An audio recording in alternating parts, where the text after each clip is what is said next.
Hello everyone and welcome to round 2 of the 2023 European Club Cup held in Durrës, Albania. My name is Fiona Steil-Antoni and I'm delighted to be joined again by Grandmaster David Howell. David, how are you doing? Yeah, it's great to be here. We had a good day of chess yesterday, Fiona.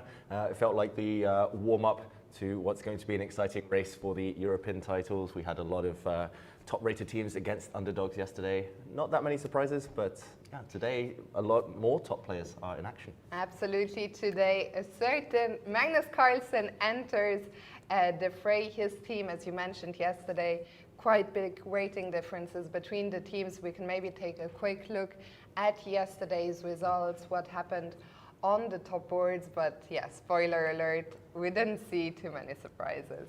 That's right. We can see, for example, 3 of the top 4 boards in the open section were decided with a 6-0 scoreline, a few 5.5 to half scorelines there as well. No big surprises, and yeah, some individual results that players will be proud of, especially for the underdog teams. Some draws here and there, but I think we'll see more closer matches today, Fiona. Absolutely. So those were the results from round 1. We can take a quick look as the round is about to get underway at the round 2 pairings. So the top teams will all be on those live boards. We'll be able to follow them today. So in today's round 2, we see, for example, the top seed Super Chess is taking on a team from Sweden. Magnus's Offerspiel is taking on a team that you know well, Wood Green from England, and so on and so forth. So maybe we can pull up those pairings a bit later on. I think for now we're probably going to go back into the playing hall where the round is going to get started. So there you see those top 10 pairings that we'll be keeping a close eye on today. Yeah, definitely things will be closer. Some big teams, some big individual clashes ahead. And there we see a spectator in the playing hall, very kindly standing in front of the camera for us. But yeah, of course, the games will get going any moment now, just some ceremonial first moves. And we see a glimpse, just a glimpse of Magnus Carlsen there on the side, on the left. Magnus Carlsen wearing the trademarked Offerspiel team uniforms. The handshake was slightly hidden, but I think the games have just gotten underway. Magnus Carlsen today is playing against Ravi Haria, who was your teammate on Team England. Yeah, I must admit, we will be focusing a lot on this game. Firstly, it is Magnus Carlsen, and secondly, Wood Green, the team he's playing against. I've actually played for them myself for a few years. Ravi Haria, a good friend. 2 good friends in this game. And yes. Yeah, I'm expecting a lot of clashes between young players, some exciting chess. Big shout out to Lars Cooper, the Wood Green captain, who is not here in Albania, but I know he's watching us. So Lars, greetings and best of luck to your team today against the mighty Offerspiel. And there we see the top seeds on the left-hand side. Interestingly, Super Chess have gone with the same strategy as yesterday, still resting the top 2 players, Vishy Anand and Richard Rapport.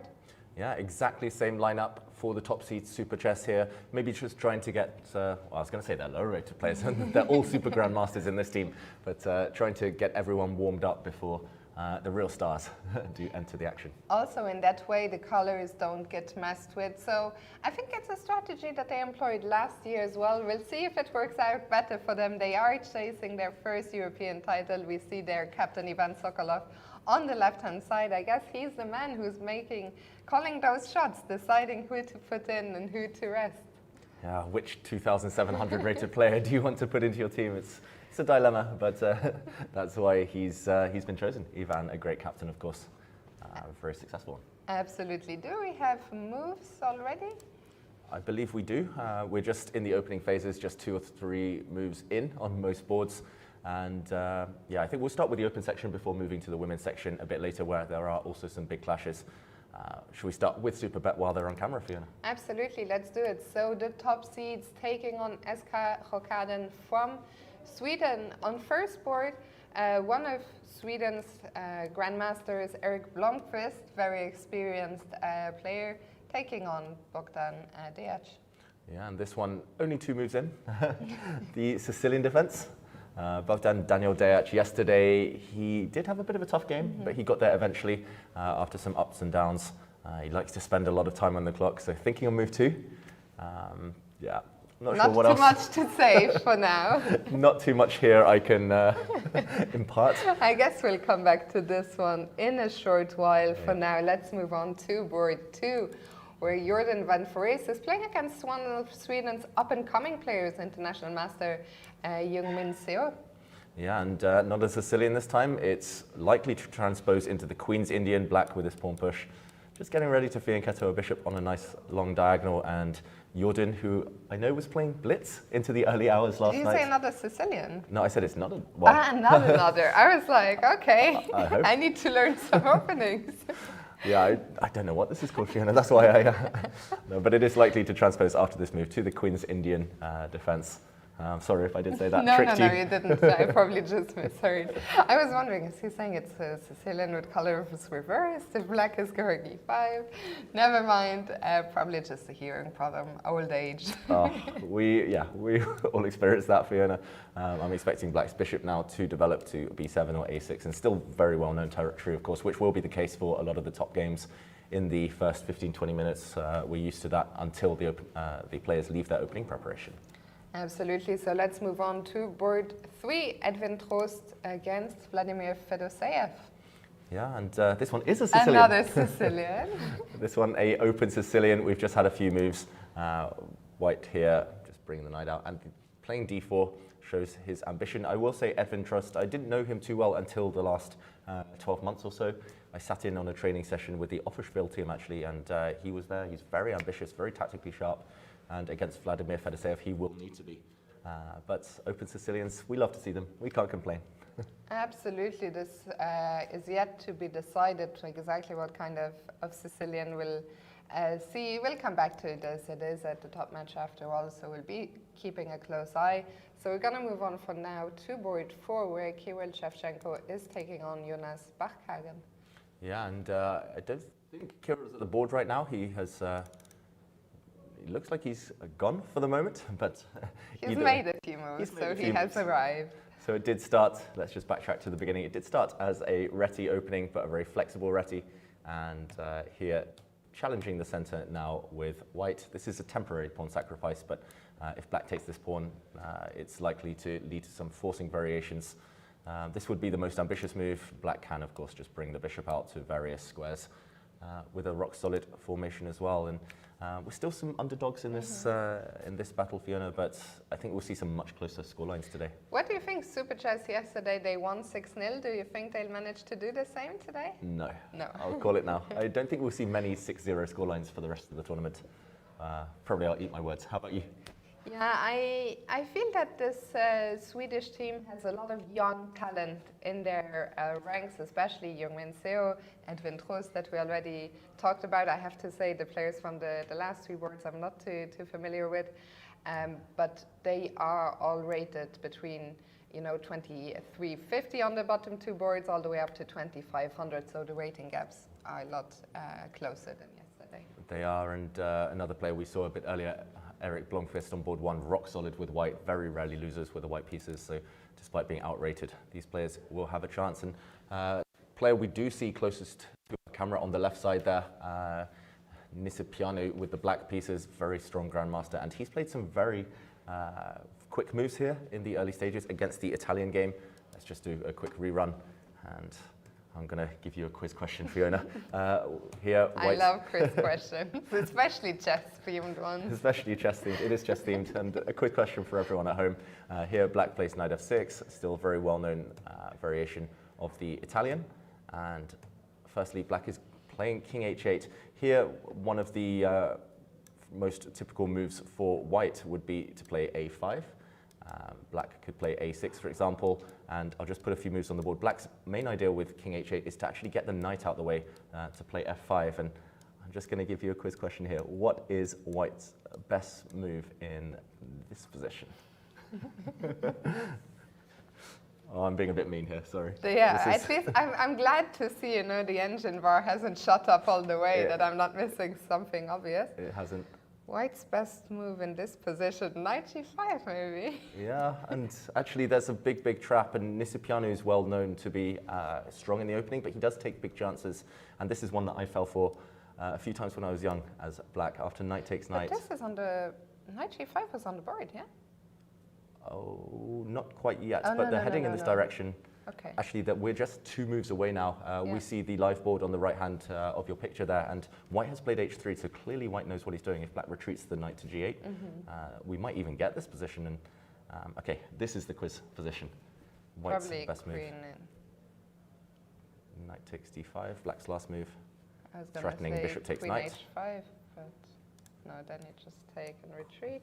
Yeah, queen h5, black can take this knight. White has a very strong move, giving a big, big advantage, and I've fallen for this Knight myself. takes h7. Yeah, knight takes h7, so watch out for this trick. This is because the black king can take the knight, but suddenly check, another check, and disaster for black here. I think you just have to give up a pawn after knight takes h7. At some point you have to play maybe even knight f4 in this position, but it's a bit of an opening disaster. So Nisipianu, okay, he's pausing right now. If we go back to the live board, and if he does play knight g8, then maybe some tricks ahead, which he has done. And he just did. I was going to say it's an opening trap that I wasn't familiar with, so I'm very curious to see what is going to happen here. And white instantly, Kenniskog here playing knight c3. He's getting ready to play knight d5. I think we'll have to keep half an eye on this one, just in case Nisipianu walks into some deep opening preparation. Yeah. I'm sure that Captain Ivan Sokolov, I don't know actually how it works in these super teams. I'm very curious, you know, does Ivan check in with all the players on the team in the morning? I have my experience, you know, from playing on team events for Team Luxembourg. Yes, we all go to our captain, to our coach, we all get prepared, but these super GMs, I don't know. How does it work, for example, Team England at the Olympiad? We all have different ways of approaching things, and I think that's the tricky job of being a coach, a captain. Some players want you to be there, be quite hands-on, help you choose their openings. Some players just want you to kind of back off and do their own thing. I'm one of those kind of on the latter group. I just want, you know, to do your own thing. Yeah, to have some autonomy in terms of choosing the opening, planning the strategy.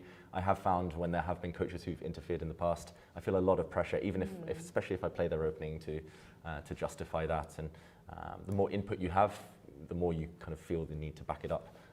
And I think someone like Ivan, he's so experienced, especially working with these younger players in Iran, in Uzbekistan. So he's maybe got that hands-on approach, but with someone like Nisipianu, a slightly older player, more experienced. Ivan, by the way, who now lives in Bucharest and works for Super Chess, I think more or less full-time. So some of these players, I know he's working with Shevchenko, Deak. I think he was already working with Deak a bit before. So at least some of the players on the team, Ivan has a close relationship, chess relationship, which helps in these situations. They always know, of course, they can consult him, and I'm sure he's working very hard to make his team the European champions. Yeah. Is it on the board? Yeah, the position with knight d5 on the board, and Nisipianu has slowed down. He hasn't spent that much time as black, but he has invested a few minutes here. And if he does play the move knight to f6, which is maybe the most natural move in the position, then he might be in some big trouble. If I remember correctly, it's been a few years since I've looked at this, but black could play the move f4, for example. It looks very promising. You're closing things down, about to start pushing some pawns, but white's actually very quick to strike in the center, and white does, at least according to engines, have a pretty significant advantage. Do you feel black has already gone slightly astray? Yes, especially if he hasn't kind of played a few moves here quickly. It means that he's been caught cold. His opponent at least knows more. Just the speed with which the underdog here with white has been playing, it's impressive, and it looks like some deep preparation. Okay, well, we'll keep a close eye on that one. For now, let's end our look at this top match with Lupulescu against Bato. Yeah, and this one far more standard, far quieter for now. It's a Queen's Gambit declined, this pawn structure, especially when black plays c6, which will happen within the next few moves. The Carlsbad pawn structure, it arises from all sorts of openings. This is kind of mainline theory. For anyone curious at home, it did come from this move order.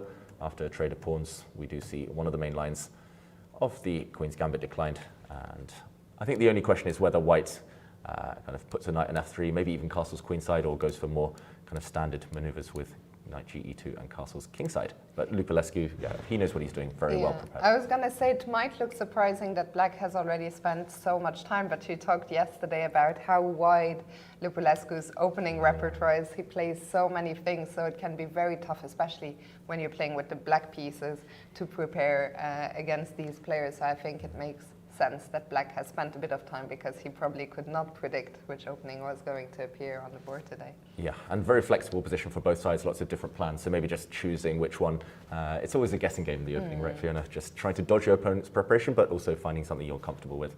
And h6 eventually played. This one, yeah, we'll come back to a bit later on. It actually reminds me, since we were talking about Ivan Sokolov, I once played against Ivan in the Reykjavik Open with the black pieces.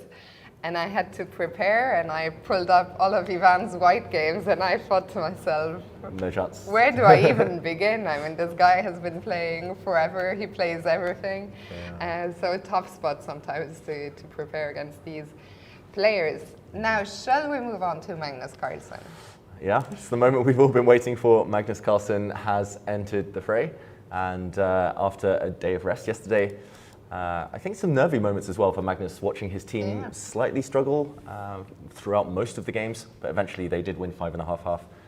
He decided, okay, they need a leader, and he has come in with white. You mentioned you saw him play blitz last night. I saw him this morning at the beach playing football. So Magnus, he's having a great time in Albania, that's for sure. But let's see how he's getting on the board.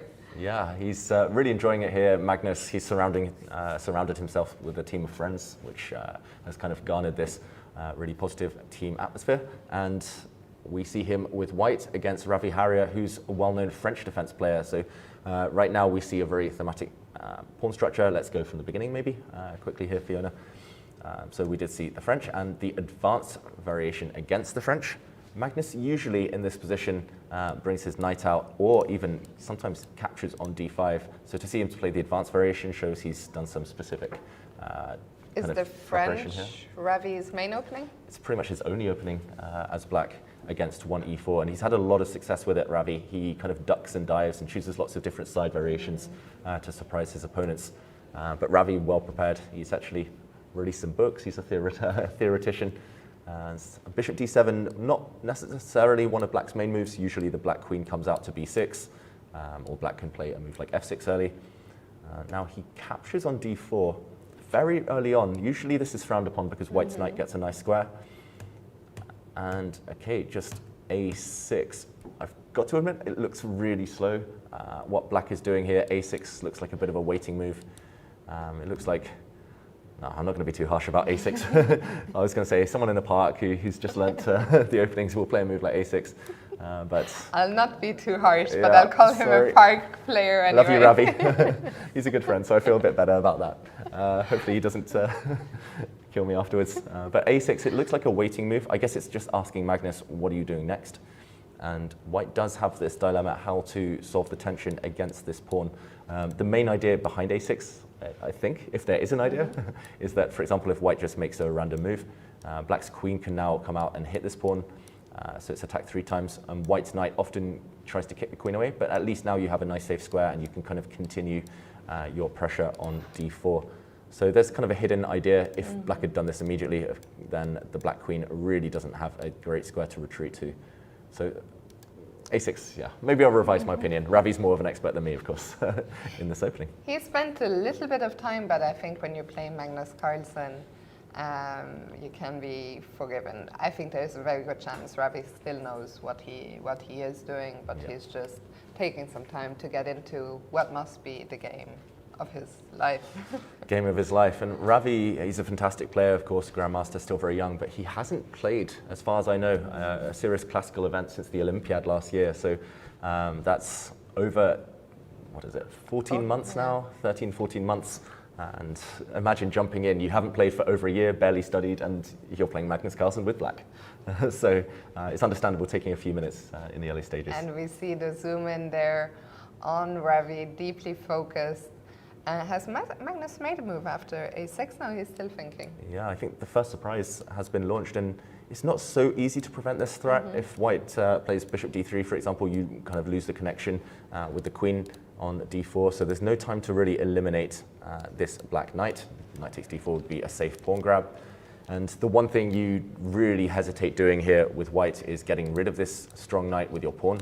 Pawn to g4 may be playable, but it feels like the white king here will be far too open. And Magnus has to time that really well. And it's not clear what other productive moves there are. Often a bishop lands on e3, but you have to weigh this one up as well. Black will just happily capture often, and maybe even try to bring a bishop out this direction a bit later on. No need to rush this, of course, but various ideas. Magnus deep in the tank now, thinking.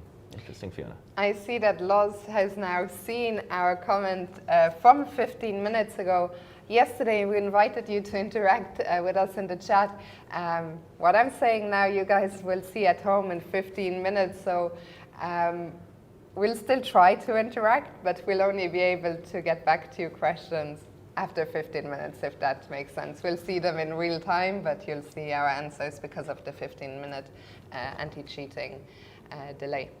Yeah, that delay, I think it works. It's effective. It's not too much time, but unfortunately, it does mean that some of the questions might not be so time sensitive.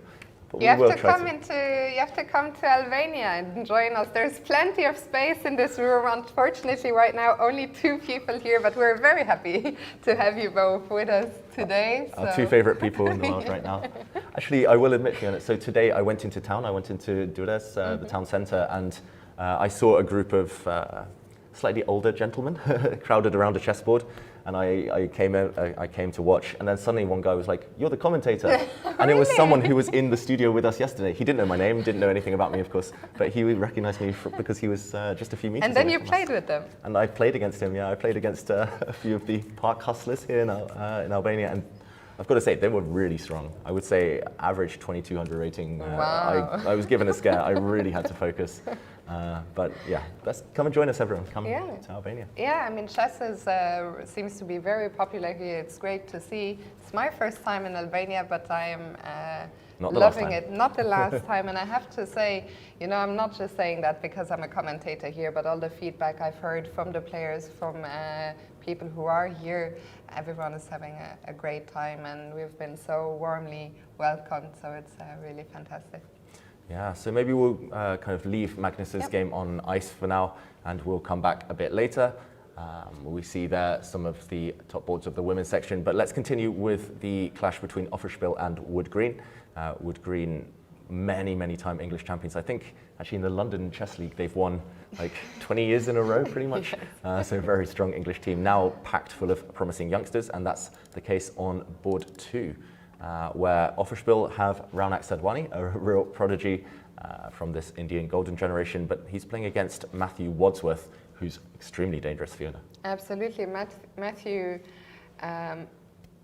I think he already has some GM norms, if I'm not mistaken. Remember, even though this is a 7-round event, IM and GM norms are still possible, so he'll certainly be looking to score one maybe here. Raunak had a big scare, as you mentioned, yesterday. Today is playing with black.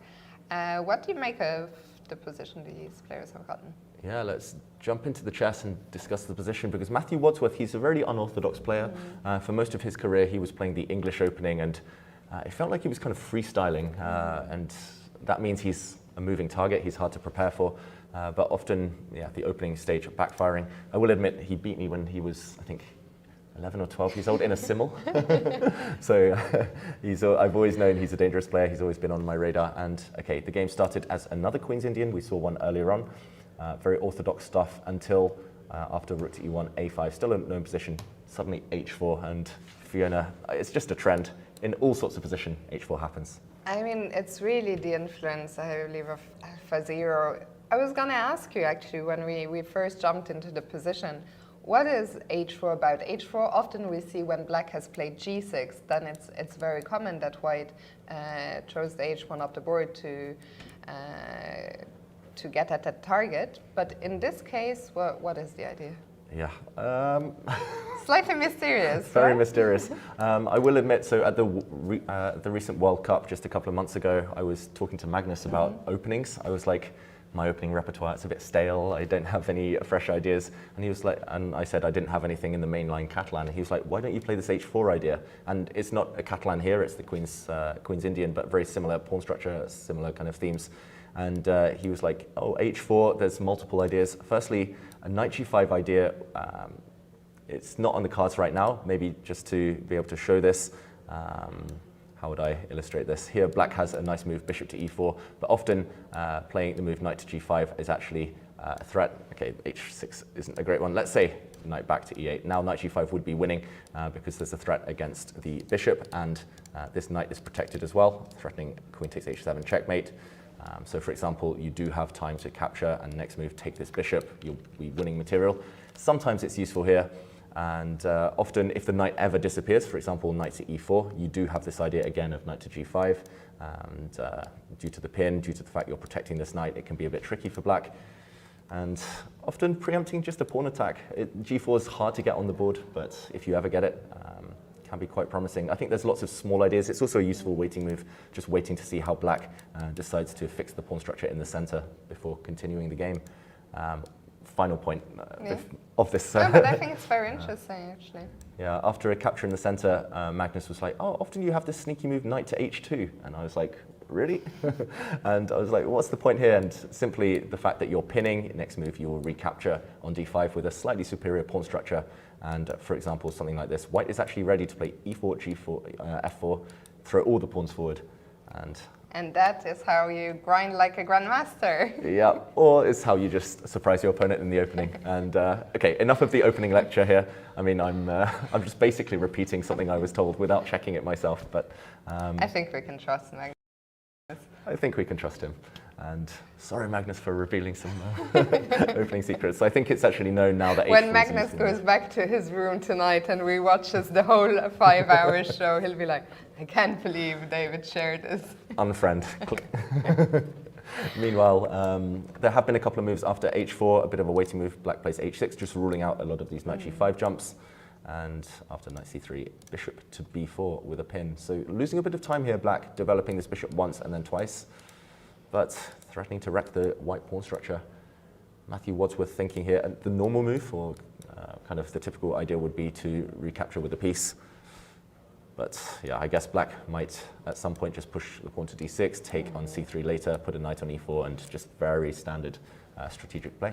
Okay, so early doors here, we see Matthew is spending a bit of time, so we're going to move on to now to board 3, where Ariane Towie is playing against another English up-and-coming player, Jonah Willow.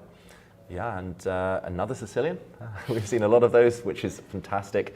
It really went out of fashion for a while. I think I was commentating on too many level events, too many Berlins. Ugh, that was hard. But back to the Open Sicilian, that guarantees action. Jonah Willow, another young English player with a lot of potential, very dangerous, had some great online results. And wow, Ariane Towie really taking the game out of theory here by playing h3. I've never seen this before, Fiona. Interesting, yeah. h3, we saw it yesterday actually on move 2. Yeah. In this case, I always find it hard to understand because the bishop from c8 is very far removed from coming out to g4. Again, you talked earlier, if I didn't know, I thought it was a beginner playing. Sorry, Ariane. If I didn't know. I know it's Ariane. What is h3 about? What are we trying to either prevent or prepare? Yeah, again, it might be a bit of a waiting move. Jonah Willow, I'm not 100% familiar with his repertoire in modern times. I think maybe he plays these kind of Taimanov Sicilians. And I guess one of the ideas might be if black develops the knight. Now we do have the option at least of pushing forward in the center. Black's knight would often want to use the g4 square to hit this e5 pawn, which is slightly detached from the rest of white's pawn structure. So knight f6 may be a slightly less tempting option here. And also in certain Sicilians, if black just kind of plays slowly, then h3 can be a useful move, just preparing g4 pawn pushes. And yeah, I mean, various transpositions, I'm not familiar with all the ins and outs. h3, I'm very skeptical it can be the refutation of this Sicilian, but here Ariane is essentially arguing that he reckons he's the stronger player, and the kind of lack of opening theory here might suit him. It's also paying off already if we look at the clock times. h3 clearly came as a surprise to Jonah, who's already been spending a fair bit of time.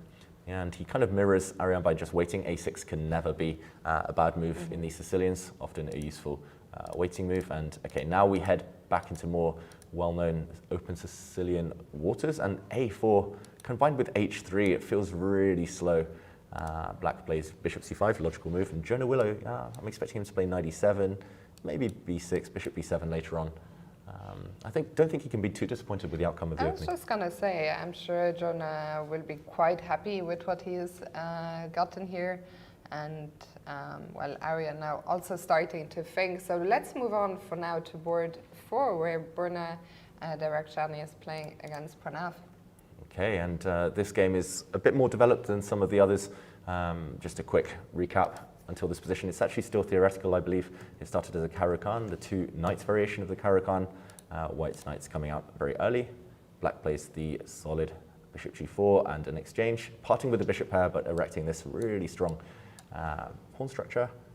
And okay, rook d1 is the type of move that prepares d4, so black blocks. Bishop to f1, slightly mysterious, but clears the e2 square for white's knight, attacking this bishop now. And I've had this position before myself, so I should know what to do. But Fiona, I'm getting old. I'm a bit rusty here. And I think there's some various ways you can retreat in either direction. You can take this pawn on e4. But yeah, essentially white is just trying to build a pawn center. If the bishop drops back, which I think has just been played, then white will play the move d4 and looks slightly better for white. Just a bit more space, central control. I mean, a capture here, for example, and white's bishops don't look too impressive, but they are the bishop pair, and later they will play a role in the game. Maybe this bishop will redeploy on the long diagonal later. I was hoping to d3. Oof, yeah, or to d3. The Fiona attack yet again. Actually, that would make sense. Yeah. Move the knight out the way, throw the bishop forward. Yes. But yeah, early days, but Borna, again, I think quite happy with what he's gotten. And we'll see how this one develops. But I think this match is actually shaping up very interestingly. I think one of the top matches with the youngest average age. You know, I'm looking at the players. I think Magnus must be the youngest player by the oldest player by quite a distance in this match. Yeah, old man. The only one probably who's over 30. Pensioner, yeah. I think you might be right. Urquidal, I'm not sure if maybe he's 30 Urquidal, yet. yeah. Urquidal might be Magnus's age. I think so maybe a couple of years younger than Magnus. The 2 seniors. Yeah, the 2 old-aged pensioners of the team. And yeah, Wood Green, I just want to mention as well, the last time I had kind of a similar variation to this, I think I had this position myself as black just 2 moves ago. The last time I had this was against Ravi Harrier. And Ravi is a teammate of Borna Darakshani, and as far as I'm aware, the Wood Green team, they get on really, really well. Maybe they share some opening ideas. It's nice to see the spirit there. 2 of them even lived together, I found out. That is the next player that we're going to see, Conor O'Donnell from Ireland, who is now a flatmate of Ravi Harrier in London, and he's playing against Urquidal, I believe the only other player over 30 in this match. So shall we go back to the beginning quickly? Yeah, it started with d4, and by transposition a Queen's Gambit declined, and the very trendy move c5, inviting a trade in the center, and not the Tarash, which was maybe the historic opening, or the semi-Tarash with knight takes d5. Instead, Fiona, it's the Berlin of 1d4, where often of 1d4, yeah, where often actually if white pushes a pawn in the center, we see an endgame very quickly. Soon black takes on e4, we see a queen trade, but lately white players. But we don't see any repetition, any draws by repetition, no. Some, but some very dull games, shall I say. But recently white players have been turning their attention towards this move, bishop g5.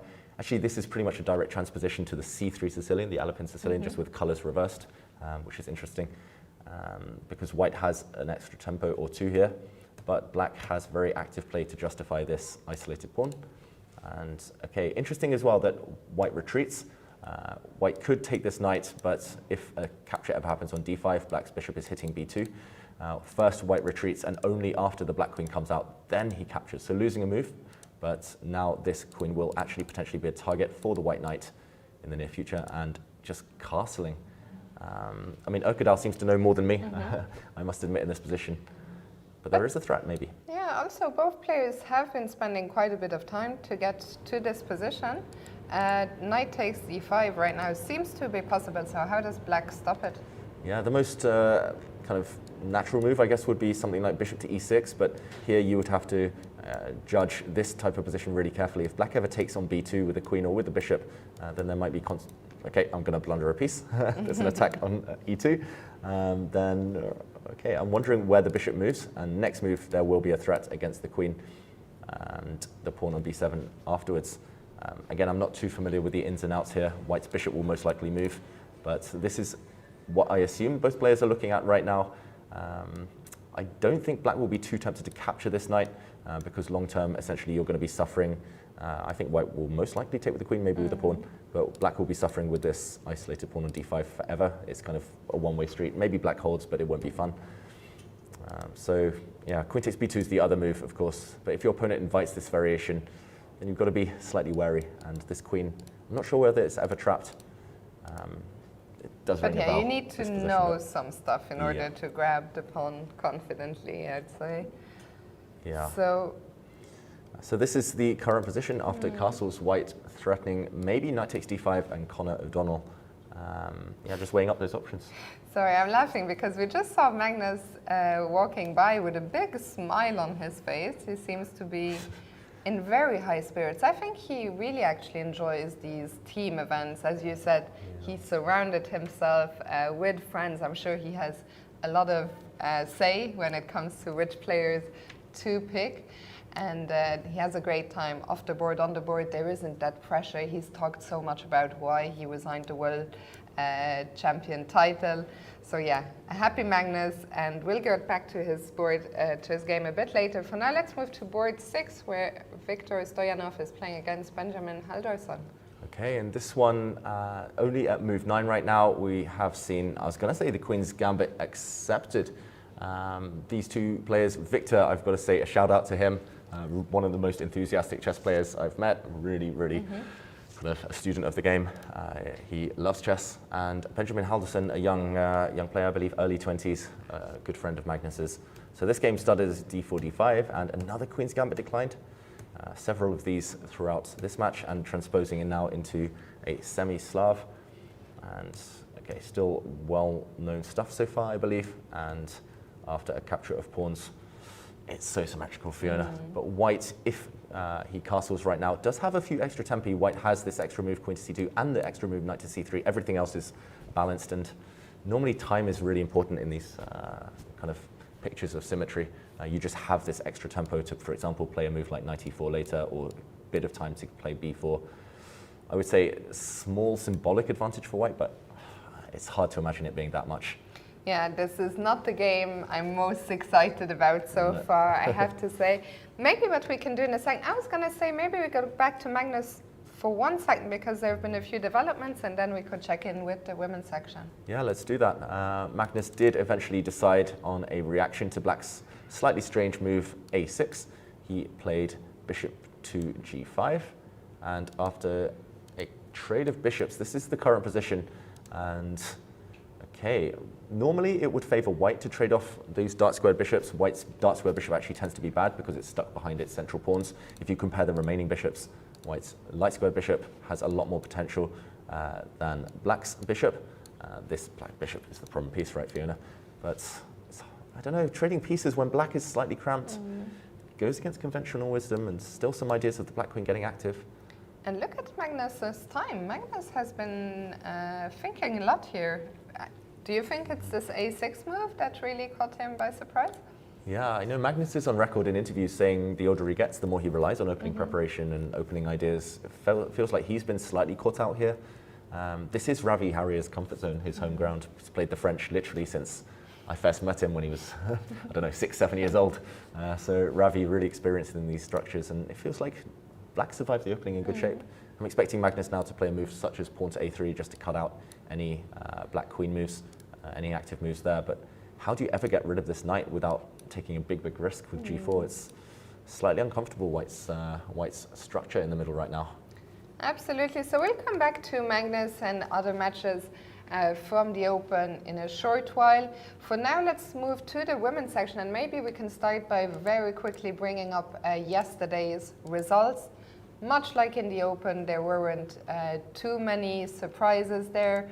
Again, a couple of 4-0 victories. Teuta on board one of the local Albanian teams, doing so great, especially their 11-year-old player on board 4. Yeah, and Teuta, they will be on board 1 for, I think, the entire event. So I think maybe we check in with them as they take on a familiar team, Offerspiel, the Offerspiel women's team. Absolutely, let's do it. Who? Yeah, I was going to say, who actually lost yesterday? And I was there when the Offerspiel women's team found out their pairing, and they were like, why are we on board 1? We lost our match. And it's because they were upfloated, and actually, I think it's the 13th and 14th seed, so very closely matched on paper, these two teams. Very interesting. Yeah, we see Teuta actually be a rating favorite, quite a serious rating favorite on the first 3 boards, and Offerspiel be a big rating favorite on board 4. So we'll start with board 1, where Antoaneta Stefanova is playing against Olga Dolgova. Yeah, so a former world champion in Stefanova, an impressive win from her yesterday as well. Let's go from move 1. We're still quite early in this game. Stefanova likes to switch things up in the opening. She often plays these flank openings or some d4 sidelines to surprise her opponents. And this is a kind of very typical setup, white developing in the reti opening, just with, you can kind of pre-move these in the early stages. An opening close to my heart, and okay, pawn to e3. White is simply getting ready to put a queen on e2, a knight in c3, maybe bring the rooks towards the center, rook on a1 to c1, and just say, how are you going to strike out as black? I have a question for you. You know, you talked about a lot of these moves you can pre-move. I haven't played the reti ever before, but I'm always surprised to see that the players are spending quite a lot of time. Remember the time control, we haven't mentioned it today, so if you weren't here yesterday, the time control is 90 minutes for the first 40 moves, and then an extra half hour with a 30-second increment from move 1.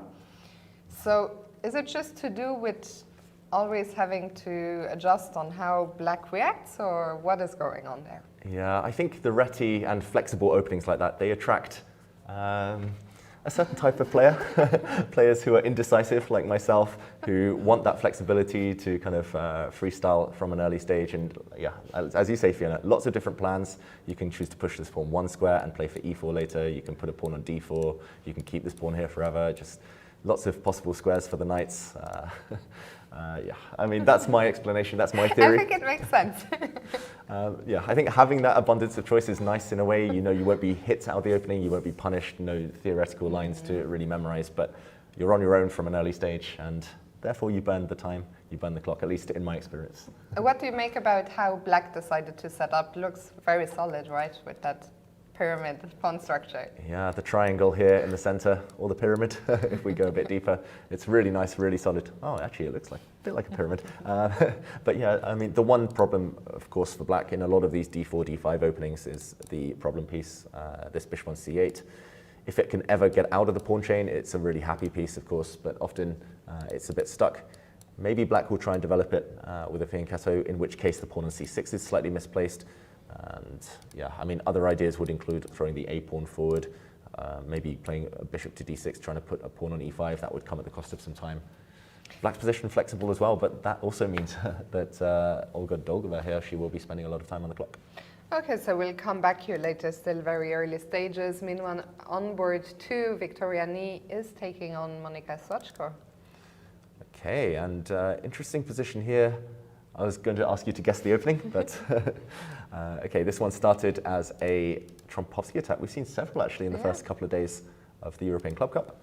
And white choosing not to go into the most theoretical lines. Bishop takes knight is possible, but here black can actually take with either pawn, and this has been well analysed in recent times. Black very quickly striking out in the centre with a lot of pawns here, so white is slowing the game down. And after a few very natural moves by each side, white plays the committal knight to e5. We saw the evaluation bar drop slightly there, and I guess that's just because in this position, if you ever trade off, then your pawn structure is just slightly loose, slightly vulnerable. You can play the move f4, but black can always break the pawn chain if desired. And here, unless white's able to generate some attack against the king side, it feels like you've compromised your pawn structure, lost flexibility, and not much to compensate for that. Fiona. Yeah, Victoria had a tough also start to the tournament yesterday. I believe she hasn't been very active. I was very surprised to see her in the lineup actually, because she's from my generation or thereabouts. I think she was Latvian born and then moved to the US, and I haven't seen her play for a long time, so it could be that she's a little bit rusty. Yeah, I saw her have some great results after she moved to the US, but you're right, I haven't seen her in action too much lately. I think the move she was relying upon here was to bring her queen out to g4, and at the moment I suggested it, I realized there's a big flaw. Black can actually play g5, hitting the bishop, and due to the fact the center is closed and black hasn't castled, you can get away with these pawn pushes. The bishop drops back, and whoops, queen is hit. Next move, wherever you retreat, this bishop lacks squares. So I think she went into this variation, this forcing line with knight e5, yeah, with the idea of in mind. Playing this queen g4 move, maybe now realizing that doesn't work.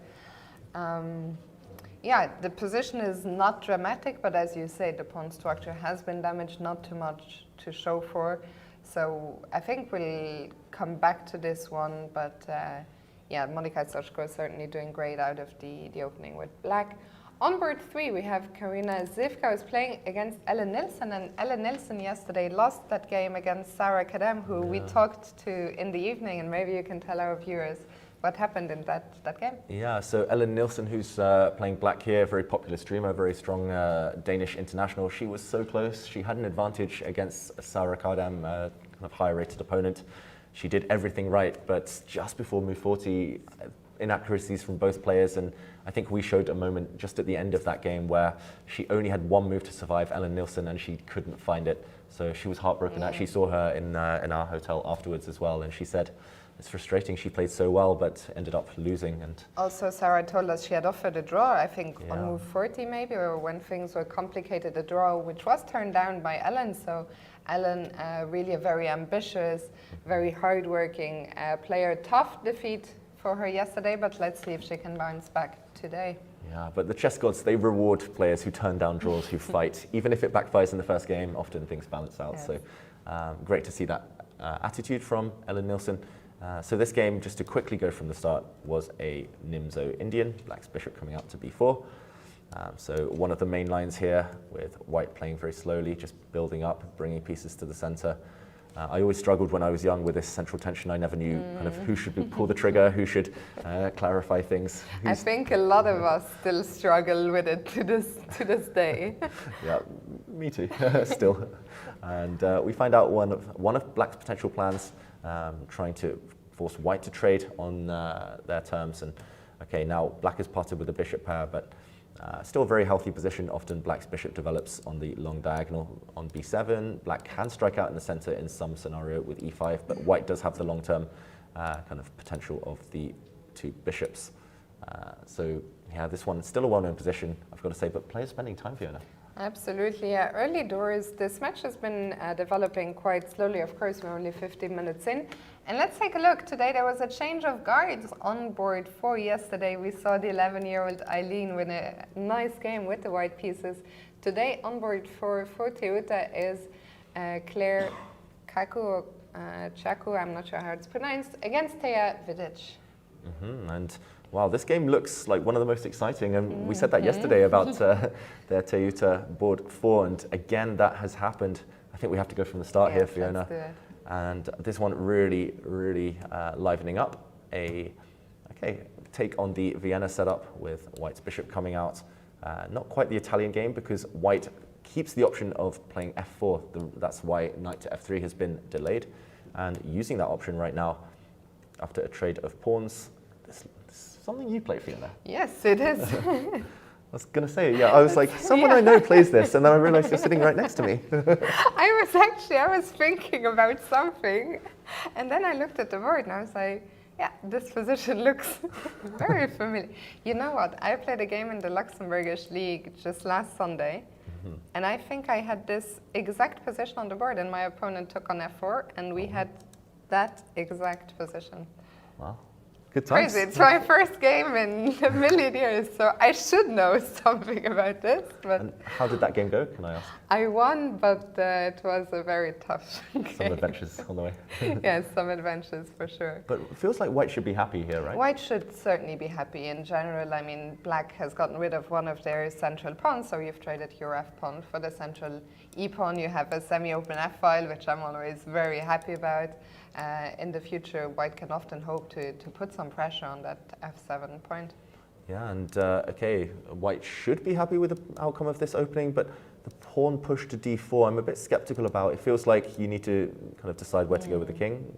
Normally, Fiona, which side do you try and castle on here? Yeah, usually king side, just because I'm a little bit worried that a6, b5, and it can get a little messy, at least for my liking. But if white is seeking some imbalance, maybe she can consider going queenside as well. Yeah, I mean, castle kingside, as you mentioned, looks like the most natural move to me. Only later do you decide whether to push forward in the center. Here, even though it's same size castling, you still have big attacking chances long term using the f-file. But d4, before white has castled, did allow this really nice tactic from the young Albanian player here, knight takes e4. I wonder if Thea missed this. I think so. Maybe just she was enjoying her position too much and she thought, I can build the center with white. But suddenly after a recapture, the piece sacrifice reaps instant rewards, double attack, white retreats, and bishop to b4 check. Interesting, hitting the king and saying, yes, you can block this very easily, but I'm not going to react to this attack on the bishop. I'm first going to pin white's bishop in the center. And for example, if there's an exchange, black would immediately win a piece. Really nice spot there. From black, maybe meaning that c3 is unattractive right now. Yeah, and we saw on the camera, we see Ellen being very interested in what's happening on board 4, sort of glancing at Thea like, did you prepare all this? Is this normal? What is happening here? Yeah, if you can play c3, oh, I mean, the other options, we mentioned c3 doesn't look great after rook to e8. Maybe you can defend this bishop and do some calculation here, but I hesitate to suggest, is it a move like king f2? Is that the best way to keep the balance? Just getting out of the e-file, out of this pin. At least now, if the rook hits white's bishop, you can kind of safely develop. It's kind of the reverse Fiona attack here, with the bishop and queen the wrong way around, but gaining some time. yeah. And white's king, maybe not that vulnerable. I think if you're Thea, you're very hesitant to play a move like king f2, because king f2 is a clear admission that things have gone wrong. If you can get away with c3, you can sort of pretend everything is under control, I'll just castle. But yeah, and we see Thea there on the camera. And yeah, clearly been caught by surprise by her opponent, Claire, who's rated only 1700, but clearly a very dangerous player and tactically alert. Yeah, she's on the way up. The player with the black piece is underrated, and this is not going to be an easy game. But I think king f2, she might have to put all prejudice aside and just play it. Sometimes you've made a mistake or lost a bit of control. You have to play these types of moves. And yeah, still in the balance, but nice spot, this check from black. Absolutely.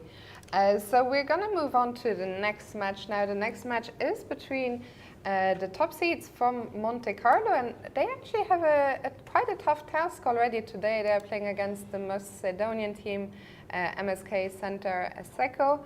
And on the top board, a big clash between Maria Muzishuk, former women's world champion, and Stavrolat Solakidou. Yeah, let's jump into that one. Still early days here. Well, we've seen it actually on quite a lot of boards, despite the fact it's still relatively theoretical. Yeah. Spending a lot of time on the clock. It feels like players are trying to surprise each other, which makes a lot of sense in team events.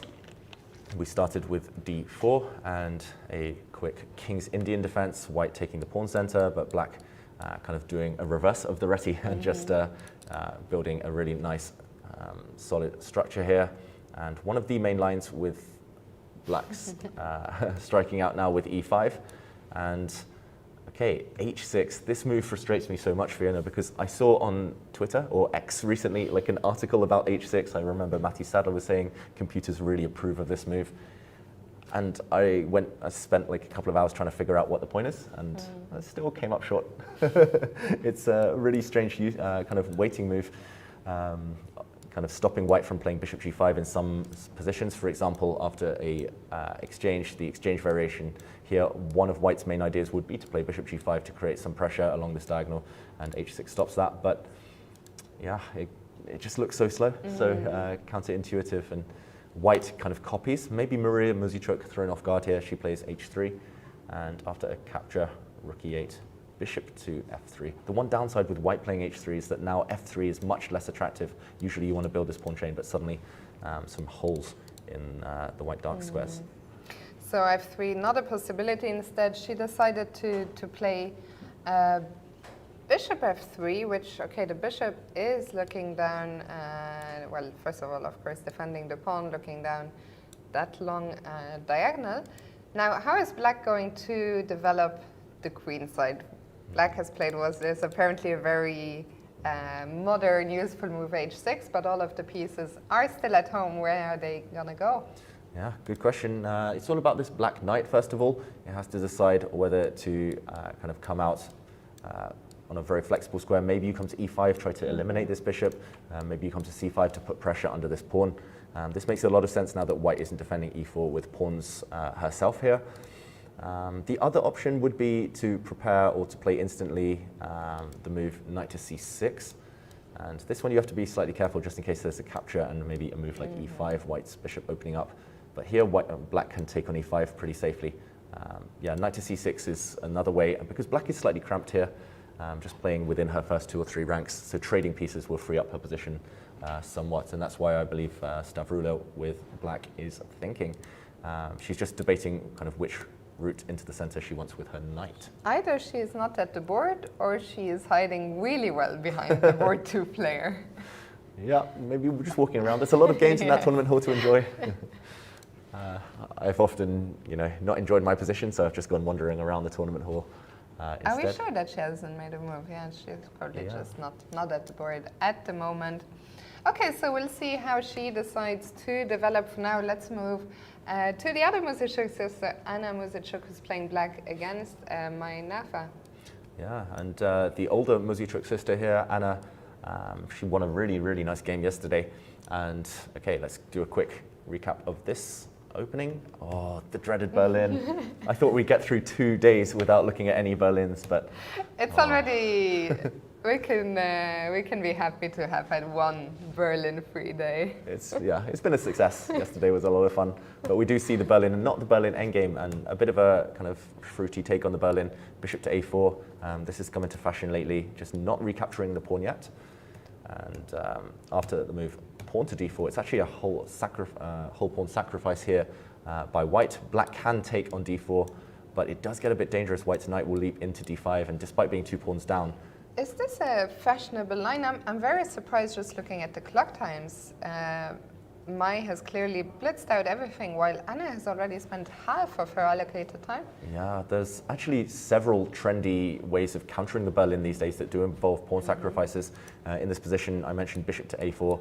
A good friend of ours, Niels Grandelis, played pawn to a4 against me with pretty much the identical idea. Often the white rook actually develops and swings across, which is a bit crazy. So you have to know all these different sidelines as black if you're going to play the Berlin. You can't just freestyle in any opening nowadays, unfortunately.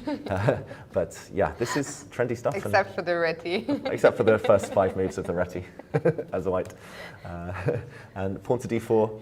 Anna, I think, making a good practical decision rather than enter the kind of the unknown maze of knight to d5, where things get really sharp. There's a threat of bishop takes c6 and knight takes bishop already.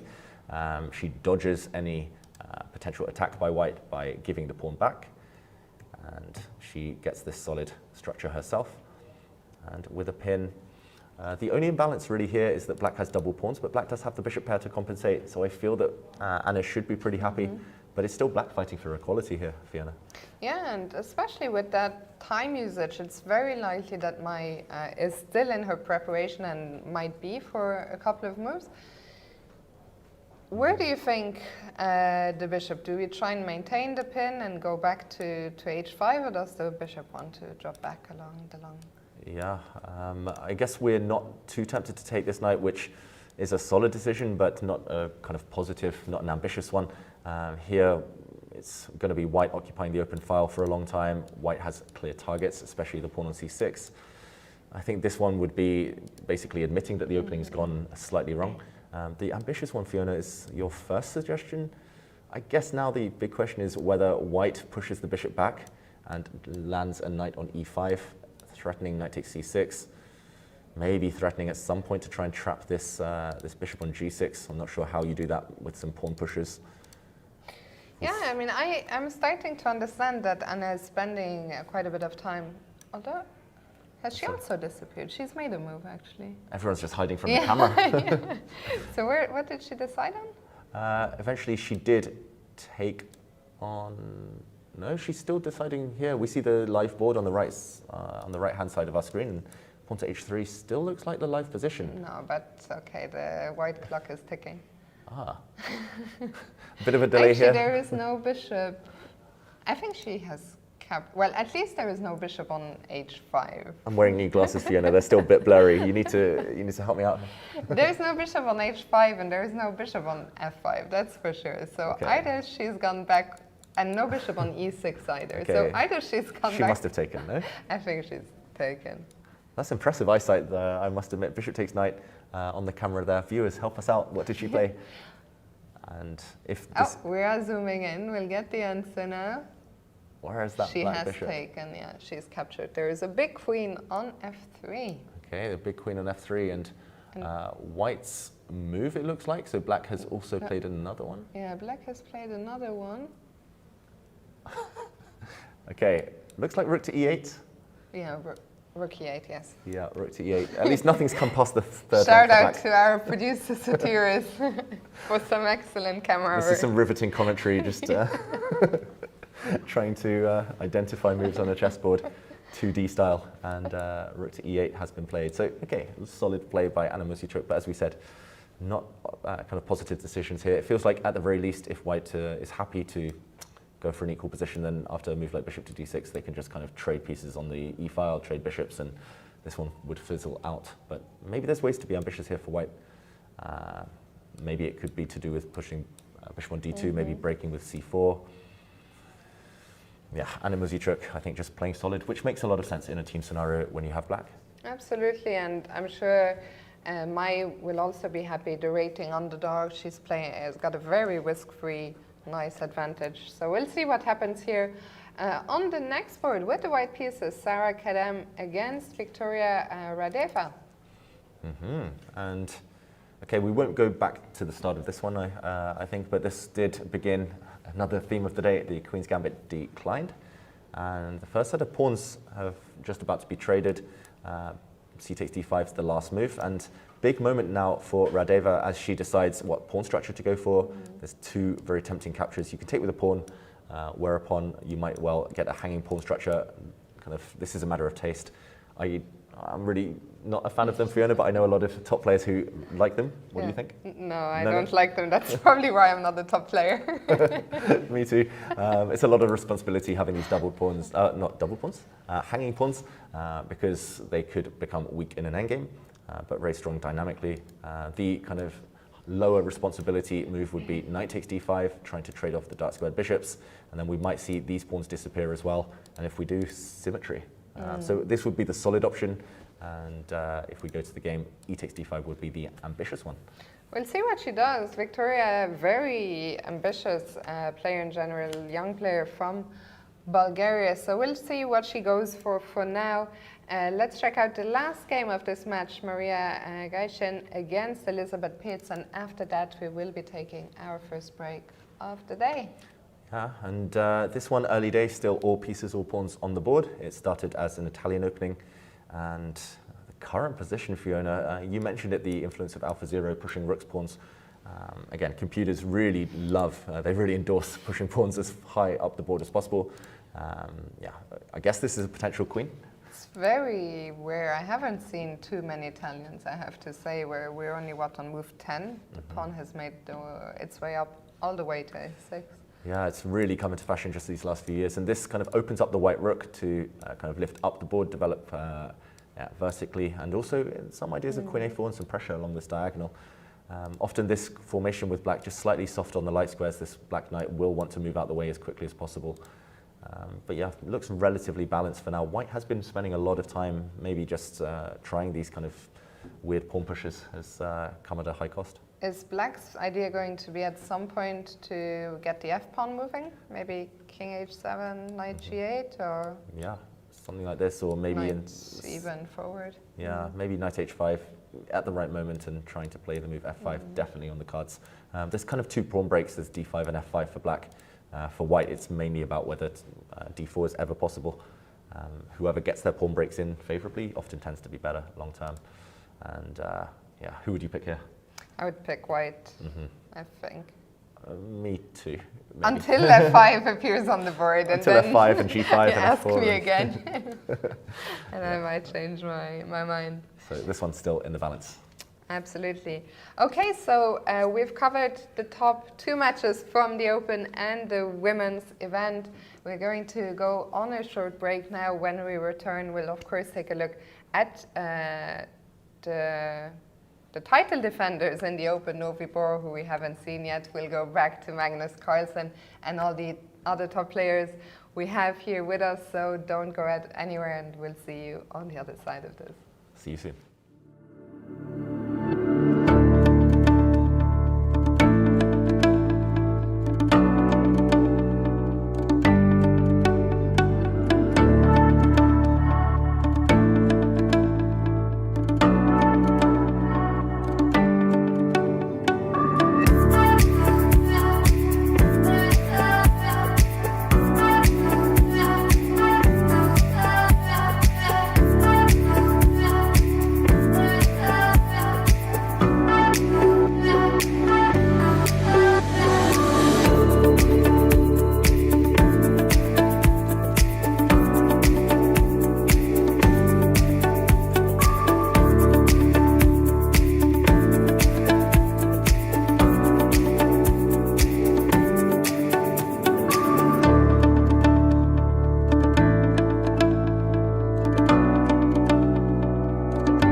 lips, skin for your skin, sin for your sin, eyes for your eyes, lips for your lips, skin for your skin, sin for your sin.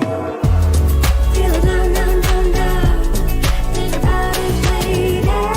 Feel it down, down, down, down. Think about it later. Feel it down, down, down, down. Think about it later. Feel it down, down, down, down. Think about it later.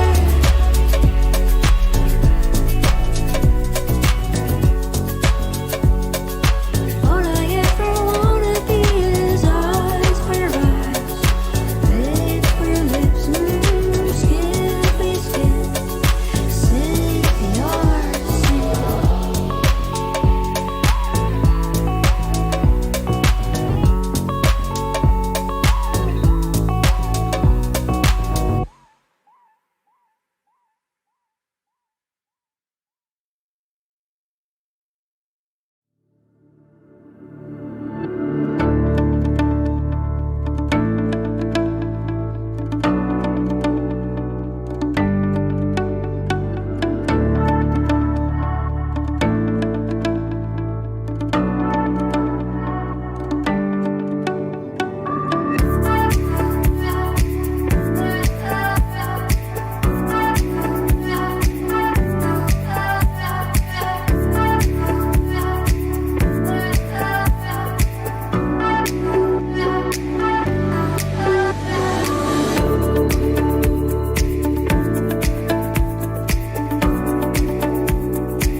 Hello and welcome back to round two here at the ECC in Durrës, Albania. David, it's round two and things are heating up. We are an hour and 20 into the round, and today, you can see him on the camera there, Magnus Carlsen has joined the fray. So maybe we can start with Magnus's game. We saw an interesting French, and let's see what's been happening there. Yeah, and we got some new information during the break on this Magnus Carlsen game. Earlier, we were slightly surprised at some of the moves, especially from the black side. And I have to eat my words because Ravi Harrier actually using an idea Magnus himself has employed in the past. Oh, wow. Thanks to our fantastic producer, Sotiris. We've been given some secret information there. So here we see the players on camera. Let's dive into the game. Just a few developments to update everyone on. We last left the position just 2 moves ago. The players have been spending a lot of time. It's actually quite rare for Magnus to spend this much time early in the game, and it will be just a quick backtrack, just a quick detour. This move, pawn to a6, employed by Magnus himself. We mentioned the idea is queen to b6, maybe even dropping back the queen, kind of sniping from afar against this white d-pawn. Magnus then traded bishops with bishop takes e7, and we left it around here, Fiona. Just a couple of small moves here, queen to d2 and rook a to e1. This one is mysterious, kind of aimed against black, trying to break the center. If pawns ever disappear, white's rook will be well placed against the black queen. But in a locked pawn structure, it's actually quite rare for white's rook to land on this square. Especially when the c-file is completely open. It's rather mysterious right now what the other rook is still doing on f1. Does this mean that Magnus maybe at some point wants to push the f-pawn, and that's the reason he's keeping the rook on f1? I think definitely. He's trying to be flexible here. Putting rooks on the c-file, I guess black would do the same, and it's likely rooks will get traded, and Magnus is a very ambitious player. He doesn't want to grind out this endgame, even though he is pretty good at that too. Here, I think there's two plans involved. If black does nothing, if black kind of just waits, one could be to just retreat the bishop and kind of come round to c2. Let me try and draw that arrow. Round to c2 to eliminate this black knight. You cannot, of course, use the d3 square because knight takes pawn would be possible on d4. So he might come round with his bishop. Then his rook on e1 makes a bit of sense. But to make sense of the other rook, I think your point is very relevant here. White also has the option to play g4. You've got to time it well. He won't rush. But for example, after a trade of knights, he will play the move pawn to f4. And these rooks stand pretty well for now. Still vulnerable king, of course. So kind of you win some, you lose some. Pros and cons here for white. You have to weigh this up really accurately, but it's definitely possible. Yeah, the game has started rather slowly. Both players spending a lot of time, but it could blow into life at any given moment. So we'll keep a close eye on this one. I think for now we're going to move to a match that we haven't seen at all, and those are the title defenders from Novi Bor, Czech Republic. They are playing against Werder Bremen today, and on top board, Vincent Keimer is taking on Roland Preußes. Yeah, Vincent Keimer, who won actually in quite a spectacular fashion yesterday, and he played with black. Sorry, misclicking that. This is the current position. The reason I misclicked is because I got excited. I saw another Reti opening, one knight f3, and we've Your favorite. we talked about that too much already today. But jumping into the current position, it's actually a reversed Benoni pawn structure with black having a lot of space. Black's pawn on d4 very strong. Actually, long term, black doing extremely well here. White's pawn structure is known to be slightly loose, especially the base of the pawn chain on d3.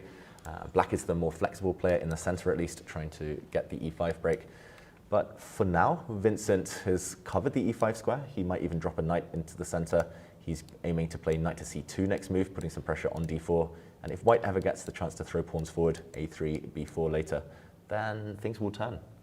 Yeah, Fiona, it feels like Vincent's taking some big risks in the opening. For sure. Black right now, a lot of space. I'm curious, if I'm black, of course, I would love to somehow maybe play e5 in the future. That square white now is under white's control. Can I somehow prepare that push? Is it even a move black wants to play? Yeah, I think black's whole setup is kind of based on the fact that e5 will be strong at some point in the near future. There's a few ways to prepare this. For example, you can drop back with the black knight, trying to hit this bishop next move, but you have to decide what to do next after white retreats, hitting black's bishop, and suddenly the d4 pawn, the connection between the queen and the pawn has been broken. So that's the downside, I guess, of knight to d7. Not quite enough time to play e5 because white will take this bishop, and this pawn will most likely drop after a recapture. Yeah, it's one of those types of positions. It's very move by move. It's like if black can't find anything now, white will have the initiative. If black finds something, maybe it's white on the back foot. I think the safe option at some point will be to drop the bishop back and trade off, but they do say in these Benoni pawn structures, a trade of one set of minor pieces really favors the side with this structure. Here it's white, a set of two minor pieces, and actually things really turn. Suddenly white is definitely for choice. The only thing that worries me for Roland is his time management, down to 37 minutes. We're only on move 12 here. So he will have to keep a close eye on the clock. You're tempted to go knight h5? Yeah, I'm just randomly looking for ideas here for Roland, and I think he's trying to do the same, desperately trying to get this pawn push. But yeah, he's someone I've known myself for a long time. He's born at the same in the same generation. I played him first in youth tournaments. Roland here, and he's a time travel addict. Yes. So Vincent, he'll be aware of that, of course, and I think that's what has influenced his opening decision, taking big risks and getting his opponent thinking in the early stages. I do fear for him, as you say, Fiona. We'll see what happens here. For now, let's move on to board 2, where our good friend Niels Grandelius is playing with the black pieces against Nicolas Wachinger. Wow, and this looks like a fun game, I've got to say. Wow. White's h-pawn somehow on h5. Black is just getting ready to castle queenside. White's piece is still asleep on that flank. This one is a bit random, so maybe we do go from the start. Yeah, we're only on move 13. We haven't missed that much, so let's go back to the start.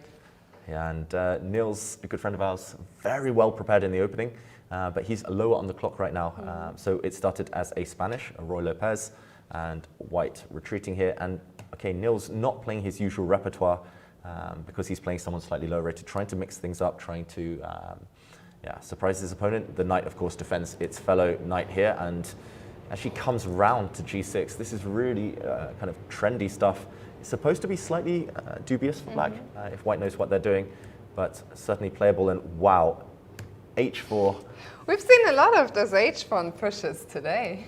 Yeah, I mean, I was going to say any sane human or anyone who hasn't prepared this with a computer would play pawn takes pawn right now. Just an automatic recapture. What could be more natural? You have a nice pawn center, really kind of flexible here, dynamic. I guess here Niels would strike, black would fight back in the center of the board, and I do actually believe there's some theory here. But pawn to h4, whether this is inspiration over the board or whether it's engine preparation, it's entertaining. More likely the latter. Yeah, more likely the latter, it feels like. I don't know too much about the player on the white side here, I must admit. Yeah, I have to say I haven't heard of him before, and I think that's also the reason I'm a big fan of the club cover. I think a lot of people playing here, a lot of viewers at home, fans in the playing hall. It's such a great tournament because we have the best of the best player maybe of all time, Magnus Carlsen, and then we have anything from Magnus to people who might be playing even their first international tournament. We have very young players. We saw yesterday 11-year-old Eileen. So it's really such a fantastic mix of players, and we see players like Nicolas Wachinger. I mean, he's an international master. He gets a chance to take on the Swedish leading players, and you know the players I think really enjoy that chance to get to show their best chess against the best in the world. So it's really nice to see, and I love that approach. We talked about it yesterday, just taking the game to your opponent. Yeah, as you say, Fiona, it might be kind of once in a year or even sometimes once in a lifetime opportunities to play the world's best players, and attacking them, to taking advantage of this this chance you have, maybe making a lifelong memory along the way. It's really nice to see h4 going on the attack against high-rated players. Great strategy, scaring them. And Niels Grandelius, well prepared, of course. He does not keep his extra pawn. He pushes his pawn forward. Taking on c3 only accelerates white's development. I wonder whether white would actually take on c3. Or go h5. Or just continue the madness with h5 and hoping that black continues the greed, because suddenly white's bishop really strong on this diagonal. But okay, Niels wanted none of this action. Top-rated players, they try to actually make things dull against, especially if in doubt, running into opening preparation, he pushes the pawn to d3. But so given that we have seen the live position, we know that white was like, no, this is not going to be a dull one. Insisting on the chaos here. White doesn't take the pawn back. Pawn to h5, forcing black's knight into the center. We see an exchange. And not content being kicked about here, Niels Grandelius, not content being surprised by his opponent, he throws a spanner in the works, counterattacking against white's bishop this time. I mean, what a weird pawn structure we would see if the knight was captured. I think this would favor black because of the bishop pair, and these pawns are easy targets for black's queen. But yeah, I mean, this pawn structure is literally once in a lifetime, like some of these games. And instead, white retreats, black blocks with the knight, and after a capture, okay, crazy stuff. Bishop to c2, rather than being greedy here, taking a pawn, this would really backfire on white, I believe, if black strikes now in the middle of the board. The bishop's coming to life. Okay, we saw a really kind of calm move, bishop to c2 and queen to e7, Fiona. Live position, crazy position.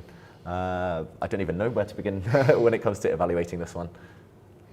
Okay, let's first talk about maybe the white king. I guess black is ready now to castle queenside, so one more move, and I think for now, but will be relatively safe on c8. The king on e1, it's not going to go kingside. I don't believe it. The king side is far too extended. There's way too many weaknesses, especially along the dark squares. So the question is, what is going to happen to that king? I'm sure it would love to go queenside, but it's a long way to go. There's a few roadblocks for this king on the queen side. White's piece is asleep over here. Yeah, I think you've done a good job of rounding this one up, Fiona. If we just do a quick count here, black does have a developed queen, a developed bishop, developed knight. White, you can argue 2 pieces developed, but these ones don't make a great impression, a bit clumsy.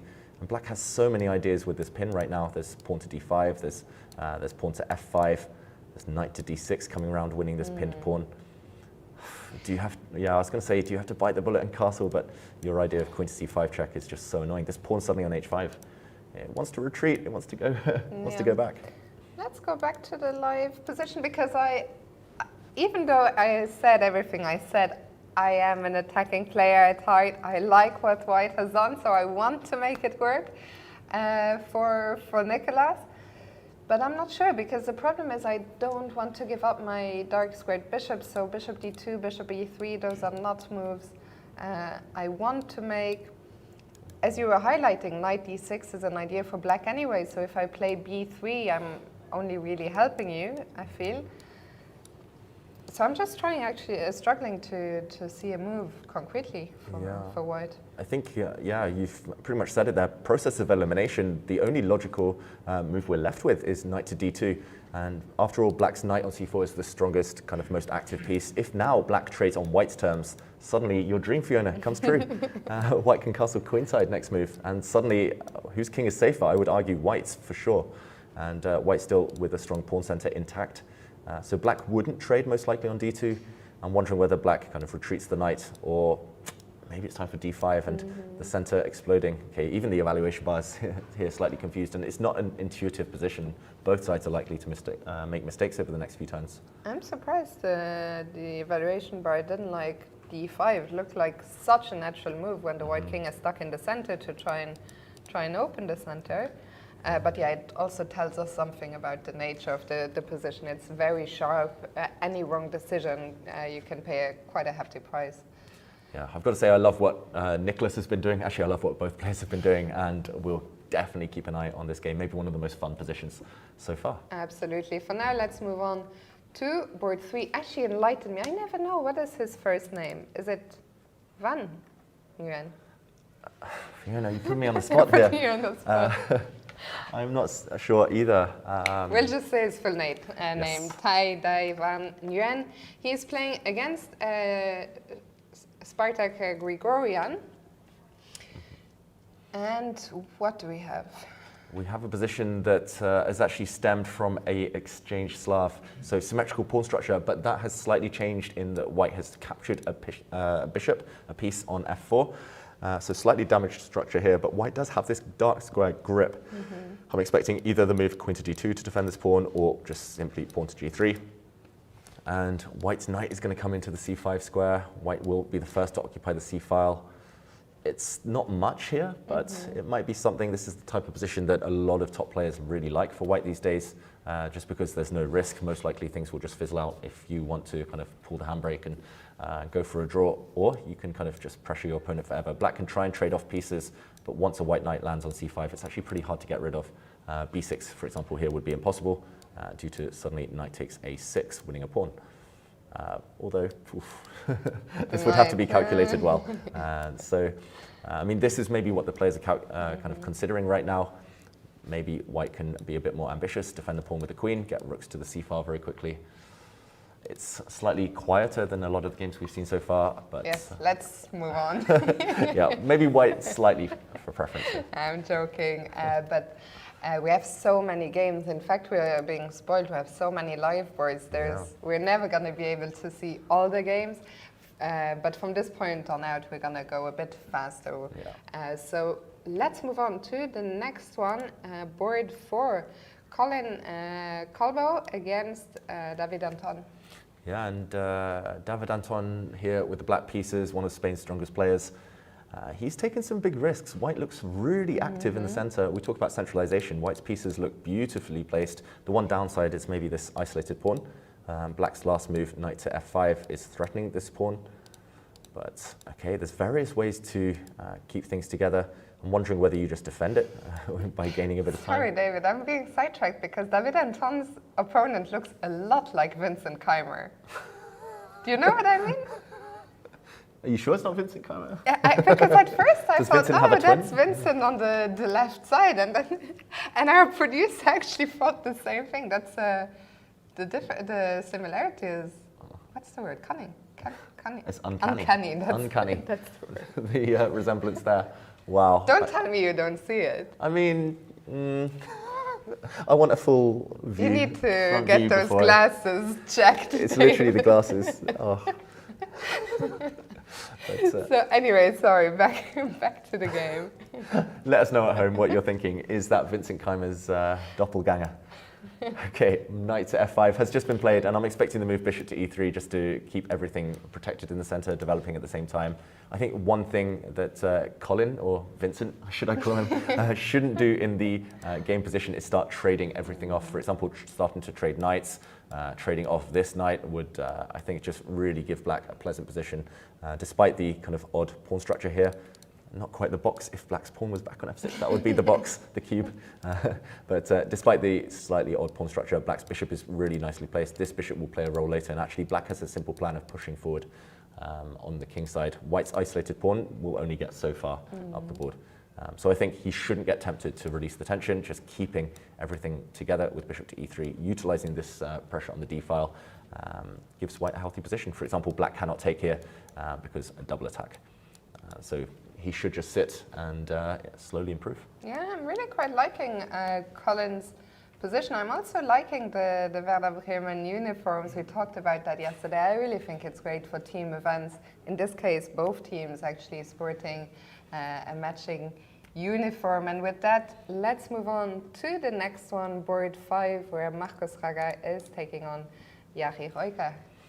Yeah, and okay, interesting position here. White is currently a pawn up, but black has really, really active pieces and actually a big threat on the board, Fiona. Maybe this one we do go briefly, quickly from the start. This game has really come to life over the last few moves.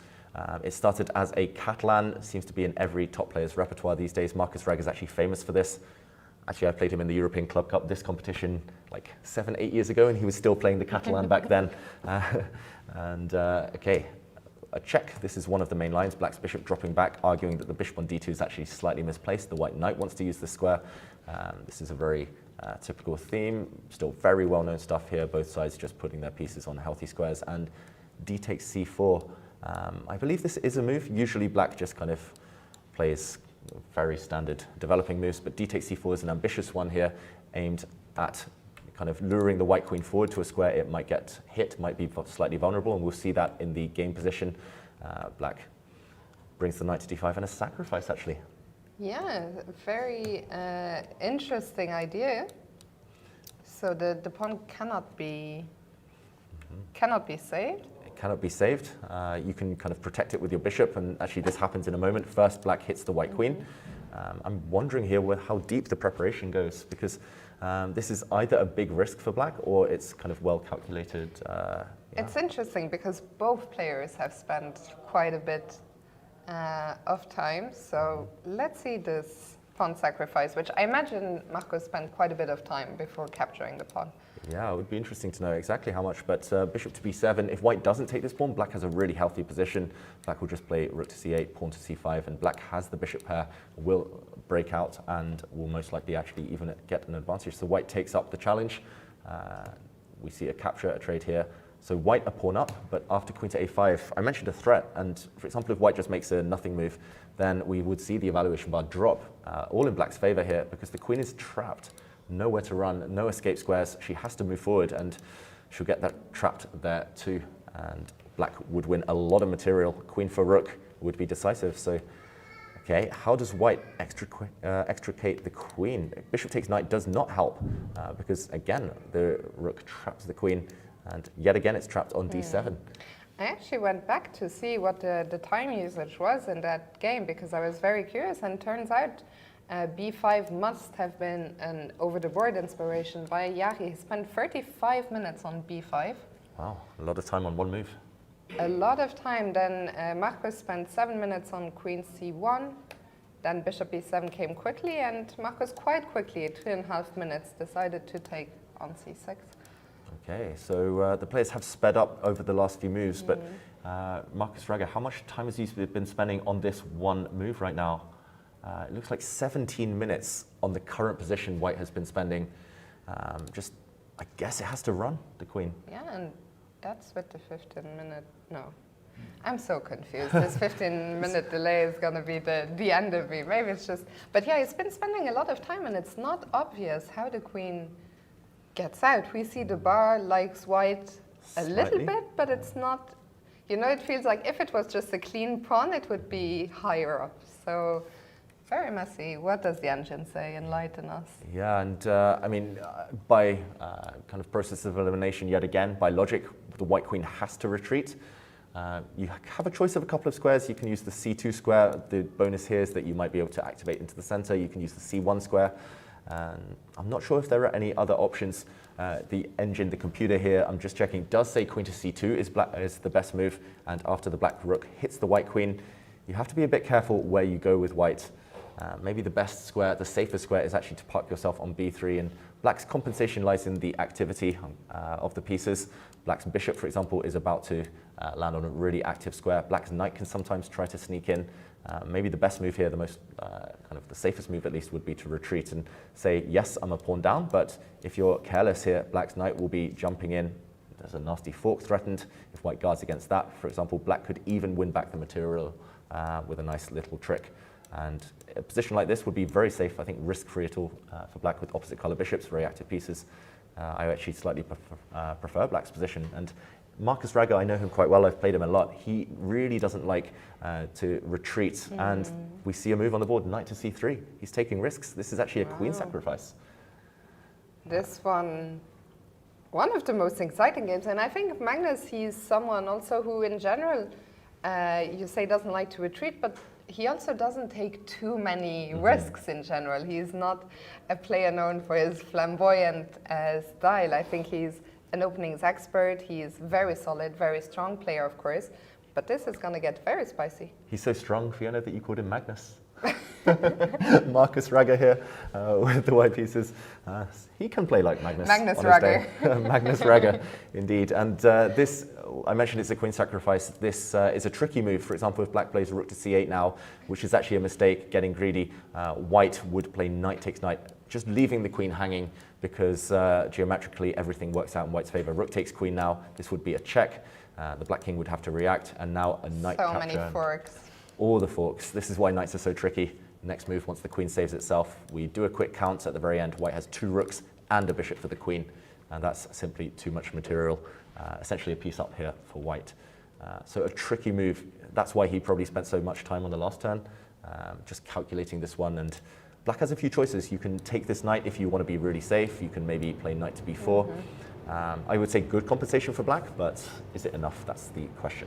We'll have to wait to find out. A very exciting game. We'll come back to this one for sure. For now, let's end our look at this match with board 6, where Sven Shahut is playing against Stepan Zelka. Yeah, and we'll jump into this game, which is still relatively theoretical as far as I know. It came from a Spanish opening. There have been a trade of a set of pawns, and the light squared bishops are off the board. White's last move does hint at a pawn grab on a6. Also some pressure in the center with the knights.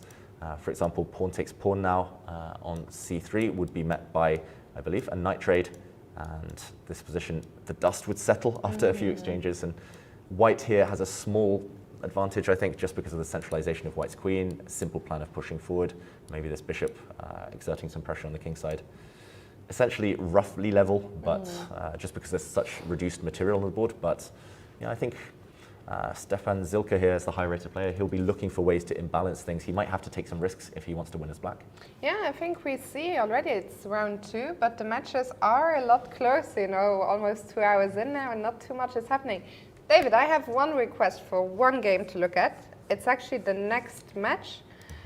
On board one, my friend Alvaro Alonso Rosell from Syria Chess Club playing against Heike Martirosyan. I had a look in the playing hall and I thought it was an interesting position, but maybe not a good one for Alvaro. Yeah, it's interesting, but interesting for black more than white right now. And I mean, it's a weird pawn structure. You've got to say, black having this pawn mass in the center.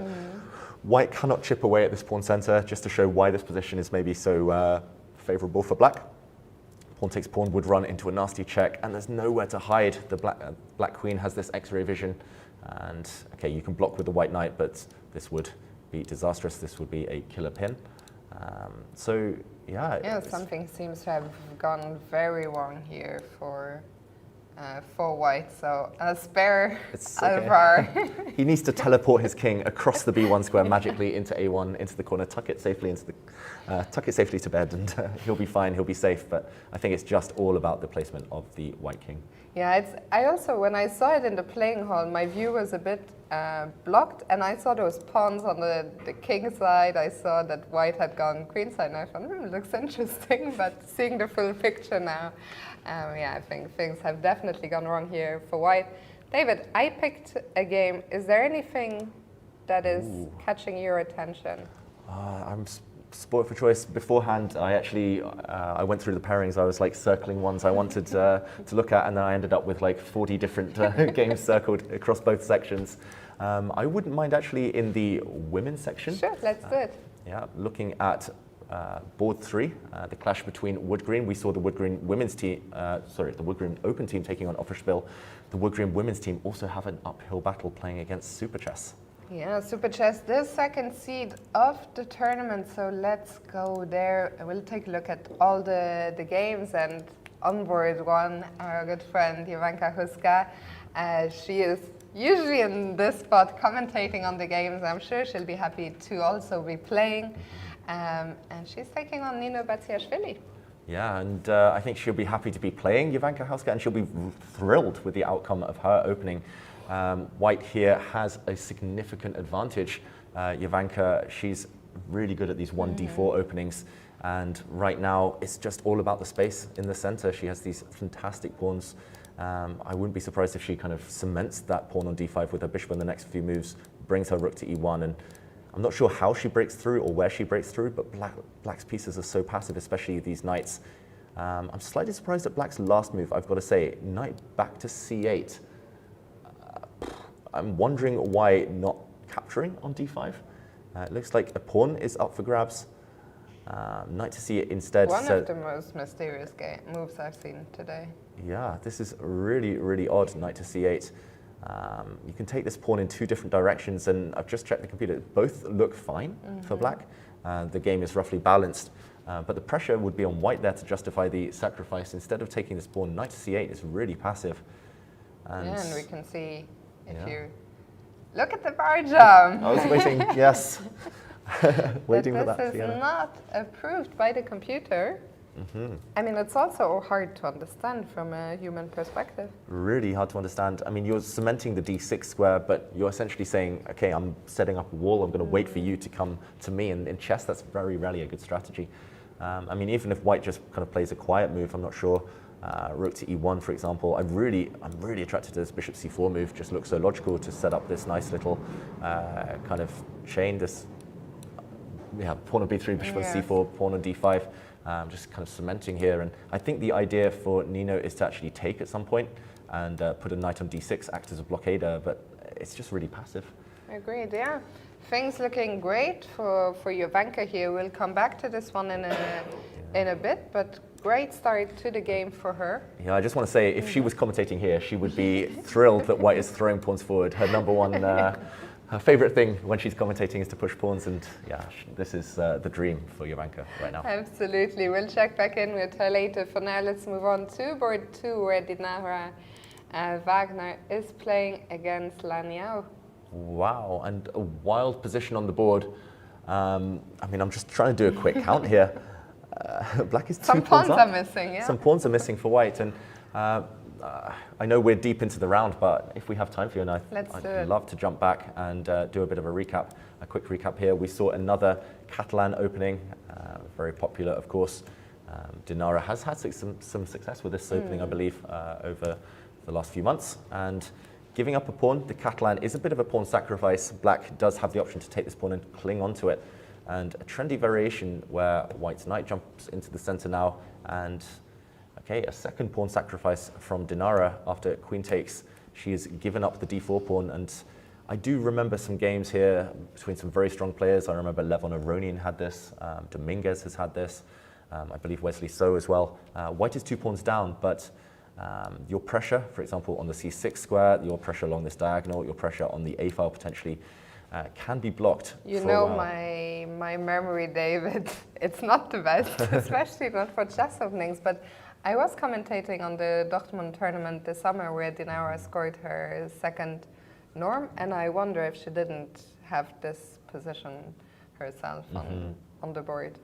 She might well have done. Yeah. I mean, Dinara extremely well prepared in the opening, and yeah, capable in dynamic positions as well as strategic. And I love what she did here.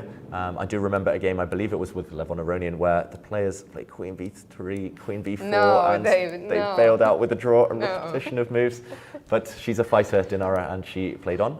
Sorry, I'm not skipping ahead. She played on Queen to D3, and after Black continued kind of chasing the white queen was the one to end the dance with queen to e3.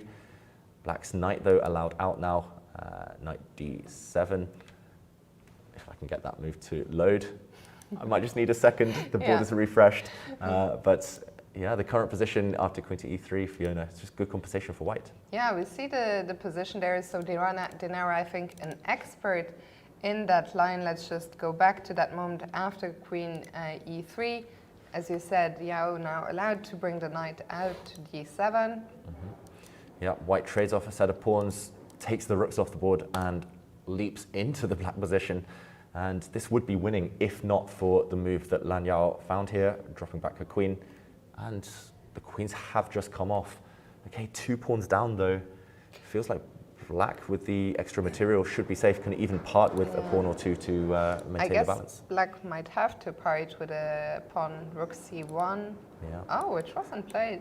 Yeah, rook c1 would have been logical as well, but knight c3 is maybe even more ambitious, aiming to capture this pawn. For example, bishop to d6 would be met by the nice tactic, knight takes b5, using this pin, defending this knight now.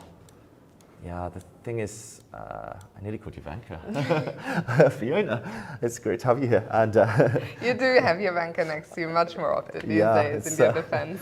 We were just looking at her game, that's my excuse. Castles here. I think white will be able to win back the pawn. At the very least, white has the bishop pair, so great competition, but it's never really going to be much more than equality. I think Lan Yao has really diffused white's initiative well here.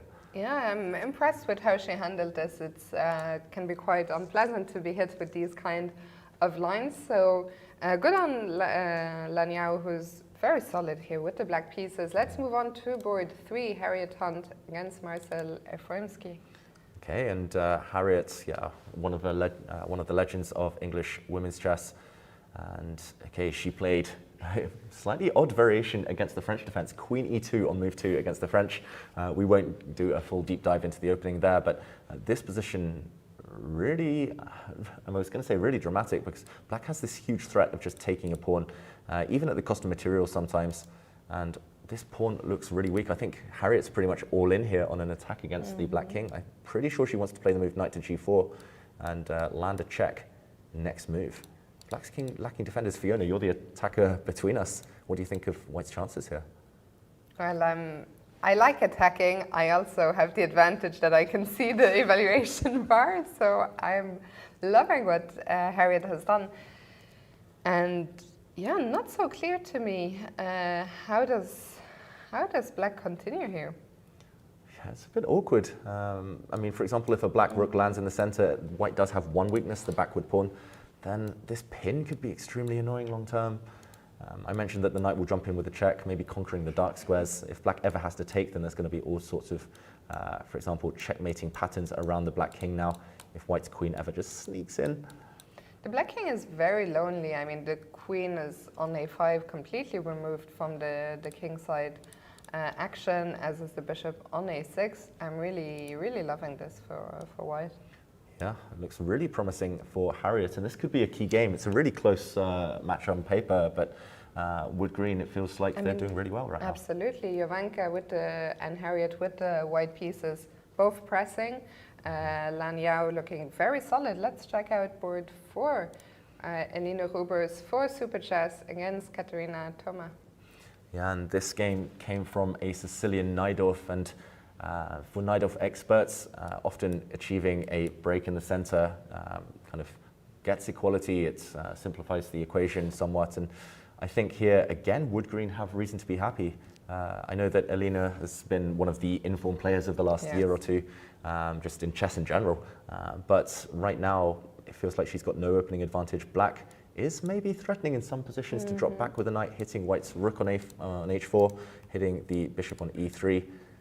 There's ideas now with this last move of pawn to h6 due to a pin along this diagonal. I think it's advantage black. You know what? I think that wood green are going to upset Super Chess today. Ooh, big prediction there, Fiona. Yeah. I mean, it's a match where I feel it's really experience against youth. Wood green, Jovanka Huska, Harriet Hunt, Katerina Thoma, they've been around for so long. They have so much of that top level experience. Lan Yao is much younger. Super Chess, of course, all of the players. Elina and Dinara are younger. Marcel and Nino some experience, but still I feel it is a bit of a clash of generations. And this one I see the wood green having an advantage right now. Yeah, the opening stage has definitely gone in their favour. Early middle game looks in wood green's favour too, and the 8th seats maybe about to take down the 2nd seats. Yeah, we'll see what happens. For now, let's maybe take a quick look at board 4 in the women's section before we go back to the Open, where Garuda Aika from Hungary is taking on the French team Anière. On the first board, the clash between Bella Kotanashvili and Pauline Guichard. Wow, and I'm not sure I've seen such a block position in a while. And right now, white does actually have a threat to block things even further. If black makes a slow move, you simply cannot afford this. White would lock the center and suddenly focus would switch towards the black king.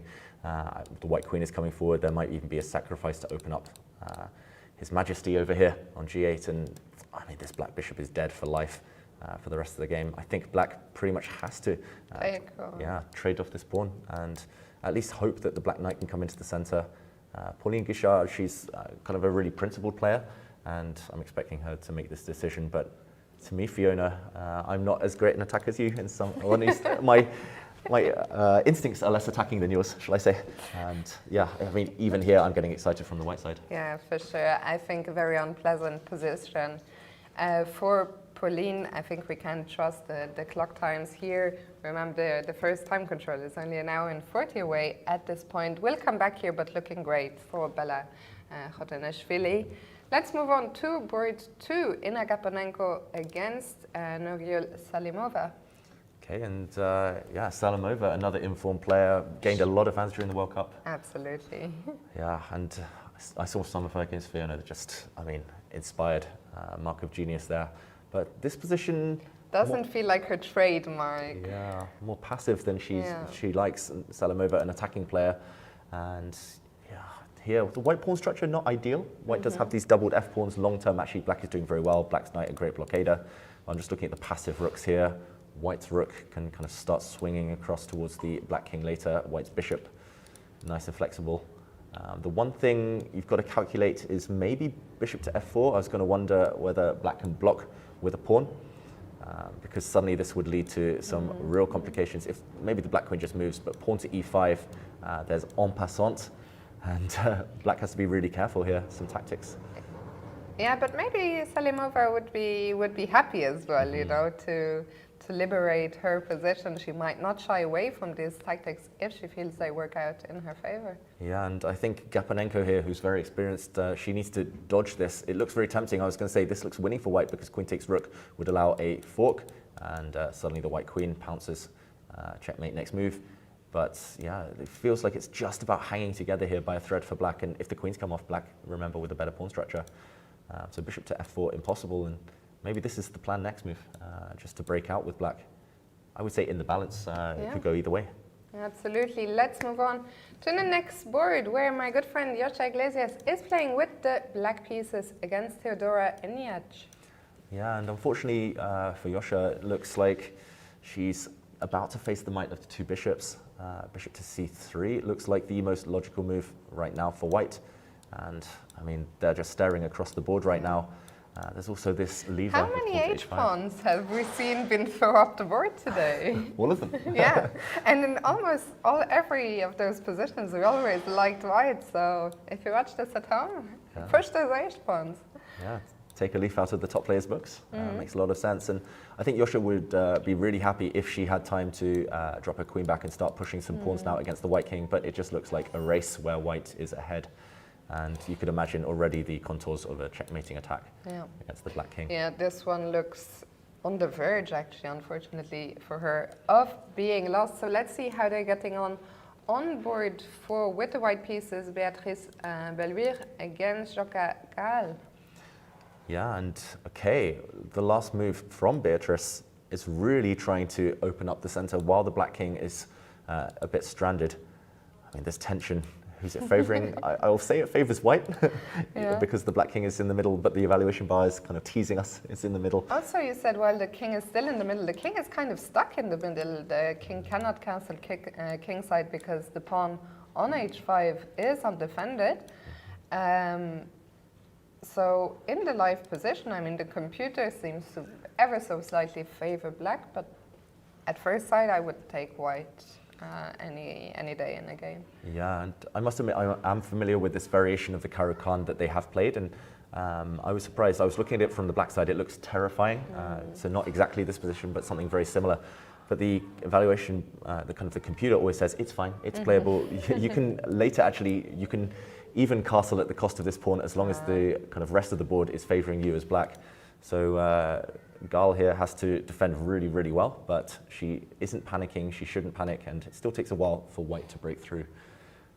So this one as well, really tense, but I love what Beatrice has been doing. She's just attacking here with white, trying to tear open the center of the board. And again, another position that could go either way. Absolutely. Okay, so we've covered those two matches. Let's go back. Oh, you know what? I'm going to make a weird transition here. It's a suggestion also of our producer. Yesterday we talked quite a bit about the theme of families playing in this tournament. So let's quickly, in the women's event, while we're here on board 7, match 7, we have Solingen taking on the Serbian team that I cannot pronounce the name. I'm very sorry. But on top board, we have Machteld van Foreest, and she's playing against Elina Danielian. Machteld van Foreest is a member of maybe one of the biggest or the oldest chess families. You might have heard of Jordan van Foreest, their brother Lucas. Both of them are grandmasters, and their great-grandfather was already a Dutch chess champion. So let's take a quick look just at Machteld, and from there we'll move to Jordan and Team Super Chess. Yeah, I believe their great-grandfather and their great-uncle were both Dutch champions. And of course, many strong players here as well. Machteld, the youngest of the current Van Foreest kind of clan, but she's super strong. She's won some really nice tournaments already. And I must admit, Fiona, this match, I can only see the last names. Van Foreest on board 2, and then Van Foreest on board 1, Rapport on board 2. I got a bit confused there. Richard Rapport's wife, of course, playing as well. Oh yeah, but they're on the same team actually in the Super Chess team. So the husband and wife. The husband and wife, and then the siblings. You guys get what we're saying. It's a lot of family members, and it's great to see here. And meanwhile, this position, maybe not the most thrilling of those we've seen. It's symmetrical pawn structure, but roughly level chances here, I would say. I don't like where white's knight is situated, kind of dominated by this c6 pawn. At some point, it will get booted out of this square. But Machteld has gained a bit of space on the king side. She'll try and push that h-pawn forward again, maybe put a king on g3, and it's very hard to imagine either side really opening lines, creating a breakthrough.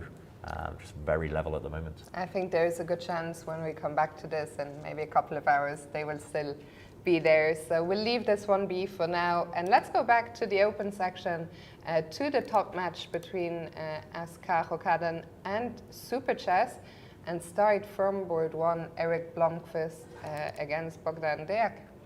Yeah, and here Erik Blomqvist has the extra space. He's hinting at an attack now. Fiona, knight to g5 was the last move played.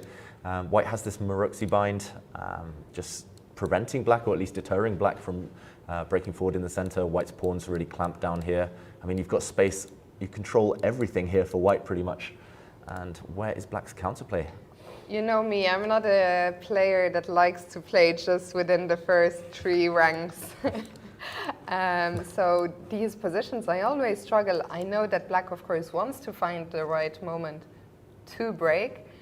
Do you feel that moment might be now? And if so, where to break? Oh, this is a tough question. I do quite like these flexible structures for black. This one we call the hedgehog, with black kind of pawns on a6, b6, d6, e6, even a pawn on g6. Maybe we'll see a pawn to h6 next, and black just kind of setting up this wall of pawns. I do really like this, but as you say, Fiona, it is really tricky sensing that moment, kind of spotting the signal, the trigger to break forward. It tends to be one of these 2 pawn breaks. I'm wondering simply what Blomqvist's idea is here. The knight came from the f3 square. Surely he doesn't want to put it back on h6, on h3, sorry. But yeah, it does feel like black still has to continue maneuvering. I don't see how any of these pawn pushes work. d5 is always met by, for example, a capture and then kind of bypassing this white gains space. I think this favors white. I'm still wondering about this h6 pawns. You're saying surely doesn't want to drop the knight back to h3. If he goes back to a3, then I guess he's claiming that forcing h6 is something he wanted to do. Yeah. But it's hard to see. It feels like a standoff right now. It feels like white doesn't know what he's trying to do next. And actually, I really kind of struggle when I have white, when I have the responsibility of the extra space. With great space comes great responsibility, as Spider-Man once said. But yeah, it's hard to find a pawn break. And yeah, it feels like neither side coming up with an active plan right now. Oh gosh. It was good, actually. Thank you. One of your better. One of the better dad jokes. Anyway, moving on. It's yeah, I think neither side right now finding the optimum setup, and it will be a lot of tiptoeing around before we see the breakthrough. We'll come back to this one. Let's move to board 2, Jordan van Foreest against Jungming Seo. And board 2, okay, this is more lively, and we've seen his sister in action here, Jordan. I think he maybe has superior chances. I think he'll be more happy, at least with his position. White's rooks just look supreme, tying down black's rooks to the d7 square. The only counterplay maybe lies along this diagonal, so one way to shut that down would be kind of a boring move like bishop to f3. Oh, I hate myself for saying it, but trading off bishops. Nice safe king here for white. The king will be safe on g2, and then the queen can go hunting later for pawns. Yeah, that pawn on d7 is going to be a long-term weakness. As much as I would like to keep more pieces on board, I think bishop f3 makes a lot of sense, and black is just doomed to passivity here. Yeah, black's only active plan revolves around pushing a pawn to f4, or maybe pawn to h4 later, but it's hard to imagine white being too disturbed by that. It's just about the build-up for Jordan, and I don't think he needs to rush even. Bishop f3 looks appealing, but maybe some other options too. Yeah, so this one looking good for Jordan. Let's go to board 3, Edwin Troost against Vladimir Fedoseev. Yeah, and okay, what is this? Is this... How did that knight land in that unfortunate position? Yeah, this knight, okay, it's one of these openings. It started as a Sveshnikov's Sicilian. This knight, I'm just going to trace its journey, Fiona. It started on b1, it went to c3, to b5, back around to a3, to c2, and to a1. That's not what you want to see from a knight. Not your favorite knight journey, no. And I think that's why the evaluation bar is slightly in black's favor right now, just superior pieces. White's central pawn as well, slightly weak. And if you do ever trade off black's active knight, then black will just happily replace that either with the pawn or with the rook, and targets. Once the b pawn drops, the f pawn will also be weak. Watch out for this black bishop, which is a bit bad right now, but coming around onto a more pleasant diagonal. Looks really good for black.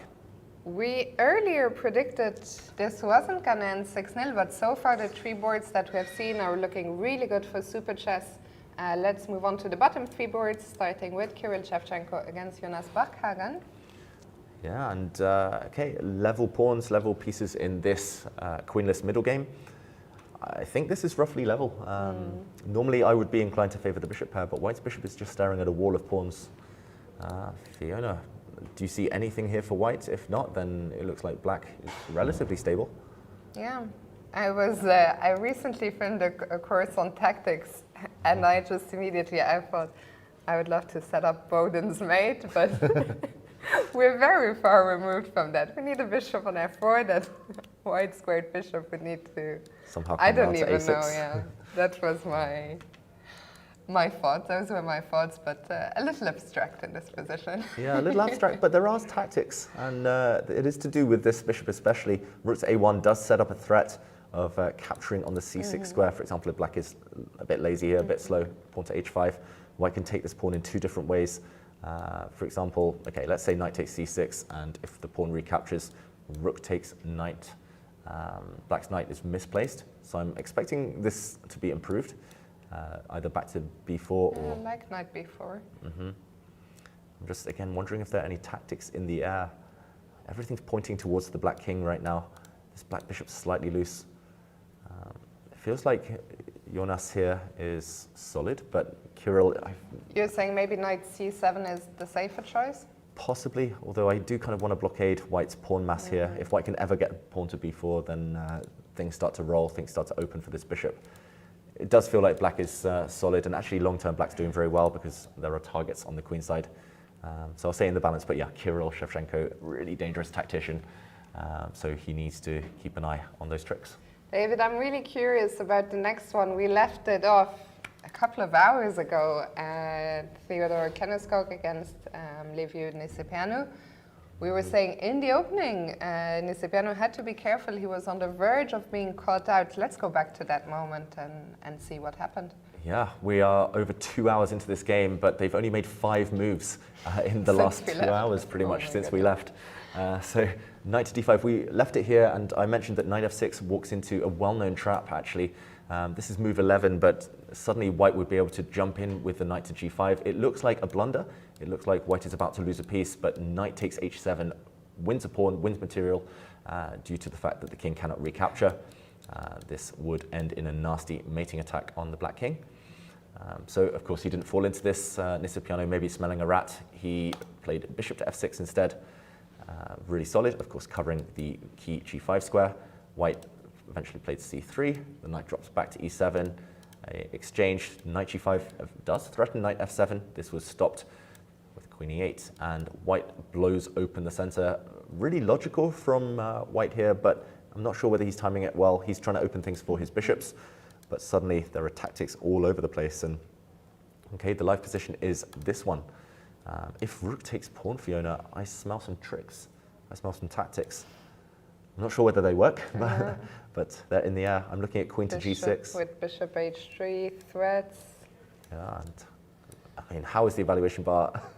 Okay, it does react eventually in white's favor. I was going to say, how's it saying level right now? It looks crazy, this position. I guess rook to g5, potentially from white, blocks some tactics, and it continues. Kind of a double attack here. I mean, there's all sorts of calculation to be done in this current position. White can only take this pawn if he's 100% sure he's not walking into any tricks against the white king. He'll have to make sure very quickly, though, Theodor Keneskog, under 20 minutes, and we're only, what, on move 17, so 23 more moves to make. The computer likes his position quite a bit. If he can get away with taking the pawn, I think he'll be doing great. But we'll see what happens here. Very exciting position, and only one game left for us to look at. That's Lupulescu against Bator. Yeah, and this one, we said Lupulescu really well-prepared player, and he went for the Queen's Gambit, declined. That being said, black does look really active right now. Isolated pawn is the one drawback, but this black rook looks like it can swing anywhere on the 6th rank. It looks like this black bishop really well placed. The pawn on e3 slightly vulnerable. But is it, Fiona, your favorite thing? Is it the Fiona attack? The Fiona, here it comes. Maybe it is. It looks very tempting. Yeah, some checkmating attacks against the black king. Just not in time to teleport his knight over to f6 to defend here, black. And if you're forced to play a move like g6, suddenly this black rook, can't use these active squares. And there's a clear target. Yeah, maybe just good for white, just move by move. It looks like ahead in the battle here. Also bishop to b3, you might even just round up a free pawn. Maybe that's why the evaluation bar is so excited about Lupulescu's chances right now. Yeah, I have to say, we see Ivan Sokolov there again on the left-hand side, the super chess captain. I think he'll be very happy. I think Nisipianu may be in some slight trouble if white can keep up, that pressure he's been exerting. But other than that, super chess looking great on all other 5 boards. And let's go back now to Magnus Carlsen to check in with how the world #1 player is getting on. Okay, and Magnus taking some really big decisions in his clash against English Grandmaster Ravi Harrier.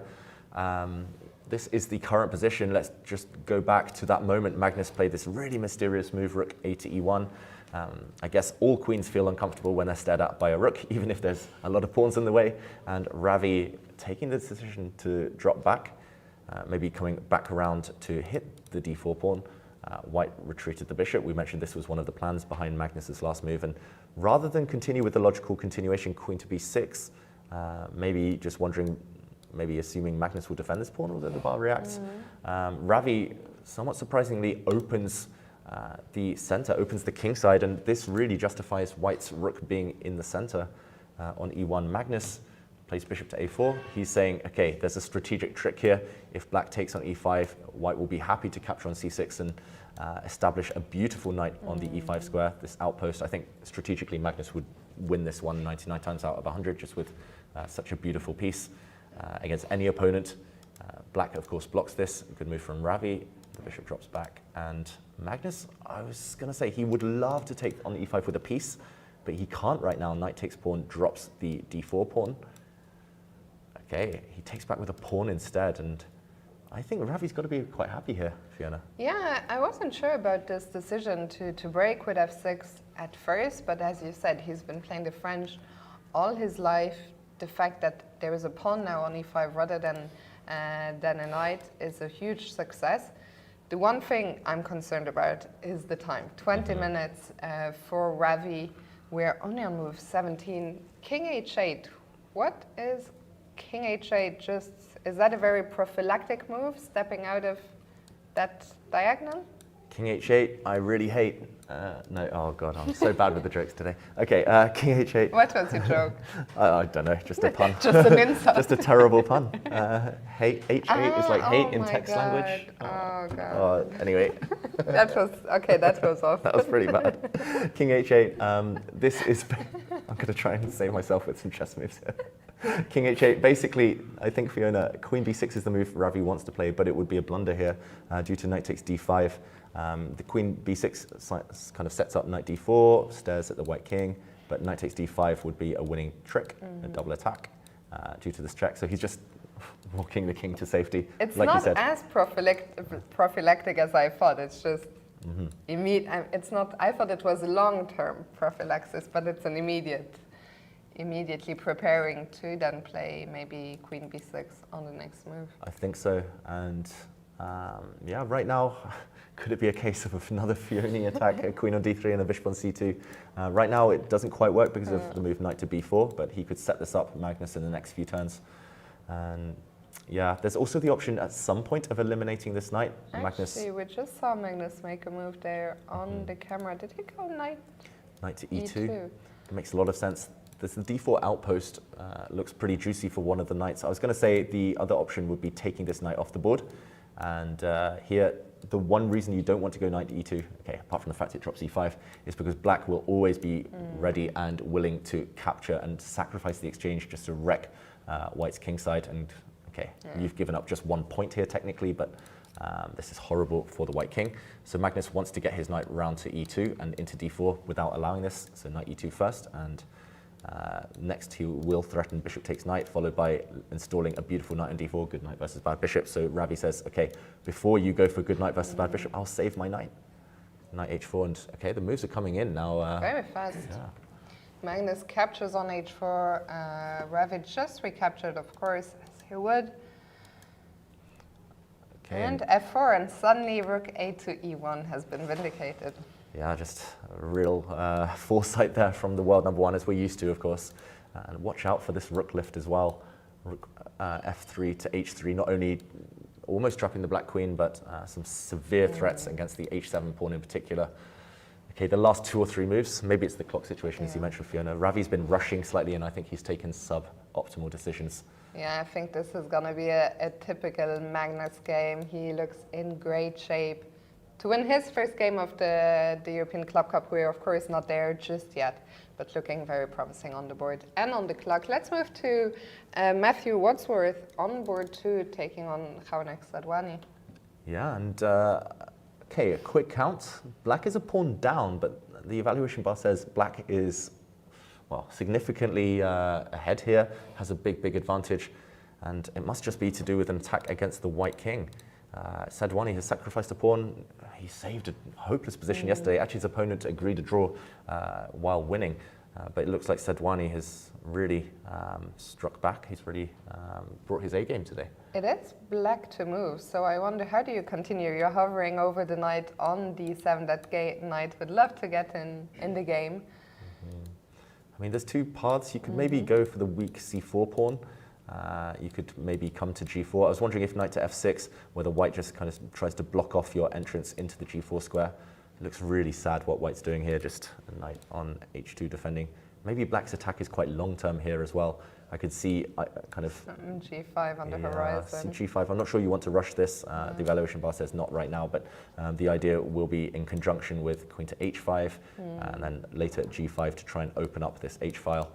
I think despite being a pawn up here, white is really struggling to compete on the light squares. If this bishop ever lands on h3 as well, maybe rook to h5 would be a good move, actually, trying to just trap this one on f1.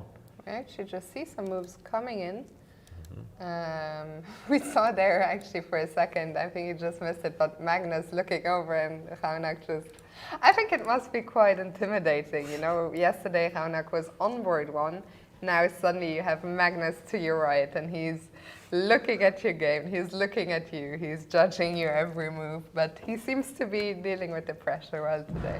He's dealing with the pressure okay. I do actually have experience myself of sitting next to Magnus in the European Club Cup. We nearly won it, another Norwegian team, Vålerenga, in 2018. Magnus was sitting next to me, and my first 3 rounds, I never once took my hands away from my head because I knew he would be frowning at all of my moves. And I managed to stay undefeated the tournament, and at the very end of the event, he was like, "You played okay." I was like, I performed 2750. He was like, "You played okay." So he's a There was he's a this harsh famous judge. picture actually. Yeah, there's a famous picture. Actually, I think it was it not Nikki who took? Or never mind. But yeah, yeah, if you guys look up the pictures from that Club Cup, there's some very nice pictures of you guys, of Magnus watching and celebrating. Yeah, he was actually a great teammate, I must say. Like, there was one game he finished after 2 hours, and I played for 5.5 hours. But he stayed in the tournament hall. He didn't leave after he finished his game. And the moment that I finished, he came and kind of hugged me and celebrated. And he really cares. He's a good teammate, despite being sometimes a harsh critic. Great teammate when you do well. When you win. So there's a lot of pressure on the upper spiel players to do well here. And I think Raunak is kind of... yeah, he's doing everything right now. This pawn is vulnerable, and if the white knight drops back to defend it, then actually it's going in the wrong direction, away from the white king. So there will be ideas like knight f6 to g4, and yeah, it looks very promising for black right now. Okay, let's move on to board 3. Ariane Tarry against Jonah Willow. Okay, and I see a queen on h5 here. I see a bishop on d3. Everyone's obsessed with checkmating on h7 today. But what about the rest of the board? This weird pawn structure, isolated pawn, isolated and double pawn. What's that black pawn doing on c3? Yeah, just trapped behind enemy lines on c3. This is really weird, this position, I've got to say. But Fiona, it might just be the case of a direct attack incoming. I see ideas such as rook to h4 already. And again, the black king looking rather lonely, not easy to get defenders in for that king. This is looking great for Ariane, also Jonah down to 15 minutes. Match looking really promising for Offerspiel so far. Let's move on to board 4, Bernadette Rakshani against Pranav. Okay, and this one, I would say, out of the games we've seen so far, the best news for Wood Green fans, and I know there are a lot of them. Right now, White has a lot of space, and White has the attacking prospects, a bit like the last game, some checkmating ideas. Black's knight is the only thing holding things together right now. The bishop here as well, looking down towards the black king. Okay, and just as I say it, pawn to e5. Yeah, it's the bishop pair, Fiona. As you mentioned, bishop g5, sometimes a serious threat. Kind of trapping the black queen, forcing black to play a move like f6, which could really backfire. I think, yeah, Borna's doing everything right here. Black at some point will have to break out either with c5 or a move like f6, but he's got to time it well. Yeah, the most promising position that we've seen on this match so far from Wood Green. Still 2 of them to come. On board 5, Roderick Cadal against Conor O'Donnell. Okay, and wow, this one, fewer pieces on the board. We mentioned Conor O'Donnell earlier, roommate or flatmate of Referee Harriers, and it looks like he's in good shape. It's level pawns. Black has the 2 versus 1 queenside majority, so good long-term prospects. If the queens come off, rooks come off, especially if the knights come off, Black has outside pass pawn potential. White's knight, though, looks very strong. I'm just wondering if there's any counterplay. I once commentated with Judith Polgar, and I think 5 times in the space of 2 days she found a knight e1 tactic, and I was like, how do you even have that full board awareness? Just wondering whether knight e1 hitting this rook leads to anything. Just play queen g5 and just like la la la. La la la, pawn to a3, bang, knight e1, checkmate coming, winning the rook. But it's actually, we say it as a joke, it could be a theme. Queen g5 doesn't look too stupid here. Just really reminding White that there are weaknesses. Instead, Conor has just dropped the knight back to c5, interrupting the connection between the white rooks and hitting the queen on a4. Yeah, and if he wants to be really solid here, Conor, then he could play moves like knight to e6 just to eliminate White's knight, for example, in exchange here. And it's hard to imagine Black losing this. White does have a rook on the back rank, but any checks can just be blocked by the black queen. Feels like a level endgame incoming, and this is if Conor wants to play safe. Maybe he'll have half an eye on the other boards, know that Wood Green are in trouble somewhere, and maybe he'll take risks. But yeah, it looks like doing a decent job here with Black. Absolutely, and let's check a last game, the last game of this match before we go on a quick break. It is Viktor Stoyanov against Benjamin Haldorsen. Okay, and earlier we said symmetrical position. We left this in the opening. Not too much has changed. Queens have come off the board. The only big imbalance here is that White has captured. Earlier, White did play the move b4, took a piece on c5 and pushed a pawn to c6. So a very strong pass pawn, but if it isn't able to progress, then suddenly Black is the one with outside pass pawn potential. I think this one could go in Black's favor if White doesn't find something in the next few moves. If Black gets time to play a move like king e7, maybe f6, later rook b8, a5, b4. You'd prefer to be Black here? I prefer to be Black. Again, my joke about responsibility of space and pass pawns, it's relevant here. White has kind of made a committal decision, putting a pawn on c6, but if it's blockaded, then it's going nowhere. It's actually a weakness, if anything. Rook d3, what's the idea? I don't really see it if Black just moves the king into the center. Ooh, evaluation bar sees something. But I'm curious, no what entry does squares. it see? Let's take a look. No entry squares. Wow, the computer says now keep the bishops on, drop back, and try to go for the black king from a different angle. Interesting. This is clever. I'm still slightly confused about what happens if Black plays bishop d6. Okay, White can start attacking with e4 to e5. Yeah, I'm this getting far from obvious. Yeah, this is really energetic play from White, and it will need to be in the current position after rook to d3. Maybe Black should force the issue with these bishops right now, rather than kind of play it slowly, just to avoid that. And after a trade, Black's king can come to e7, Black's knight on c7, full blockade, and I would say maybe slightly easier position to play. Objectively level, but slightly easier for Black to play by hand. Okay, well, it looks like the favorites so far are doing well on the top two boards. Team Super Chess, also Team Offerspiel, will come back to Novibor, to Anier, and to the women's section after a short break. Do stay with us because time travel is looming. See you soon.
Hello. Hello and welcome back to the round 2 here at the European Club Cup in Durrës, Albania. And David, things are heating up. We are almost 3 hours now into the round and we haven't checked in with the top matches from the women's event for a little while. So we will begin there. Magnus is still doing great. We'll get to that shortly. Yeah, Magnus is working his magic as we're used to, but let's check in with the women. And I'm going to say let's go to board 2, actually the top seeds, the reigning champions, Monte Carlo. Yeah, let's go to their board 1 player where Maria Muzichuk is facing Stavrula Solakidou. I think that was good. We'll have to ask our producer, but he's nodding, nodding away. So. Perfect. I suddenly get stage fright when it comes to these names. And okay, a really tense position, and I love White's light squared strategy here. We see this pawn chain, an extra pawn on the light square, everything on light squares here for White with a dark squared bishop. I think doing very well here long term, Maria Muzichuk, but short term, dynamically, Black is so active, and this White king not entirely safe right now. I'm going to say anything can happen, but this position feels like it's about to explode into life any moment, Fiona. Yeah, I'd be very curious. Unfortunately, we don't have the accurate time situations here. I think today there were just a couple of issues in the women's section, but certainly they wish they had as much time, but with time control happening in an hour, that's not happening.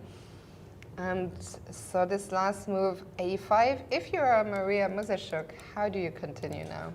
Yeah, there's so many tempting moves. I'll just mention a few of them. One of the candidate moves, obviously, if it were possible, would be a simple double attack, a fork with a pawn, but Black's queen can jump out the way with gain of tempo against the undefended White queen, meaning there's no time to take the Black knight, and after a trade, the Black knight saves itself. Black wins a pawn in the process. So tactically, this doesn't quite work for White. Other moves would be maybe to attack the queen with White's bishop, to drop back, attacking the Black rook. But a lot of these would expose the White king on this diagonal, and even if Black just drops back, I don't see exactly what White should be doing next. I don't think a bishop trade actually helps White in these positions. The White king is very vulnerable, as we mentioned, and Black has all the pawn breaks. Black can play a4 at will, Black can look at d5, f5, even h5 breaks, and White is just trying to solidify. I rarely say it when one side has the better pawn structure, but I think I might even take Black in this position, just in practical terms. It just feels slightly easier to play. Okay, very interesting. And well, let's move on to Maria's sister, Anna Muzichuk. We really liked my Nava's position early on, a risk-free advantage, and it seems to still be the case. Yeah. Although the pawn structure has changed. The pawn structure has changed. I was going to say, if White had a few more moves, if White could get, for example, a4, b5, distract the Black queen, maybe start pushing pawns in the center, then really pleasant position. But the Black queen will act as a blockader. Long term, actually, in the endgame, Black's bishop may be superior to the White bishop just because you have more targets, more pawns on dark squares.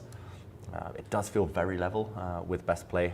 I would say White with a slightly safer king, Black's king more vulnerable to checks. But yeah, it feels like things should balance out. It's just one of those scenarios where the tactics aren't quite working for either player, and often that just means equality. So let's see what's happening on the bottom 2 boards. First, checking in with Sarah Kadam against Victoria Radeva. Okay, and earlier we were kind of zoned in on this game when Radeva had a big choice whether to go for something really solid or something a bit more ambitious but more risky. She went for the solid approach, and now suddenly all these knights just sitting in the center of the board, pawn structure almost symmetrical. I'm expecting White's knight to drop back and kind of trade off. Fiona, again, not the most exciting, but... Yeah, it looks like all top 3 boards here are quite in the balance. I wonder is something happening. I don't know if you want to stick around with this one. I feel maybe it makes more sense to come back in a little while. Yeah. And let's check in with board 4, Marina Gaishin against Elizabeth Pates.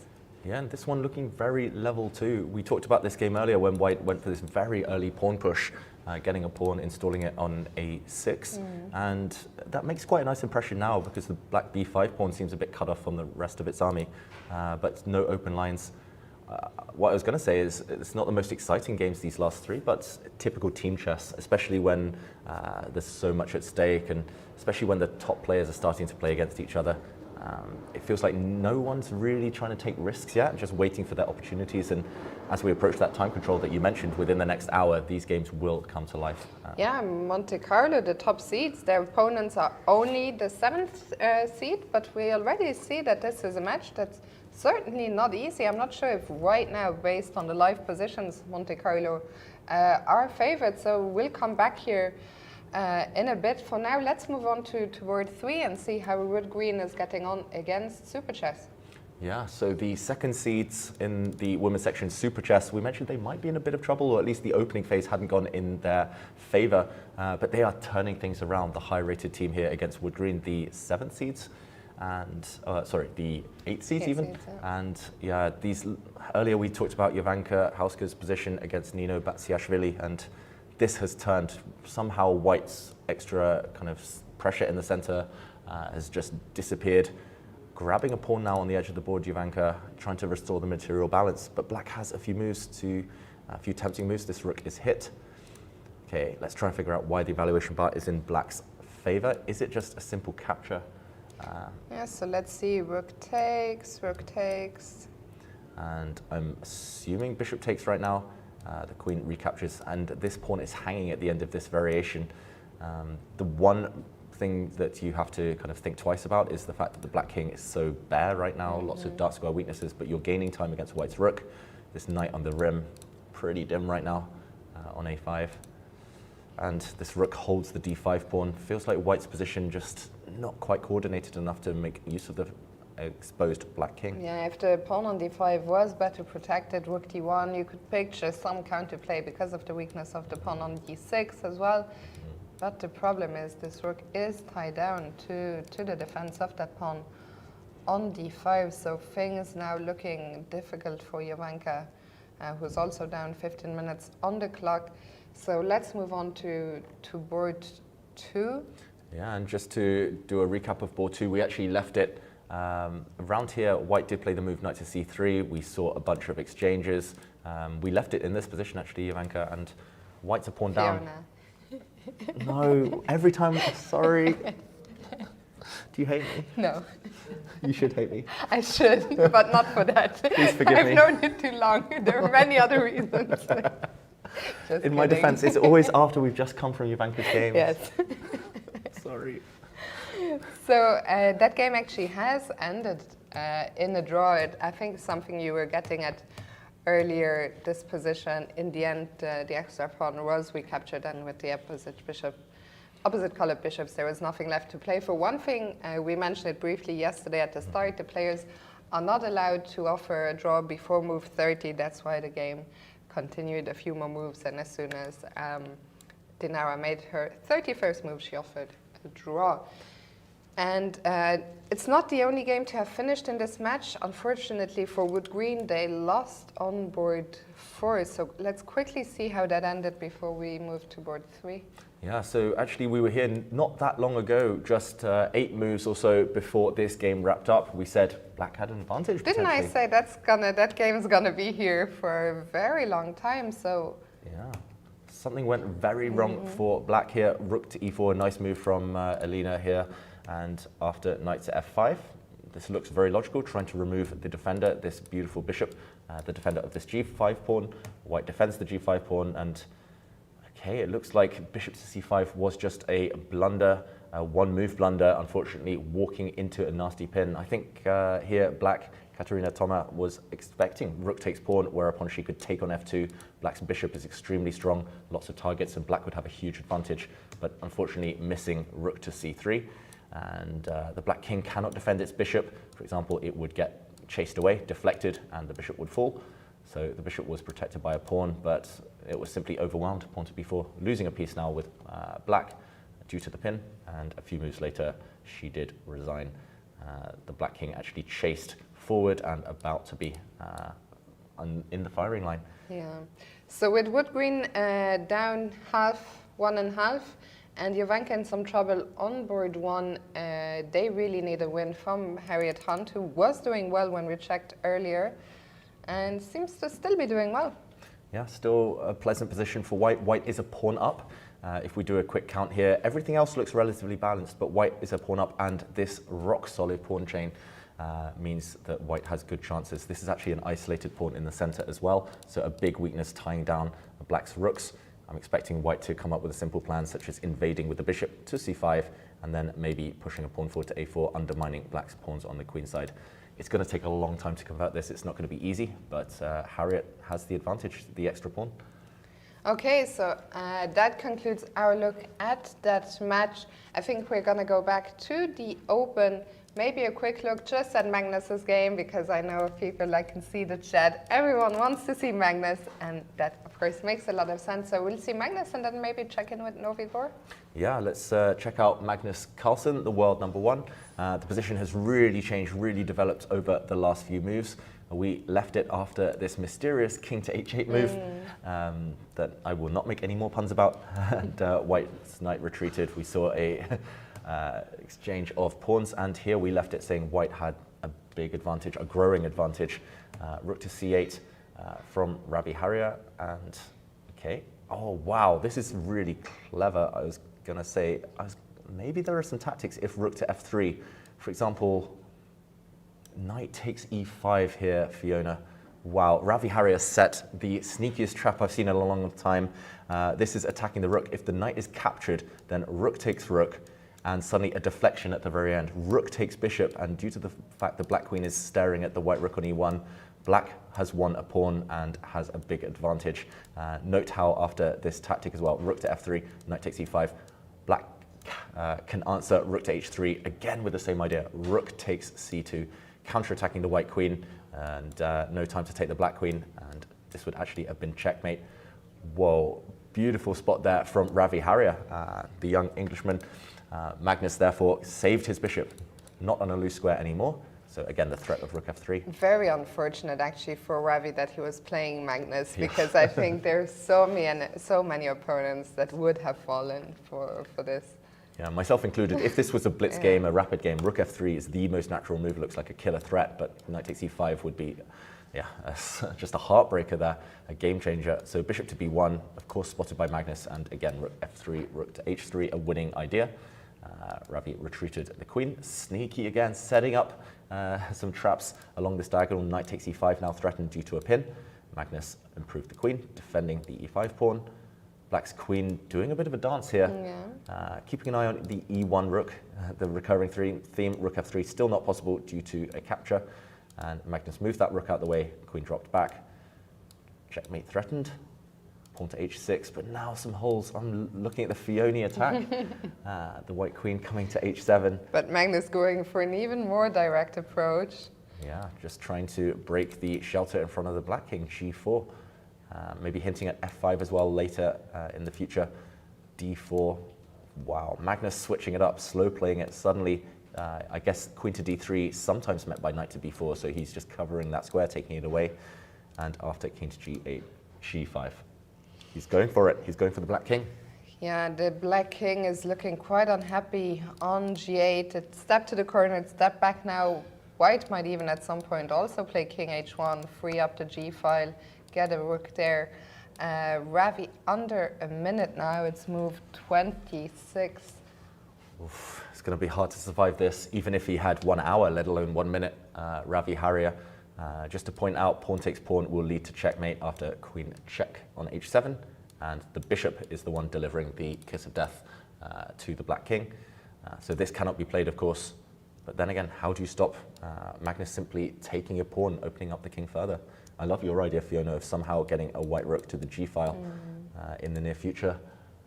Maybe we stick with this one until Ravi's made a move. Wow, not much time on the clock now, just a few seconds. Ticking down. I mean, as we can see from the evaluation bar, the position is probably objectively lost already, but with that time situation, wow. He's going in now, Ravi Harrier. This looks like a gamble. Was this on Magnus's radar? Black sacrificing a knight. He's hoping that if the pawn takes the knight, he can give a check with Black's queen and some counterplay. I don't really see immediately what the idea is after white blocks. I think white will convert this material advantage eventually. Does he just want to take on c1 and then... White takes back, I guess. It does look a bit scary with the black queen coming in. The knight defends the rook. It's hanging together just about for Magnus Carlsen. I was going to say, though, this is what Ravi is hoping for after knight takes e5, but the problem is Magnus can finesse this. Instead of taking first, he can delay the capture first, trading off a set of rooks, maybe deflecting this black rook. Okay, the bishop's the one that takes, the black rook wants to stay on this file. But now, can he just simply take the knight? I think he can maybe just get away with this and block with the white queen. And there doesn't seem to be... There's no checks in this position for black, and no checks means bad news. Yeah, I think we can stick around here. We might see a handshake very soon. I think knight takes e5. It was just desperation. The position was lost anyway. When time is ticking down, you need to make a move. So you try to muddy the waters, but Magnus, of course, wasn't phased, and it looks like he's going to get off to a winning start here. Yeah, and against anyone else in the world, you would think you have some counter chances, but against Magnus Carlsen, yeah, it's a forlorn dream, unfortunately. He just has too much control. Black's bishop too passive to help with the attack. And this is the current position. I'm expecting queen takes g5 because there's simply nothing else. The only justification for giving up your knight 2 moves earlier. He does take this pawn. Ravi Harrier didn't look too energetic there. Enthusiastic, no. I think queen g3 will quickly be played by Magnus. And yeah, he do you think he'll play on, or this will be the last move we see in this game? I think maybe he'll play on one more move. There's just no way to keep the game going. Rook takes rook potentially, but once he realizes there's no checks, maybe he'll play a move like queen to d2 because it looks a bit scary for white. But I don't think he'll play on too much longer. I'm wondering whether it's actually white who delivers checkmate with a move like queen to g6, and suddenly queen to e8 catches out the black king. This one's just the end. Black has one check, but it's just a spite check. The king is really safe. Knights protect kings so well. Yeah, as you predicted, the exchange on f1 happened. Magnus recaptures, and let's see. It's tricky, right? When you're playing, I think against anyone else, you're likely to at least play on until the time control, because I think in general that's what we're conditioned to do. When we have no time, we just sort of play on. He also does go for queen to 2, but I think when you're Magnus, maybe there is this, thought that you don't want to play on for too long. Let's see. Do you think queen g6 will be played here? I think queen g6. Magnus is spoiled for choice. If he wants to be super safe, he can just move the bishop somewhere into the center to any protected square. You know what we can do? Maybe we can take a quick look at some other games from this match. We'll keep the camera on Magnus so that we see when the handshake happens, because I think, Ravi might play on for a little bit. So, oh, and actually we see there Magnus squeezing the shoulder of Raundi Sadwani, who I guess just won his game against Matthew Wadsworth. Yeah, we talked about it. Magnus is a great teammate. He's congratulating the board 2 for Offerspiel there. Magnus making a bit of a face. And yeah, I can't blame Ravi for playing on. Might as well enjoy the moment. How often do you get to play against Magnus Carlsen in a classical game? And okay, he's about to make a move. He looks like a guy, though, who's about to deliver the killer blows soon. Yeah, just double checking that everything's protected, that no pieces hang or anything. And we will update you with how that game that Raundi Sadwani won, how it ended.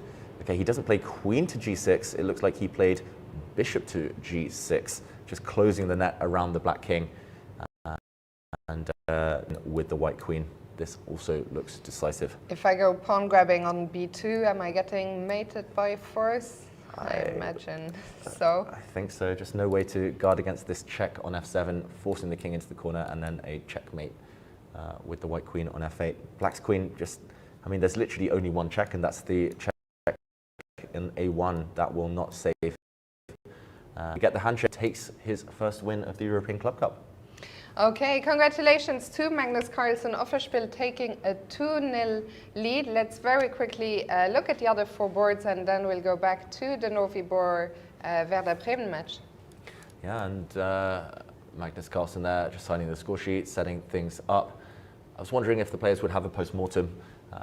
There we go, Magnus discussing things with Ravi, nice touch.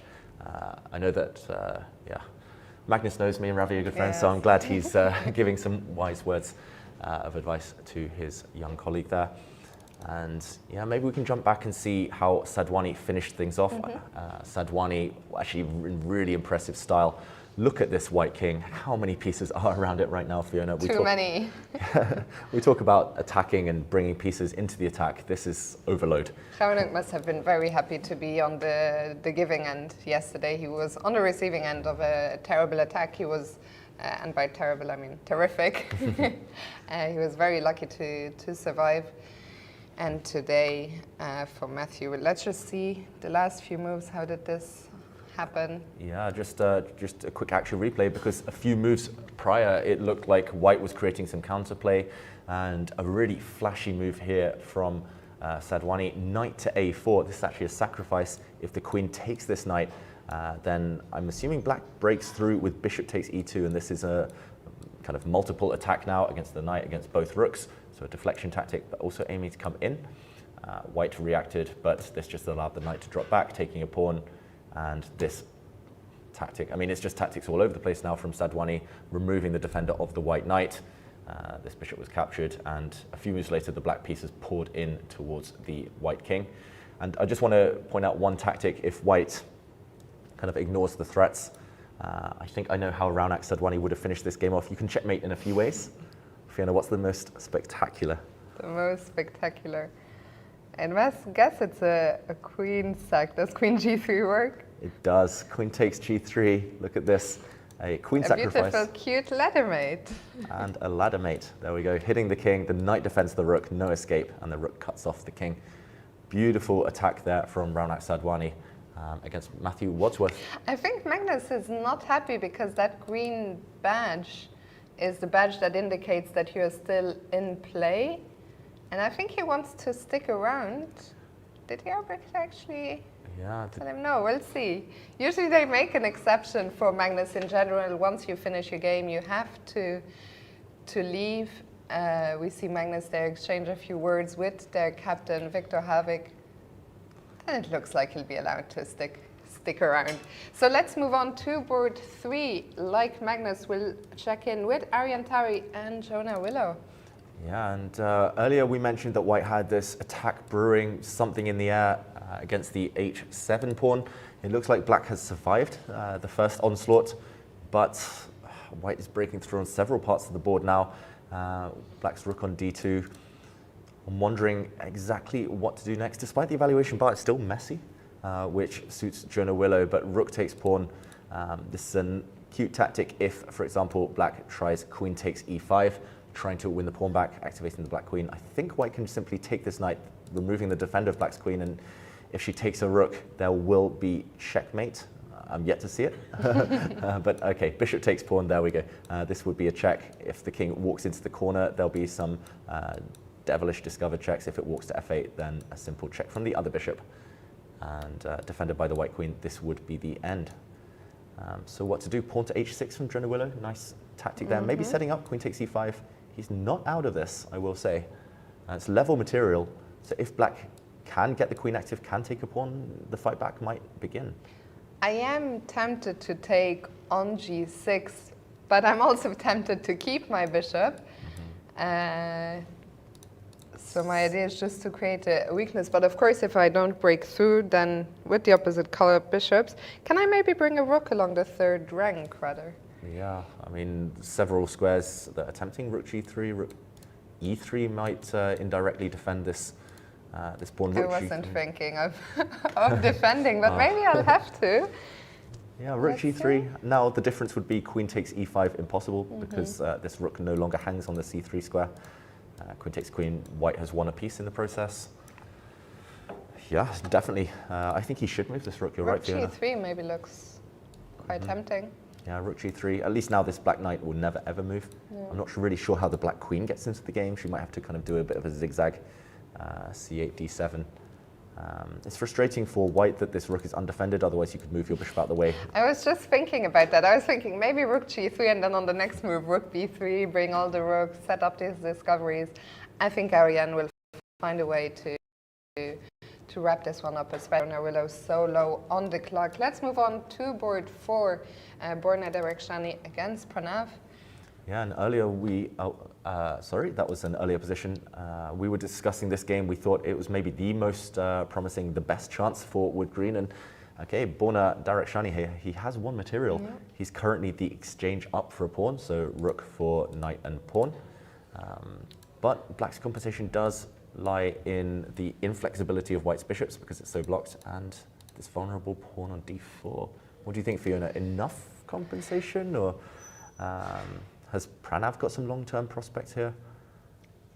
I would say not enough. Black also has some weaknesses, the pawn on e6. I like the fact that White has already started expanding on the king side. I'm wondering if I can maybe keep pushing at some point, just g5, h4, h5. I'd like to get my king out of the way, bring the rooks, but I understand Black also has time. But I feel it shouldn't be enough. Time is ticking down, so we'll see what happens here. Yeah, I mean, White could also just slow play it, defend the d4 pawn and bring rook to the g file, trying to break through later. Okay, we see the different styles. Very different styles, me and Fiona, like opposite styles between the two of us. He does go for a kind of in-between move type of that. I think to make us both happy, Borna Derekshani, he defends the pawn, but also hinting that he might later attack the black king. Yeah, it feels like Pranav in a bit of trouble, but he's notably really, really strong at rapid chess, and the game is getting to that phase now as we get closer to the time control. Let's see the next one, Frode Urkedal against Conor O'Donnell. Okay. And it looks like Conor went the safe route. We talked about this. If he wants, he can get the knights off. That's what he has done.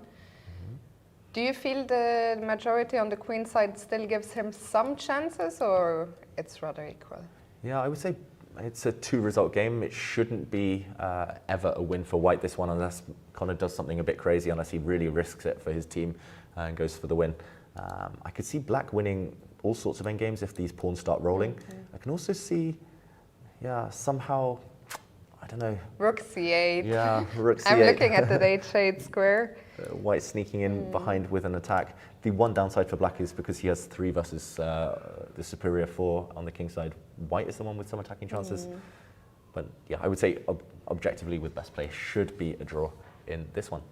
And finally, Viktor Stoyanov against Benjamin Halldorsen. Yeah, and okay, this was the position we left it earlier. Let's catch up with the live position. Okay, this one has really gone in Black's favor. We talked about the c6 pawn. It's a really responsible decision, pushing the pawn so far forward. Really ambitious, of course, but it has backfired for White. This pawn is disconnected from the rest of the army. It's unfortunately here easy pickings. And Benjamin Halldorsen, I think, should wrap this endgame up. White's knight as well, just been unable. It's been too slow to get into the game. The last time we were here, White still had a dark squared bishop that could cause some problems, but this one, I think this whole match is looking really good for Officebill. Maybe Pranav in a little bit of trouble, but they should have things under control. Let's check in with the title defenders, Novi Bor against Werder Bremen. And we have one of the players actually of that match in the room with us. Unfortunately, we haven't seen the end of that game yet, so we're gonna have to go through that. We also today are not able to have guests, otherwise we would have loved to hear Roland's thoughts. But let's see how that game finished. Yeah, that game finished here after 18 moves. Let's do a quick rewind. We actually left it here, Fiona. Just a few moves before rook to e2 was played. We said it's a bit tricky for Black due to White's control over the e5 square. Black's bishop retreated to f8. White played knight b5 with a sneaky threat of a fork, a double attack on Black's rooks. And okay, knight to h5, hitting the White bishop. And now a really clever maneuver, I think, here from Vincent Keimer, hitting the Black queen first of all, and then retreating, oh, not retreating even, knight to e5. And after this trade, now retreating the bishop, with this threat. I guess just really hard to stop. Also, this knight on h5 is hanging in a lot of variations. And after f6, now White lands knight c7, and I guess maybe this was missed, or I'm not sure, miscalculated. It's tricky for Black at this position in general, I guess. Rook b8, and the final position, unfortunately, f takes e5. The knight is trapped, but not enough time to take it after rook takes e5.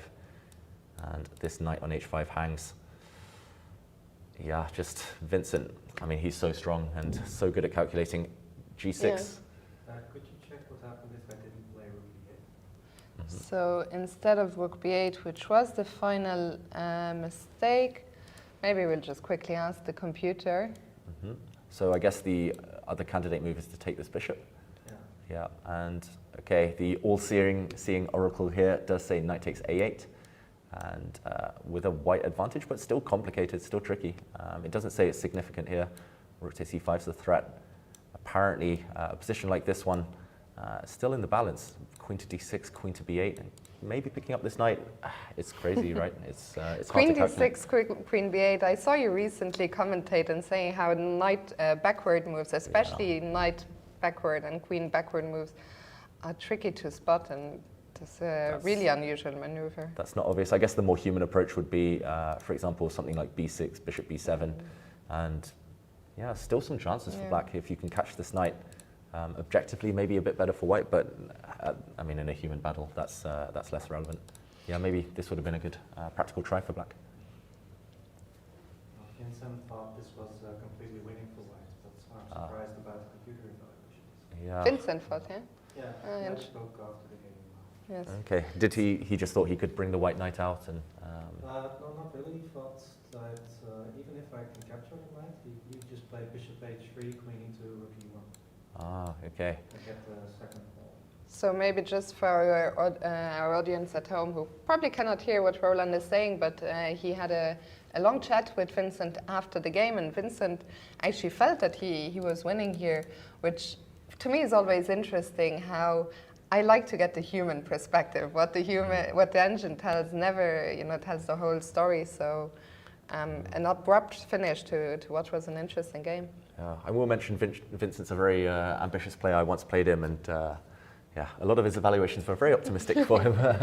But yeah, either way, he does take the win. Absolutely, gives his team the lead. So let's go to board 2, Nicolas Wachinger against Niels Grandelius. This one looked so interesting. It's been so long since we checked in here.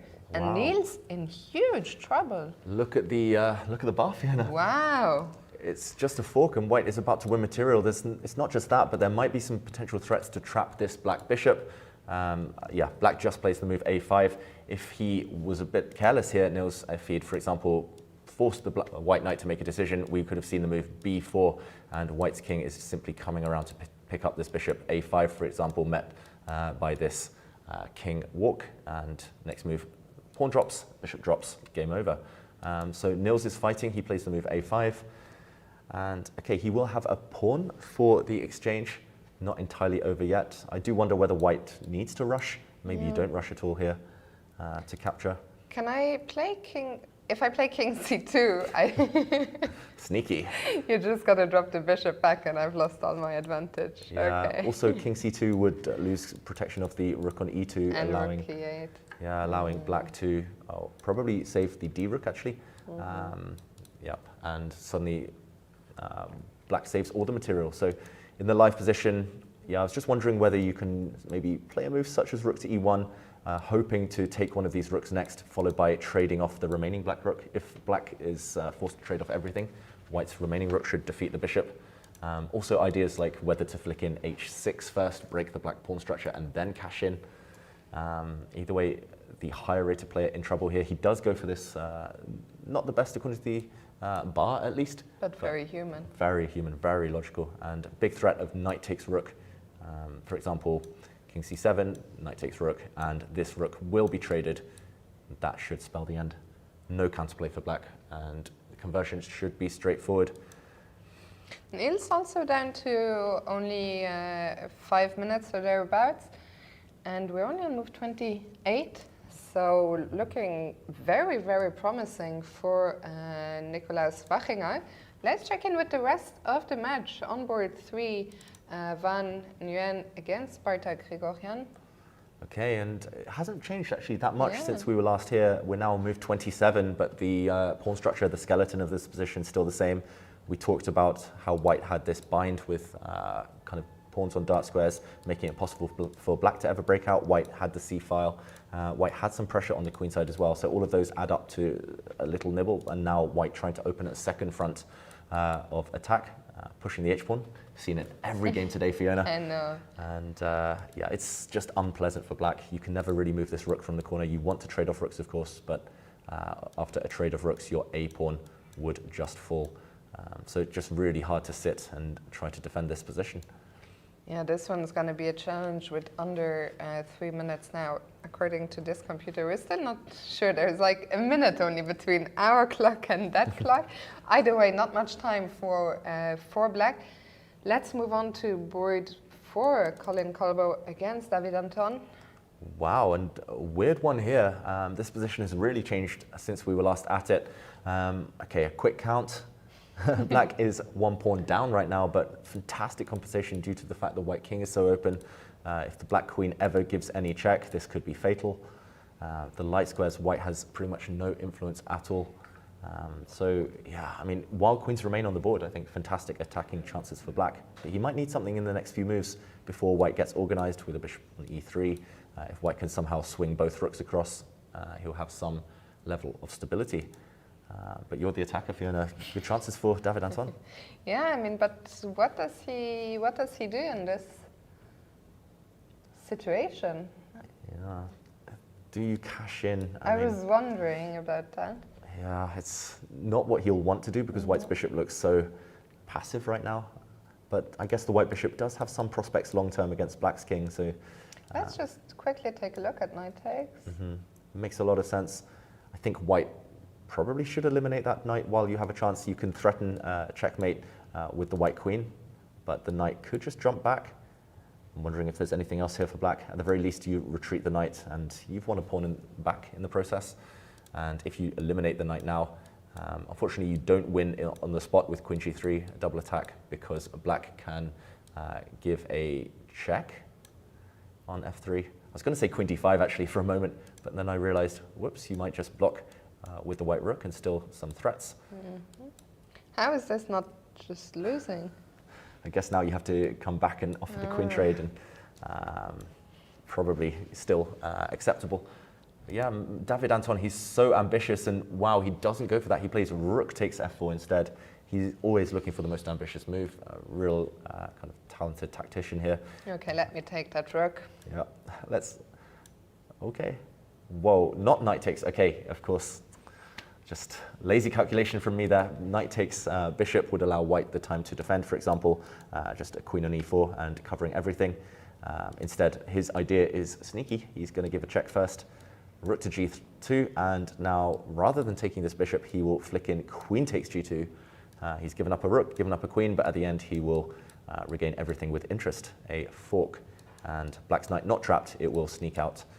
So black would be winning. So actually the rook is poisoned. Really clever move. Very clever, very sneaky by Steil-Antoni. If the rook is untouchable, okay, what happens if I... No, I was going to say take on g6. I can't do that probably for a number of reasons, but pawn takes and the other rook is defended. There's probably a lot of other refutations. What has Colin played? Yeah. Oh, he has taken. Has he taken, or was that you? Go to live. He's taken on f4. Wow, we thought the rook was poisoned. Maybe he's miscalculated or missed that this queen check is just decisive. And it's not Vincent Keimer, it's Colin Colbo here. We were debating this earlier on the camera, but this check looks winning and it's played on the board. And that's going to be game over. I think a big sigh of relief being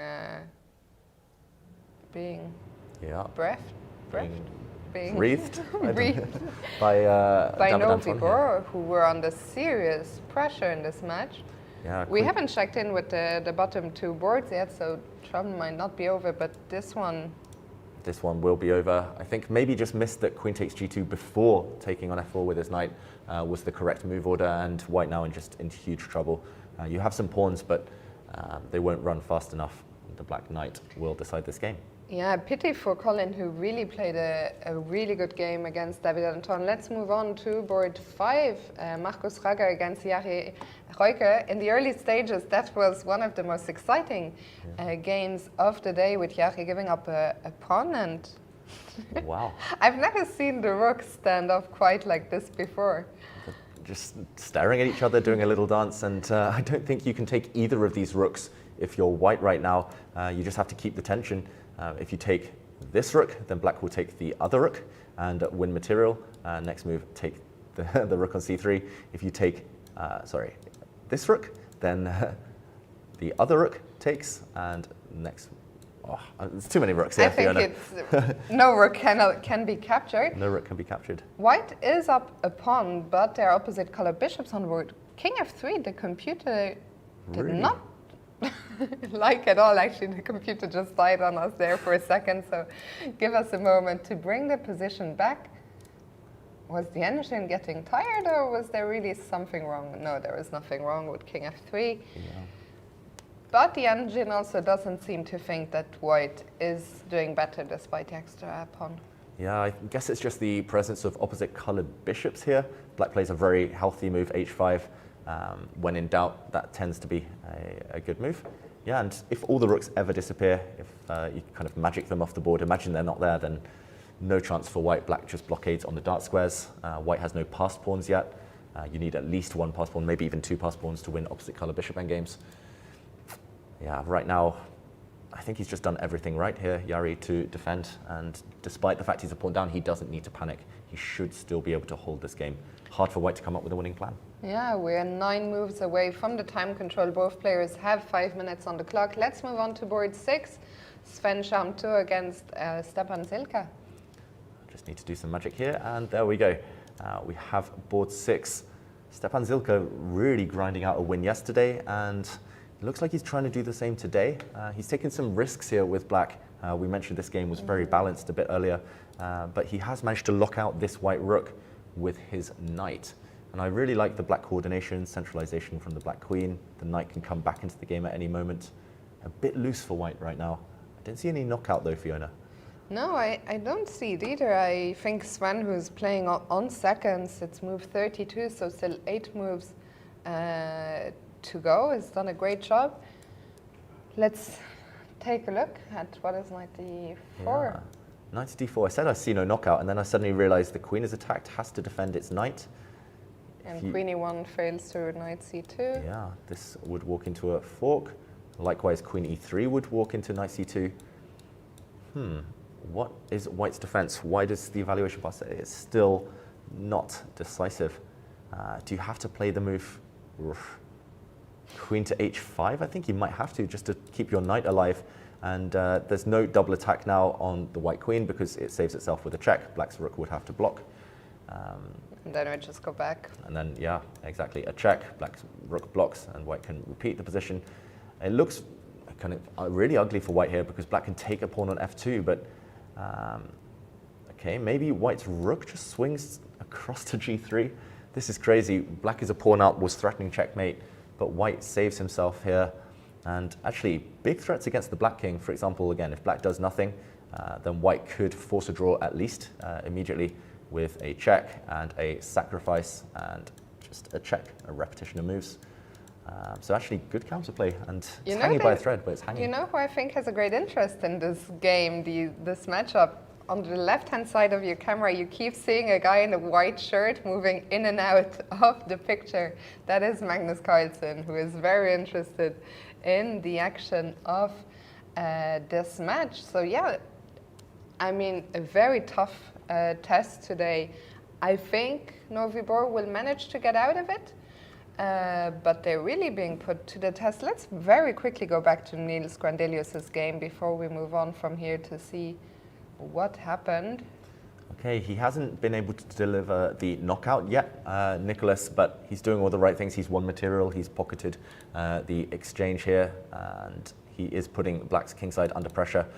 I'm not sure if black's forced to play a move such as rook f7 right now, but this would allow, for example, okay, something's happening. Rook to f7 would allow white's rook to get in behind I'm not sure whether this is what white wants, but it could come behind and try to pick off some pawns. It's going to be so tough. If black just had one move to plant a bishop on e5, it would be a rock solid formation, but I think Nicholas should still take this. We'll come back to this. Maybe it's time to go back to the top seeds, Super Chess. I feel we haven't checked in with them for a little while. Let's go to board one, Erik Blomqvist against Bogdan Deák. Yeah, and this position has really come to life. It was that hedgehog earlier with both players not wanting to commit to a specific plan, and already on the live board we see some drama just on this last turn. White looked like he had a decisive advantage. I mean, last time we checked in, Bogdan was doing well. Doing pretty decently, roughly level, but this one has really exploded. Let's just go back a few moves. I think it all started around 10 moves ago when it was actually Bogdan Daniel Deák who lashed out with f5 here, and this did backfire. White was able to expose some vulnerable points in the black camp. Parting with this bishop for black looks really risky long term. He's trying to grab a pawn, but knight to c6, and the black queen booted around. Knight b8, really nice, really creative move, hitting the rook. Queen takes pawn, and wow, queen to b3 apparently was a big mistake. The queen was trapped. Wow, rook to b1 would have actually won the game pretty much on the spot. This would have trapped the black queen, and this would have been game over. What do you think Erik missed here? I mean, I don't see it. Did he want more? Maybe he thought, okay, black will throw away the queen, take the white knight, and it's rook and piece for queen, but surely white is going to win this with a passed b pawn later in the game. Maybe just an oversight by both players. Really surprising, because just a couple of moves ago, black could have at least traded the queens off, or maybe he just misjudged that resulting position. In the end, okay, queen to b3, keeping the queen on the board. Not spotted now, rook b1 by Erik Blomqvist. 1 minute on the clock for him. And after instead queen takes d6, we've seen knight f6, and I believe this is the current position. It's just a mess, Fiona. What is this knight doing on b8? Crazy position. Yeah, I mean, in general, we don't turn on the engine lines, but I see you have them on. They're so small that I can't actually read I'll turn them back off. I turned them on just to check that rook b1, I wasn't missing anything. Yeah, but I was curious, what is the best move for white? Because it is impossible to figure out. Okay, I mean, unsurprisingly, it's reacting with this bishop. Bishop to f3 was one of the better moves. I guess bishop c6 as well. But yeah, they're off again, the engine moves, because everything's so irrational right now. Bishop f3 was played by Erik. Yeah, bishop f3, very logical move, just consolidating. Long-term, white's still doing well if the pawn rolls. At the moment, it's so tricky for black. This knight does a great job, actually, of stopping rook d7, which would potentially turn things around. So yeah, advantage as Karokan on board one. Let's see how Jordan van Forees is getting on against Youngmin Seo. That's actually over. Yeah, it did just finish just a couple of moments ago. Jordan van Forees winning his game. White has an extra queen. I'm wondering why the game went on this long. Let's just backtrack a bit. Okay. Yeah, I think. Ooh, some spectacular tactics. Yeah, maybe we can see that moment after that. It looks like the game went on rather long time. Let's see Jordan finishing this one off. Yeah, actually a beautiful simplification tactic here from Jordan van Forees. He's actually up a little bit of material, but black has some counter threats against g2. But he played rook takes h7. Now king takes rook would walk into an instant checkmate. So queen takes and a discovered check, and simple mathematics here. He trades off the queens, promotes to a bishop. A bit of chess humor from Jordan. And yeah, this position is just resignable for black. White has 2 extra pawns in the endgame, and eventually wants one of those pawns queened. Black did throw in the towel, so now a 1-0 lead for Super Chess. On board 3, Edwin Trost against Vladimir Fedoseev. Whoa, a rook endgame. I mean, the doubled rooks do give black an advantage. I'm not sure whether it's winning yet, but yeah, Fedoseev's so good in these positions, and we have passed move 40. So yeah, what happens if I just play rook c7? How are you going to stop me from making a draw? Oh wait, yeah. That's a good point. Black's last move, h5, played very quickly on move 41 by Fedoseev. He's allowing some checks. I'm wondering whether the black king at some point will run if I'm clever with where the black rooks Yeah, I'll never step to F1, I guess. Yeah, I guess, yeah, you want to step away to D1. Maybe at some point he has to threaten checkmate, and after rook takes pawn, at least the black king can run safely without allowing a check. But white's king just moves, stopping the checkmates, and it's not easy to see how black makes progress. Still level, level pawns? White's still up a pawn actually here, with the b pawn running. Yeah, so, well, white, Rokano doing very well on board 1. This should be a draw. Let's move to board 4. Kirill Shevchenko against Jonas Bachhagen. Okay, and it looks like a slight advantage to white, just tickling away in the endgame. Every game with a pawn on h5 now. How do you think Vishy is feeling in his room right now watching this match? I think he needs to get in and play. We want to see him play, don't we, Fiona? We do. Likewise, Richard Rapport, ready to join the action. But this game looks holdable for black. It's unpleasant due to this pin. It's a bit tricky to untangle. White's knight looking pretty nice and strong too, but feels like a draw with best play, or at least holdable for Jonas. And okay, he plays the move h6, which the evaluation bar goes off in white's favor. I don't really like it. It gives some entry squares for the white bishop. I'm not sure whether you play this move now. The only way to stop it coming in is to block with a pawn. Suddenly the white bishop can just retreat, and the white knight has a launch pad. There's some big holes in the black position. Yeah, this is turning out tough, of course, for Jonas, who's playing on the last seconds. And let's go now to board 5. Actually, we really liked Theodor Kenneskog's position against Nissi Peanu. Yeah, and a lot of material has come off the board here. A lot of trades, you're right, Fiona. This one is simplified. I think I would still take white because the bishop should be superior to a knight, assuming rooks come off with pawns on both sides, on both flanks. But yeah, it feels like Nissi Peanu, he's ridden the storm, he's passed the worst. And again, with best play, it should be holdable for black, but I would still take Theodor's position from the white side. And finally, let's check in with board 6, Lupulescu against Bator. Yeah, and this one is crazy, but in a good way for white right now. Just to recap what happened a bit earlier. Okay, things did get wild. White did set up this Fiona attack that we were cheering for, we were hoping for, and the move g3 looked like black was about to cash in some material.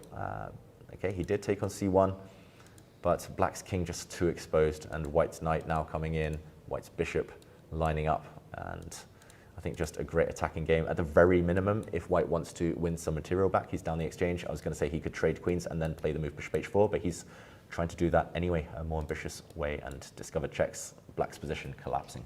David, we're 5 minutes away from the first time control. I don't know, maybe Deak's game was the most interesting, or what do you think?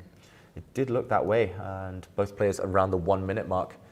We could stick here for the next 6-7 moves until they reach the time control, and then maybe just a brief recap before we go on a break. But wow, this one is still crazy. And okay, we see Deak in the background of this picture now. I think he must be feeling nervous. The stakes are really high in this game. If he doesn't find anything in the next few moves, white's pawn is going to roll. White has the bishop pair.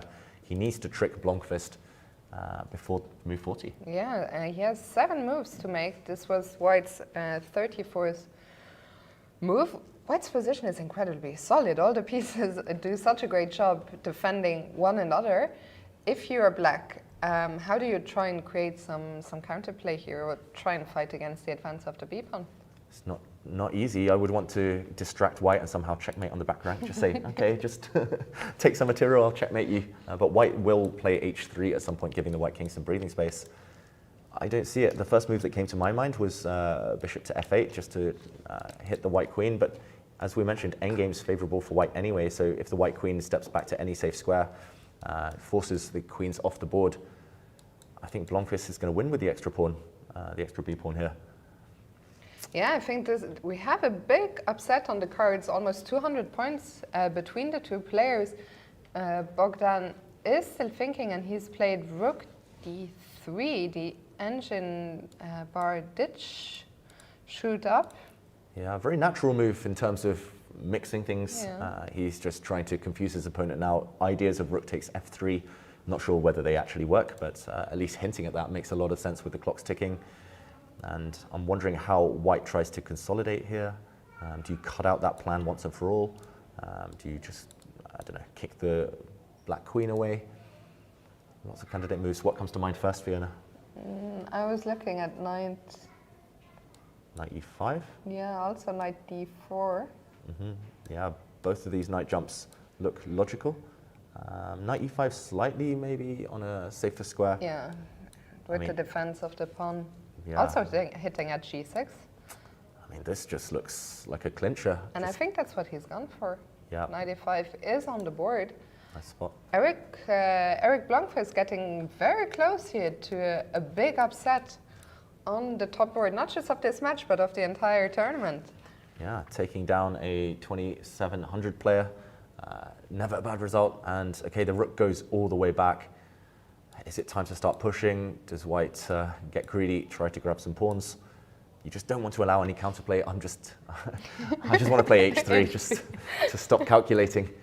Push a pawn. Okay, let's see if I take on g6. Will the bar? Yeah, I was slightly concerned of some, for example, rook to c8 idea, but I don't think this ever works. White has the move knight to e7 with a check, and Are there no background problems here? No. no, I think because you take, yeah. yeah, white keeps control over the back rank. That's the most important thing. Just keep the rook on c1 and you're safe. So knight takes g6. Okay, you could have played maybe, but he's taking the queens off. We just see there's been a result in Ariantari against Jonah Willow. I think that was a win for Ariantari, so we can check in with that. Maybe after the break we'll have time to just see the finish.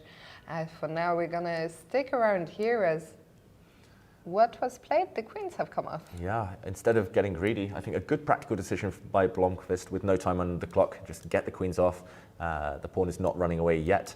And after the queens disappeared, g5 from black, white has the extra b pawn, white has the bishop pair. If he'd reached move 40 already, I think he would pretty much bank this victory. Yeah, 3 more moves. 3 more moves. We'll stick with it till move 40. How do you react g5?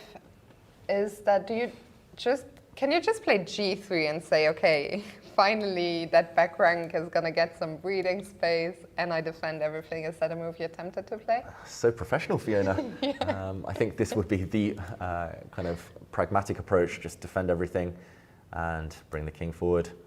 Yeah, as long as you don't drop any material, as long as you don't allow black's kind of huddle of pieces to get active. After pawn takes pawn, I think I would just recapture with a pawn, maybe to keep black's knight on h7 locked out. And okay, there on the camera we see that Lupulescu is putting the finishing touches on his game. Yeah. Should we jump over there briefly, or let's stick with here? Let's till move stick 40. with this one, yeah. Okay, knight d5 does threaten a pawn. He played h3 rather than g3. Eric Blomqvist, still no harm done. 2 moves to the time control. A few seconds each. Or at least for white now, it's more dramatic. At least the danger has passed. The king is safe, but you need to make sure 2 more moves that you don't blunder the b pawn somehow, that there is no forks. It's unpleasant always when you have no time and the knight comes jumping in. Yeah, and actually white took on g5 there. I'm expecting knight takes g5 now. What else? Yeah, black's knight was just so terrible for the whole middle game. And then we'll have one last move to make. So if knight takes g5, which is on the board. Now, how does white maintain the advantage on move 40? There have been so many blunders. We actually saw a few yesterday on that magical move 40 as the players kind of raced on the time control with no time on their clock. If in doubt, you can play a move like bishop to h5, just maintain the tension, keep your bishop on the board. Bishop h5 is a perfect move 40 move, just not making a committal decision. Instead, he goes for bishop g4 in the same vein. You haven't, I thought you hadn't done anything wrong. The bar dropped the tiniest bit. Yeah, it dropped the tiniest bit. And yeah, actually the first move that came to my mind was the move knight f6, just because white's bishop pair, I'm so prejudiced, I'm so biased, Fiona, to bishops. Knight f6 does eliminate white's bishop, or at least one of the bishops by force. White should still be a big favorite here because of the b-pawn, but Bogdan Daniel-Deac, he's probably got the best position now he's had in a long time, and there we did see the handshake. Lupulescu on board 6 has wrapped things up for Super Chess. After knight f6, move 40 was reached. Eric's probably going to take a long time here. Let's quickly see how that Lupulescu game ended, because it looked like some pieces were being chased around there in the end. Yeah, we left it just a few moves before on Queen G4. Let's show the final touches to this game. And he finished with a flourish here, Lupulescu. After rook c6, he gave a check, a nasty fork, the rook dropping next move. He didn't even take this rook now. He gave an attack to black's queen, forcing it to sidestep, blocked its own check there. And okay, he gave one final check. This rook is hit, and he tried to defend it here, Robert, as black, but rook to e1, a nasty pin, the black queen falls, and that is game over. The black king not going to survive the onslaught. Okay, so I think we have reached the time control. Shall we quickly just do a roundup of the standings so far? Then we'll take of the results so far, and then we'll take a quick break. And when we come back, we'll catch up with all the action also from the women's section. Yeah, sounds good, Fiona. Right now, Super Chess on board 1. We looked in their match in a lot of detail. They are leading 2.5 to half. We have just had a result on board 5. Nisipianu against Skenezko did end in a draw. So they're 1 point away from winning the match. Super Chess will keep everyone updated of that one. On match 2, Magnus Carlsen's match, Offerspiel against Wood Green.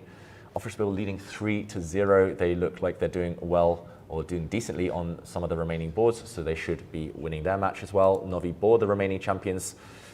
Okay, this one far more complicated. They're only 1 point up, 1-0. Still a lot to play for. Bremen in with a chance. All the games made it past the time control. Yeah. And on board 4, this is Cilia against Anier. And impressive pronunciation. Thank you, Fiona. I'm learning. I'm learning from the master. And right now, Anier are sitting pretty on 2.5 to half. And maybe we'll just recap the top 5 boards. Viernheim on board 5 are leading against Rochada. Well, actually, they've won their match 3.5 to half. Okay, so that match is over. Let's also quickly recap the top 5 matches from the women's section, and of course we'll go through those games when we come back from the break. Yeah, and actually on board 1, the local team, Teuta, it's actually 0-0 against Offerspiel. Wow. All of the games have passed move 40, so a lot of action still ahead. A lot of the evaluation bars still in the middle with pieces left on the board. So we will get to see how those wrap up a bit later on. Monte Carlo, wow, against Centaur, it's 1-1 with 2 games remaining. This one in the balance as well. We could see a big upset potentially. I do see Maria Muzichuk on board 1 actually in big trouble in her game. So, wow, reigning champions Monte Carlo might be in trouble.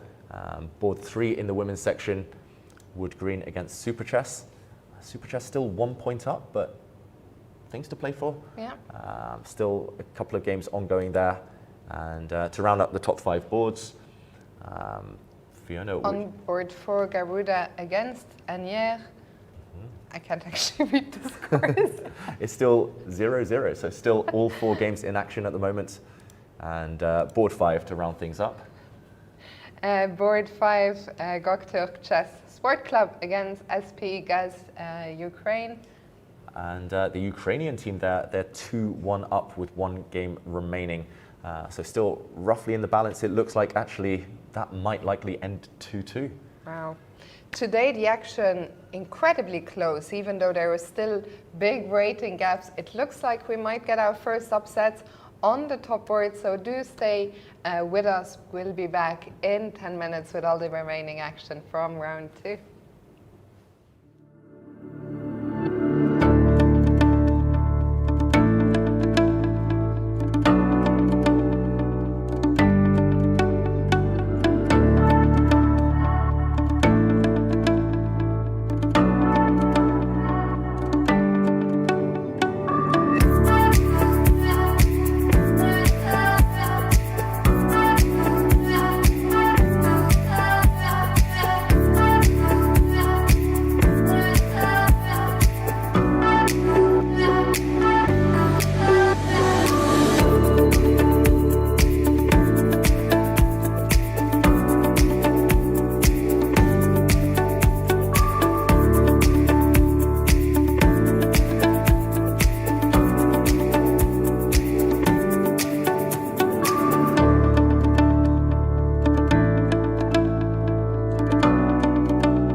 welcome back to the final stages of round 2 here at the European Club Cup. And David, we promised you guys before the break we were going to go back to the women's section where there was a lot of close matches, including this one of the top teams, the top seeds, Monte Carlo against MSK Center Asseco from Macedonia. That's right, and yesterday, Fiona, we saw a lot of one-sided results as the favourites would often topple or take down the underdogs, and here it's every match being really close, and Monte Carlo, the top seeds right now, in big trouble. Board 1, Maria Muzichuk with white should be losing this endgame. Black's pawn here on a3 just too strong.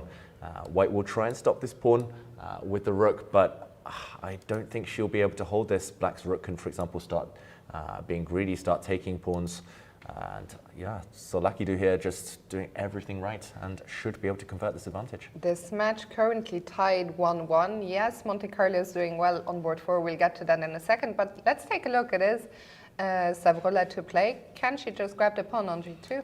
Yeah. And yeah, I think she can be greedy here. There's maybe temptation to play rook to a1 just to force the pawn through to a2 next move. But here it is a case of greed being good. White's rook will most likely come behind this pawn to stop it, and pawn to a2 now. The problem for white is black has various plans to try and win this game. If the white king ever walks towards this pawn, then black can just start being greedy on the other side. And black also has another passer. Don't neglect this passed d pawn later in the endgame. Black can even just sit and wait now. You don't have to ever worry about rook takes pawn, because even in a king and pawn endgame, black will be triumphant here. It's all about this protected passed d pawn. I don't really see any counterplay at all for Maria Muzichuk. I think just the simple rook takes pawn should be winning here. Wow, and in that case, Elizabeth Peets on board 4 actually will have to win to even save the draw for Monte Carlo, but it looks like she is doing well. Let's go there. Yeah, so a lot of pressure right now on the German Grandmaster, Elizabeth Peets, and yeah, you mentioned she's doing well. Here it's a case of pawn structure. Black has beautiful pawns in the center and the superior minor piece. Big target on e3. We mentioned in this game this kind of pawn push early in the opening, and actually it's backfired a bit on white. This pawn now is purely vulnerable, tying down white's rook. Another pawn will tie down maybe the other white rook, or for example this one, it's really hanging by a thread though. Still need the finishing touches, but simple plans like rook to b8, maybe even pawn to c5 here, just utilizing this pin. Should be winning, still need some accuracy though. Looks like the most likely result in this match will be a 2-2 draw. Very likely, and for Monte Carlo top seeds, dropped points. Their rivals will be aiming to capitalize on that. Talking of their rivals, let's move to board 3 and see how Super Chess, the second seeds, are getting on against Wood Green. Yeah, and I think we will start with board 1. The current score is 1.5 to half in favor of Super Chess. Board 1 and 3 still in action, and this one, earlier we mentioned that Jovanka Hauska was doing very well after the opening. Things did turn around in the middle game, but she's got chances suddenly. She's still a pawn down. Black has these 2 passed pawns in the center, but the fact there's limited material, also the fact that 2 knights and king do not beat a lone king, actually give Jovanka some serious hope here, some serious drawing chances. If she can somehow give up her knight for, say, these 2 pawns, and trade off 1 pawn, somehow give her bishop up for black's remaining kingside pawns, or kind of vice versa, then she should be safe. But of course, a long way to go before that. There's still a bunch of pawns on the board. Should she go backwards or forwards? What do you think? Oh, I normally never recommend going backwards, especially in an endgame going passive. Kind of not intuitive here. I'm wondering whether she has alternatives such as bishop to e5, just hitting this black knight, counterattacking. I mean, the most logical move, the most natural move is knight f6, but maybe you're just letting the pawns run too far here down the board. I'm wondering if there are also some tactics, but I think at the very least black pushes some pawns. Valuation bar keeping us on our toes here. It really is. Yeah, it's that type of position, because we could see it swing between winning for black and a draw. Just one small mistake from black. And if Jovanka can somehow hold the draw, then Harriet Hahn could be the hero of this match if she can take down Marcel Efrimsky on board 3. Yeah, I think she's in a must-win situation no matter what, Harriet Hunt, to even give Wood Green the slightest chance. And she's still a pawn up. We mentioned this earlier, white with an extra pawn here, lovely pawn chain. Black with a passed pawn, that's the one glimmer of hope if this pawn starts motoring down the board later. But this isolated pawn in the center, keeping Black's rook tied down. Still a long way to win this one, but Harriet, she will have half an eye on Jovanka's game, and these team dynamics now of playing for a win at all costs, I think this will guarantee some twists and turns ahead. Yeah, this one, Harriet in the driver's seat, will it be enough? What do you think? It's more likely she'll win or that Black will hold? Well, should we have a vote? I think she'll, you go first. I think she'll win. Okay, I was going to say the same. Yeah, I can't see this being a draw. I think long term, if the queens disappear, white should be winning purely because it's an extra pawn and it's actually easy to kind of trade off pawns later, get the d pawn rolling. Yeah, my arrow's going a bit funky there. If the rooks come off, I think as long as this pawn isn't too far forward, white should be winning due to the kind of direct attack against the black king with queen f6, e6. I think no matter any exchange, white should yeah, be a big favorite. And if white gets the move rook a6 without black kind of getting any counterplay, I think it's actually a direct attack. So I'm really surprised that Marcel is even hesitating to play the move a5 in this position. Yeah, we see her there on the camera, still deep in thought. So let's leave that match for now and quickly go back to a match we saw earlier, Garuda against Anier on board 4. It wasn't looking good for Anier. It's still not looking good. They're down 2-0. Let's quickly check if Gapanenko and Iglesias can somehow save this match for Anier. Yeah, and I think of the remaining players, Gapanenko may be the happiest. It is another rook endgame. I'm just doing a quick count here. It's actually level pawns, but white has the activity. White will have the superior king once it enters the center. Watch out for example, I'm not sure exactly the right move order, but king e4 looks like the most natural move to me. Watch out for a5 happening, try and distract the black b pawn, and white rolling forward with the c pawn. It's just a matter of activity. Better rook compared to black, and better king compared to black. And I think Inna Gapanenko, she's such an experienced player. I think she will win this one. It'll take a lot more work. And then let's see, much earlier, we saw Yosha Iglesias' game.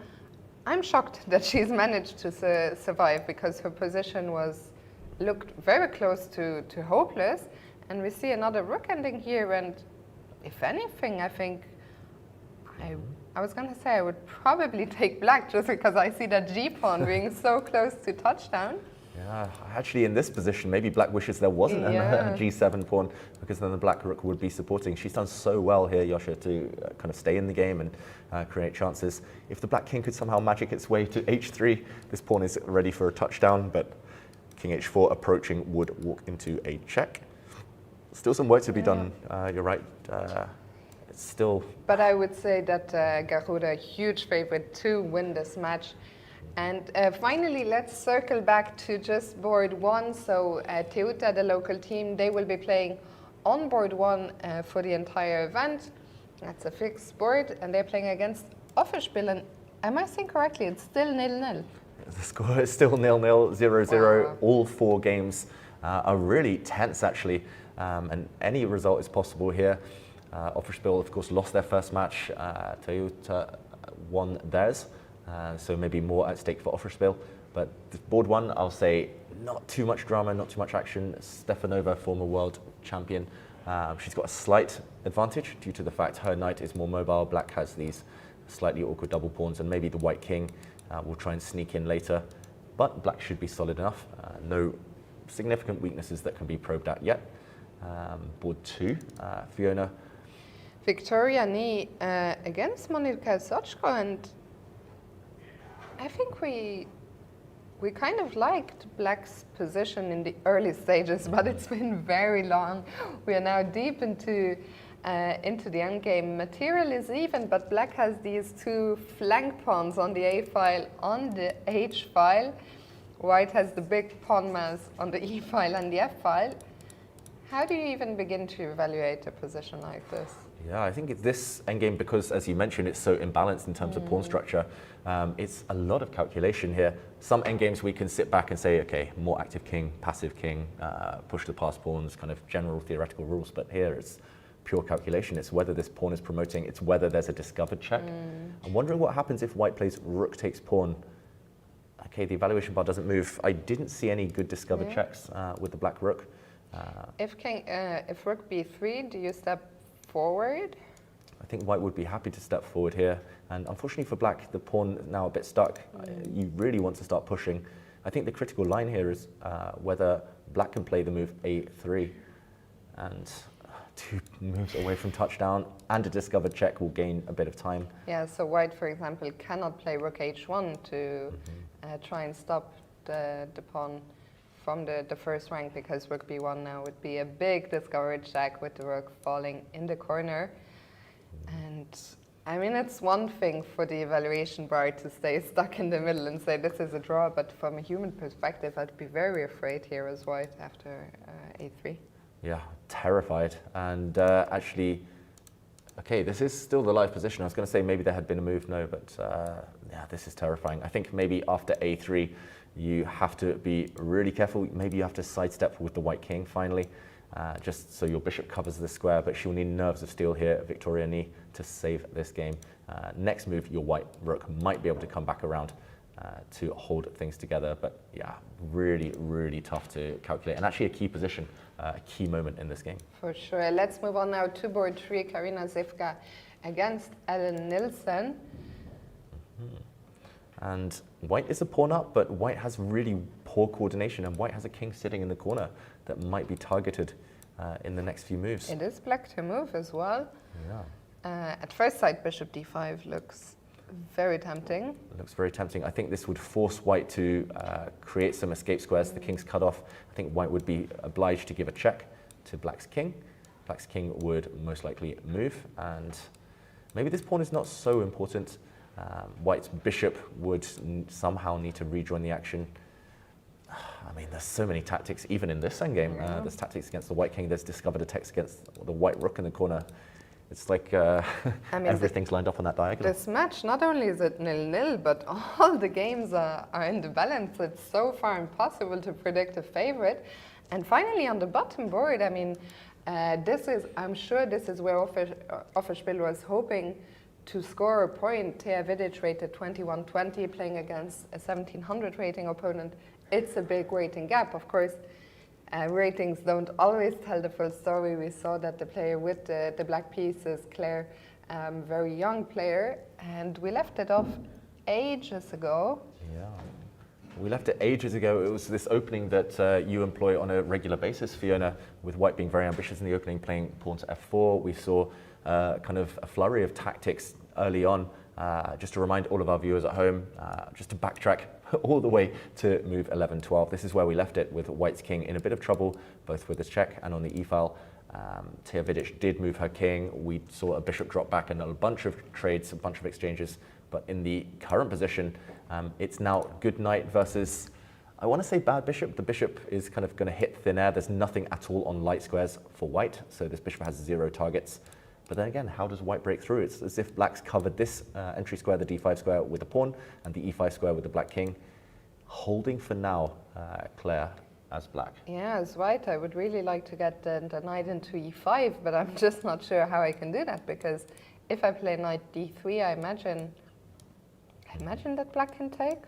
Yeah, and actually it's black's move right now. But for example, to show your idea, Fiona, knight to d3, black would most likely. Ooh, maybe not, because after king to e5. The pawn break b5, wow. Pawn break. Wow, so these are some really important tactics. Actually, you always want to look at what pieces can be exchanged, and here it doesn't quite work for black.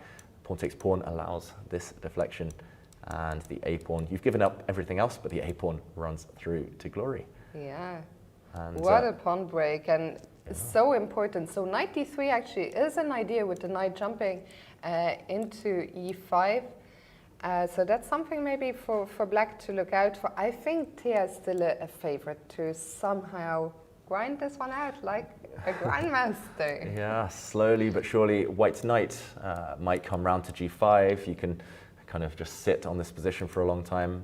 I guess the bishop holds its own for now because there's pawns on both sides of the board, but black will be passive, and you've got to think the more experienced player will be the favourite here. Either way, this could be vital for this match because every other game looked like it was in the balance. Maybe draw with best play in all 4 games. Yeah, this one will be decided as the clocks tick down a bit later. Absolutely, we'll come back to it in a bit. For now, let's go back to the open section and maybe start with Super Chess on the top board.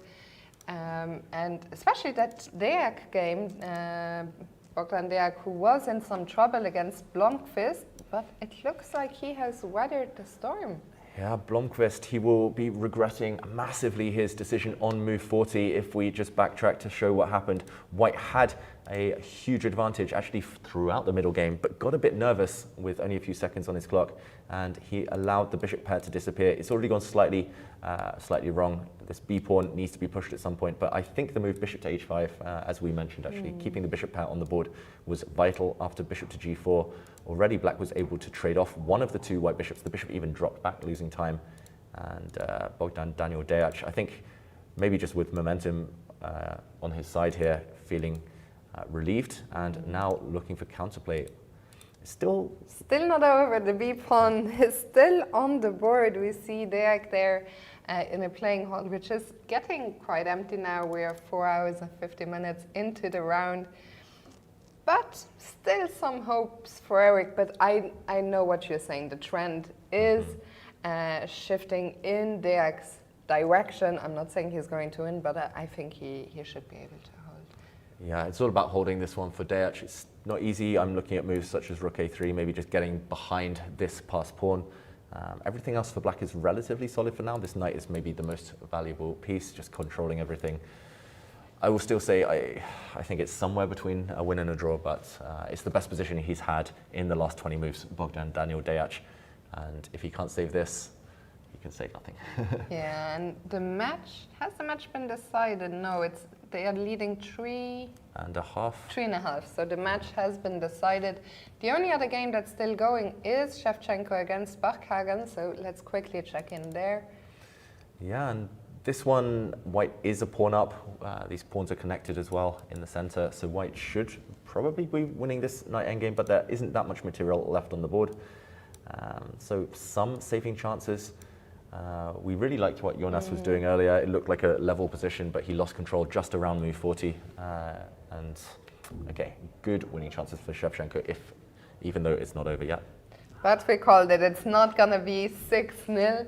Let's see Offerspiel. Offerspiel, they still have a chance of getting the clean sweep. They won the games on the top 3 boards. So let's go to board 4, where Pranav is playing with the black pieces against Borna Derakshani. Yeah, and this position has totally changed since we were last here. The material balance is still the same. White won the exchange quite early in this game, the exchange for a pawn, but the difference here is that black's knight has somehow maneuvered itself to a beautiful outpost on e4. White's king feels more vulnerable of the 2. White's bishop pair really ineffective right now. And I think, Fiona, I would rather take black. It just feels easier to play. There's pressure on the d4 square. If you could somehow get this knight into the game, I think you would be able to overwhelm White's position. I just don't see a plan. Okay, just holding here. I guess White at some point will want to trade rooks, maybe bring a queen over even, and hope that everything comes off the board and the extra rook will count. But yeah, definitely, again, momentum black in this one. Absolutely. Speaking of momentum, let's go to board 5. Conor O'Donnell, we liked his position throughout the game. Last time we saw it, it looked quite even, and now it looks like White is maybe trying to get a bit ambitious here, but black has that passed a-pawn. Yeah, black has the passed a-pawn. If the queens disappear suddenly, then black has great winning chances. The rook will slide behind the a-pawn, and the a-pawn will start running. So Erkedal here, going for the black king. Let me put you on the spot. If you just had a moment to look at this position, would you rather play white or black? Black, I think. I'm not sure why. Just because I'm more used to be on the defensive side. I prefer the long-term advantages like this pawn, and I just try and use tactics to survive until later in the game. Once again, our difference is showing. I would take white with no hesitation. I knew it, Fiona. I knew it. We've seen all these h-pawn pushes throughout the day. G4 now, very ambitious and maybe necessary. Okay, what happens first of all if black takes this pawn? Can I go? I was wondering about h5. Oh, wow. Okay, let's say it takes this pawn, h5, and... And I've already managed to get mated, or what? Whoops. And a checkmate. Actually, I missed that one too until I saw the evaluation bar. I was like, wait, how does black defend? But okay, that means... Okay, then let me take the pawn on g4. Yeah, rook Be a takes bit g4. more reasonable.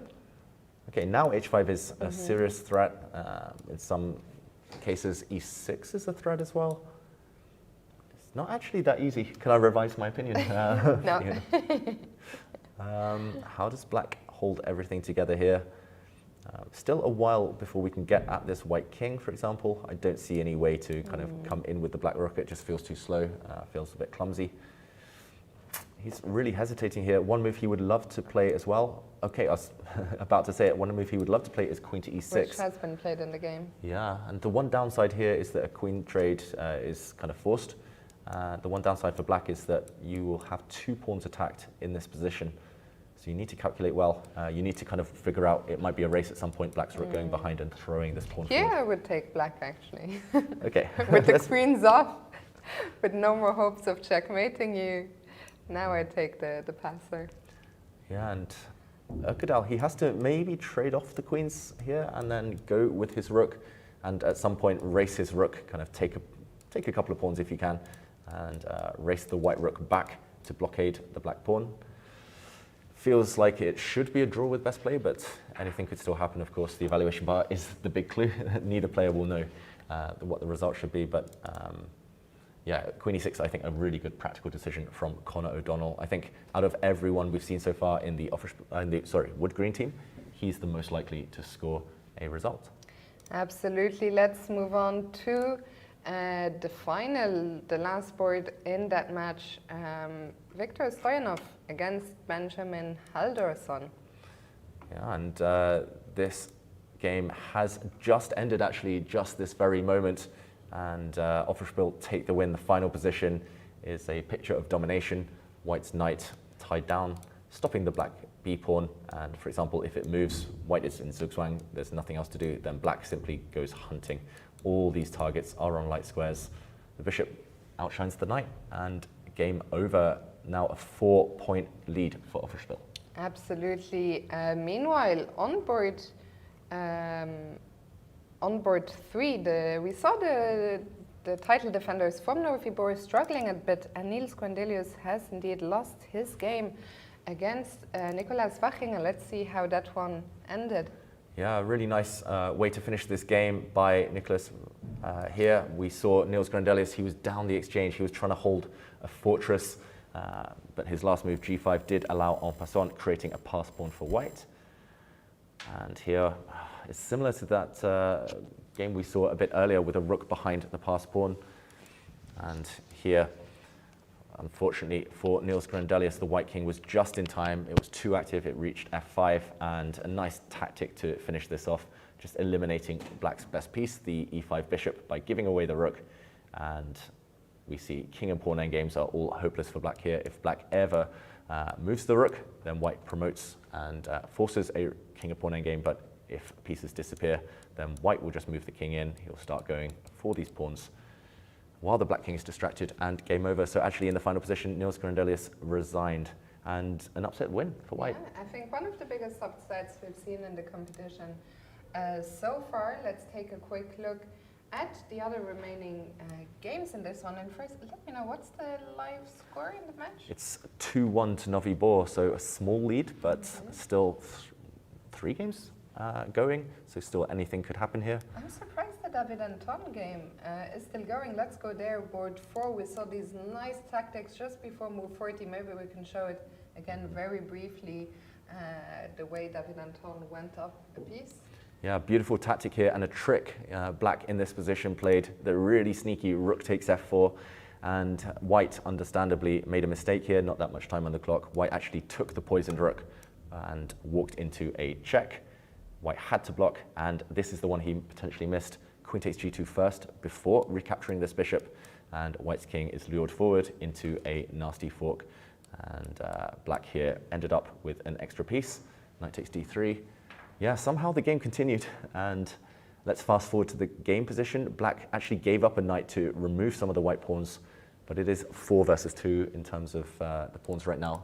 Not a great impression of the h-pawns, but I think black just too active. We'll see a check. We'll see black's king coming in the near future. Still some accuracy required, but should still be convertible for David Anton. Yeah, it's looking good. I think he's doing the right thing, removing any risk. Knights are tricky pieces after all. Markus Ragge, is that game still going with the opposite color bishops, but the rooks have come off. The rooks have come off. So this should just be a draw, surely. It should be. Opposite color bishops. I don't see any way forward. No way to create a passed pawn. If white, for example, pushes the d pawn forward, black will happily, actually multiple ways to draw this. Black could even just take this pawn and set up a blockade with his bishop on the dark squares. Here, white has to watch out for some pawn breaks himself. This one should be a draw, just to show how difficult it is with opposite color bishops. If you take first and then try to create a passed pawn, again, black might be able to capture. You don't even need to react. You can allow the exchange on your terms. And for example, in a capture like this, black's king will sit, black's bishop will blockade the advance of the e pawn, and it will also be able to defend the a pawn if white ever goes for it. Just full blockade. Opposite color bishops, Fiona. Really bad at him and putting up great defense. So I think we're just going to take a couple of seconds off. We'll be back in just a minute. We're just gonna fix something here real quick. Don't go anywhere. We'll be back in literally.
Welcome back, and we just finished taking a look at this Novibor SV Werder Bremen match. It looks like Novibor will get there in the end, but not without some adventures.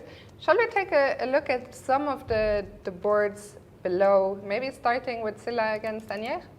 Yeah, that's a good place to start. So board 4, this clash. Oh, sorry. No, yeah. Oh. No. Match 4. Match 4. Match 4. It did end in defeat on board 1 for Cilia, as we saw this bit of an opening disaster, unfortunately, for Alva Alonso Rosell. Martirosyan really strong and ruthless, actually, in this game. The final position, black simply has an extra bishop, hence the resignation from white.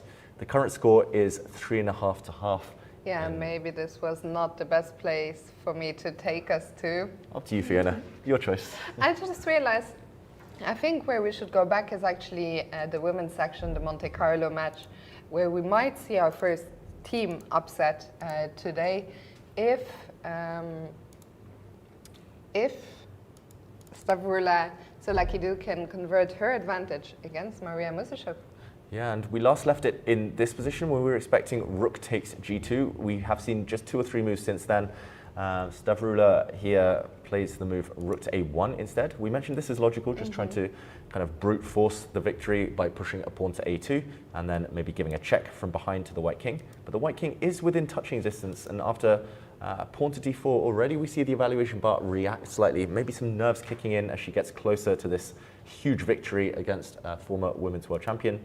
And after rook to a6, wow, pawn to d3 with a check. And king takes d3, a2. She's calculated really well here. Wow. I think she's calculated a king and pawn endgame, Fiona. So now actually, what was played here? King c3. The king has to step back. Sorry, guys, the moves are coming in fast. And this is the king and pawn ending that you were talking about. Black, even though she's down 2 pawns, is going to win this one simply because her king is the more active one. She's going to collect 2 of the pawns and then she'll have the outside passer. Yeah, she will be able to outmaneuver the white king. This is amazing calculation. Actually, for a moment, I was doubting her technique here, but she hasn't spent that much time since the time control move 40, Stavrula. She just spent it all calculating, and great judgment here. Just to show what might happen, the white king will come forward. Actually, I think you might be able to convert this in several ways, but okay, king d5, no, not king d5. You actually... That's the move I thought you should make too. Yeah, I think maybe you can just capture the pawn first on e5 to prevent any counterplay. And now, maybe again, a few ways to do it, but you could even now go for the c-pawn, and white can only defend it once. So the white king now is totally frozen, and white has some passing moves on the other side of the board, but black's king can wait on d5, d4. Eventually, its counterpart is dislodged. For example, here, finally the white king has to give way, and now the c-pawn will act as a distraction while the black king goes hunting. Beautiful technique. Very impressive stuff by Stavrula. And let's check in with board 4. Elizabeth Pitts now, if she's looking over to board 1, she will realize she has to win, and surely the pressure is mounting on the German player. Yeah, and we saw it a few moves ago again. Still looking very pleasant for black, but white suddenly has a passed h-pawn, maybe some counterplay long-term. White, okay. We did just see a move. Okay, this is the live position. I thought it was white's move here, and then some counterplay, but rook takes b4 did just happen, and rook c to c2. Wow, moves are just flooding into this game right now. Bishop g5. Yeah, we see a big reaction from the bar. Yeah, I think maybe white had to go more active now. These 2 rooks are simply too passive. Knight to h3. Attacking the bishop, but where's this knight going? Black can simply move this bishop to any safe square, and yeah, long term, too many threats. The rook's coming in to hit this pawn, hit the knight. The rook can also come from this angle, like a pincer movement, and this one should be over shortly. Yeah, it looks like we're gonna get a draw in this match. Monte Carlo, I can't remember, David, the last time they weren't the top seeds in the women's section. They are such a powerhouse team, but it looks like they are going to be held by the Macedonian team from center Aseko. Let's check in again with Wood Green and Super Chess, starting with Jovanka's game. Yeah, let's start with Jovanka Hauska against Nino Batsiashvili, and I think unfortunately for all English fans and fans of Jovanka and her commentary and her playing, right now these 2 black pawns are just too strong. Yeah, unfortunately, again, you can't give your pieces. If you could give both of these up for the 2 black pawns, you stand a chance, but you can give up your bishop for one of them, the knight too far away. Although you did say the 2 lone knights are not enough, but maybe with the white pawns. Yeah, with the white pawns, I think in practical terms, 2 knights against a pawn or two, too tricky to win, but yeah, unfortunately, that dilemma isn't even going to be possible. Black will not allow the white knight to trade off for any pawns, of course. And unfortunately, as you mentioned, for Wood Green fans, that is going to be the match. For Super Chess, who are the second seeds, let's quickly look at Harriet Hunt, who won her game. Yeah, and actually a result just came in this very moment. We see the exchange of score sheets, the signing of the score sheets, and a really nice win, a really important win from Harriet Hunt. So if Jovanka has a miracle here and saves her game, suddenly another draw with one of the top seeds.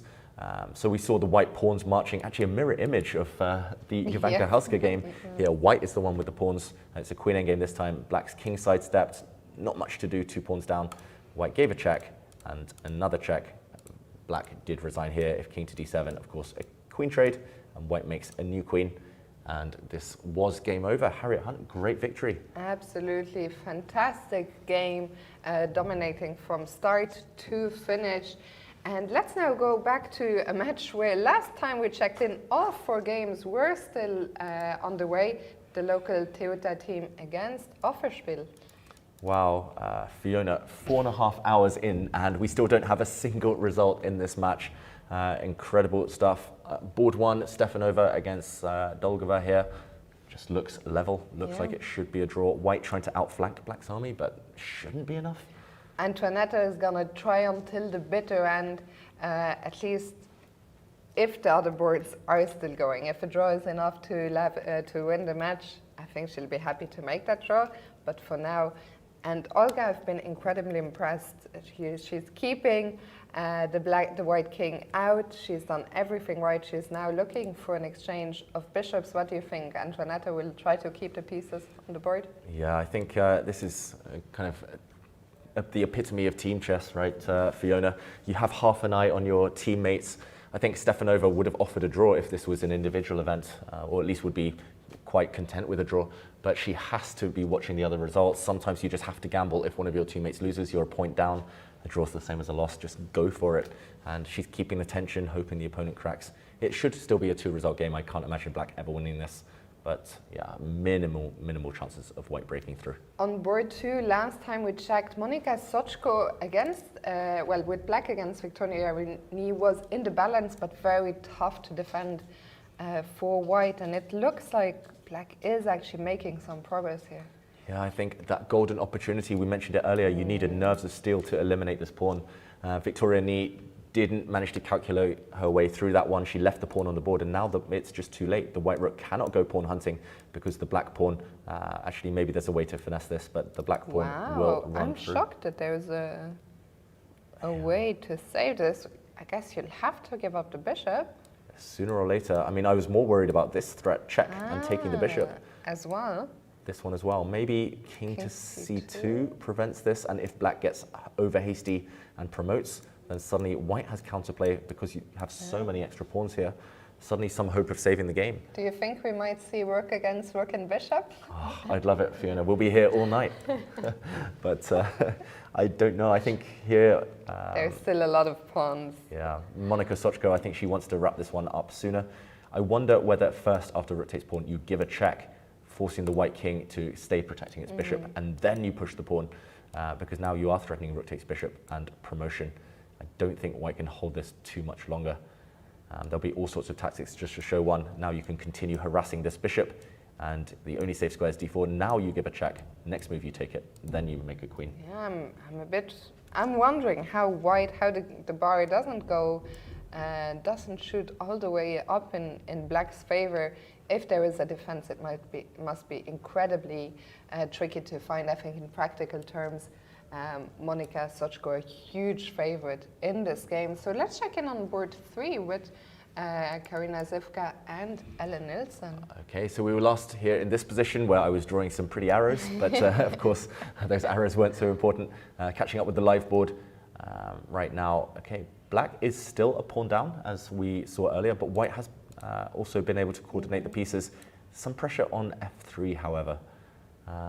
Fiona, you know me, I love my bishops, but it feels like black has good counterplay here. Yeah, I mean, Ellen, she's such a fighting player. We see them there on the camera, both very focused. This match is still very much in the balance. Although, let's go to board 4. I think we kind of called this one earlier on. The local player with the black pieces, Claire Chaco, has done such a great job so far keeping things in the balance, but these endgames with a bishop against a knight are just so tricky to defend. They're so tricky to defend. Wow, the evaluation bar is going through the roof right now, saying that white is winning. What is the breakthrough though? For example, if the black bishop just waits and moves, and okay, she does that. She moves the black bishop away. The evaluation bar correcting itself. Sorry, okay, this is the live board.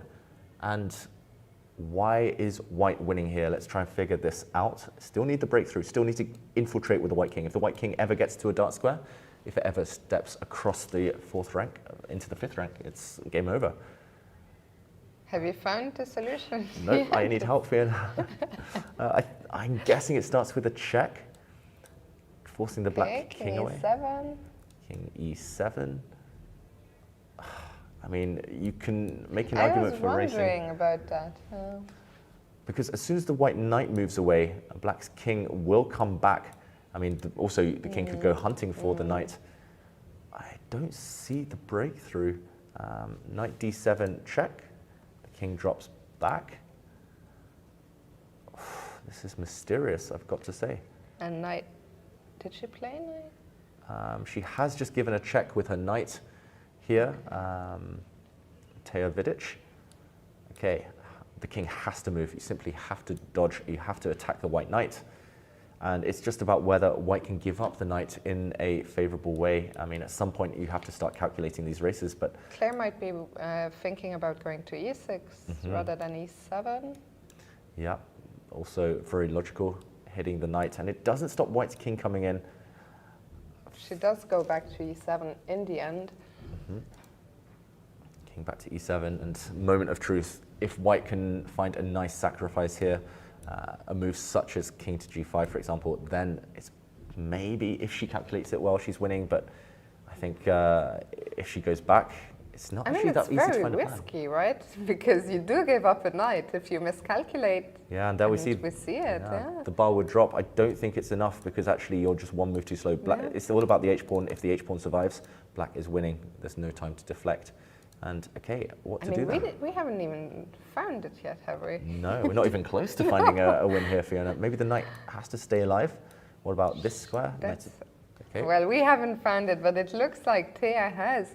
The knight probably wanting to go to d6. This way round.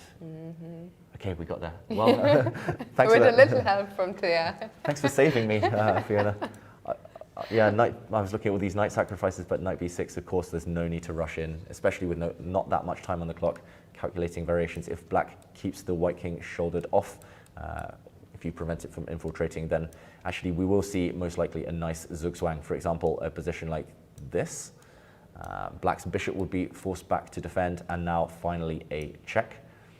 And black's king forced to give way. We'll see the knight attack this bishop, and finally the white king will come in. You need to do it the long way around. Mammoth game. Yeah, what a game. And this will be winning. Knight takes bishop, a threat for winning king and pawn endgame. If not, then white's king breaks through. And with that, bearing that in mind, it looks like Teja will very soon give Offerspiel the lead at long last. I mean, almost 5 hours into the round, all 4 games still going. And I think with that, oh no, what am I saying? Sorry, I got the players mixed up. Actually, the match is still incredibly close because Teja is a favorite to win, so is Monika Sochko on board 2. I think this is all going to hinge on board 3, Karina Zivka against Ellen Nilsson. That's right. Maybe just if we quickly refresh there while we see them on camera. Board 4, white a big favorite now to win. Teja on the left should take it. And board 3, this is the position. We mentioned this very briefly, but fighting hard Ellen Nilsson. I will say it's a 2-result game, most likely. I don't see black winning this. If white wants to try and bail out at any point, it should be possible. But again, in a team situation where all games still being played, what's the mentality here? What's the psychology? Do you keep the game going? Do you keep taking risk? That might backfire. Also the time situation. I mean, you can't really, sometimes in team matches, you want to wait a little bit to see what is happening in the other games, but Karina down to 3 minutes, so she doesn't have much time to look around to see what is happening on the other boards. Yeah, I think actually maybe she's got to be careful and start playing it safe here. I was going to ask what happens if white saves the pawn, but here black has several tempting moves. If you want to play it safe, maybe you retreat with the black knight. You also have to move g5. We talked about Ellen being such an ambitious player. I don't know if you said it's a 2-result game, but maybe there is still a little danger depending on how Karina approaches this. And the fact that she's down to 2 minutes always, of course, introduces more risk. Yeah, I retract my statement. Actually, this one, anything could happen, especially with the match situation, clock situation. And okay, f4 has not been played. The safe move maybe would be some moves such as, if I can talk properly, it's been a long day, a lot of chess, bishop to g2 or bishop to g4, just getting ready to trade pieces off on the f3 square. If she really wants to pull the break now, Karina, but she will be aware that they are most likely losing on board 4.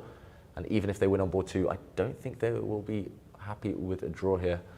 And I'm not even sure I want to move away from this match. Was there any other match that is close in the Open?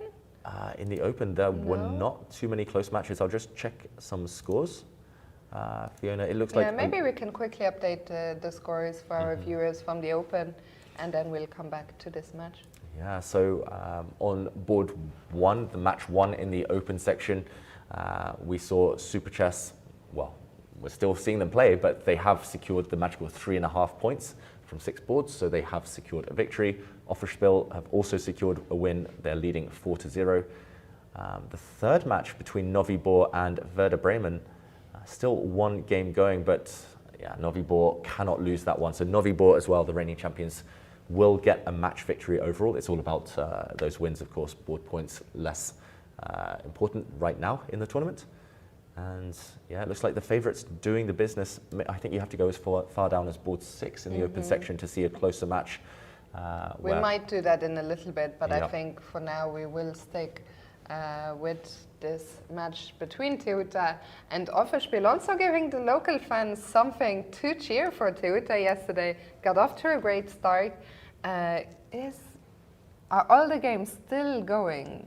Yes, in the match is the answer. The score is still 0-0. We see everyone lined up there on the camera.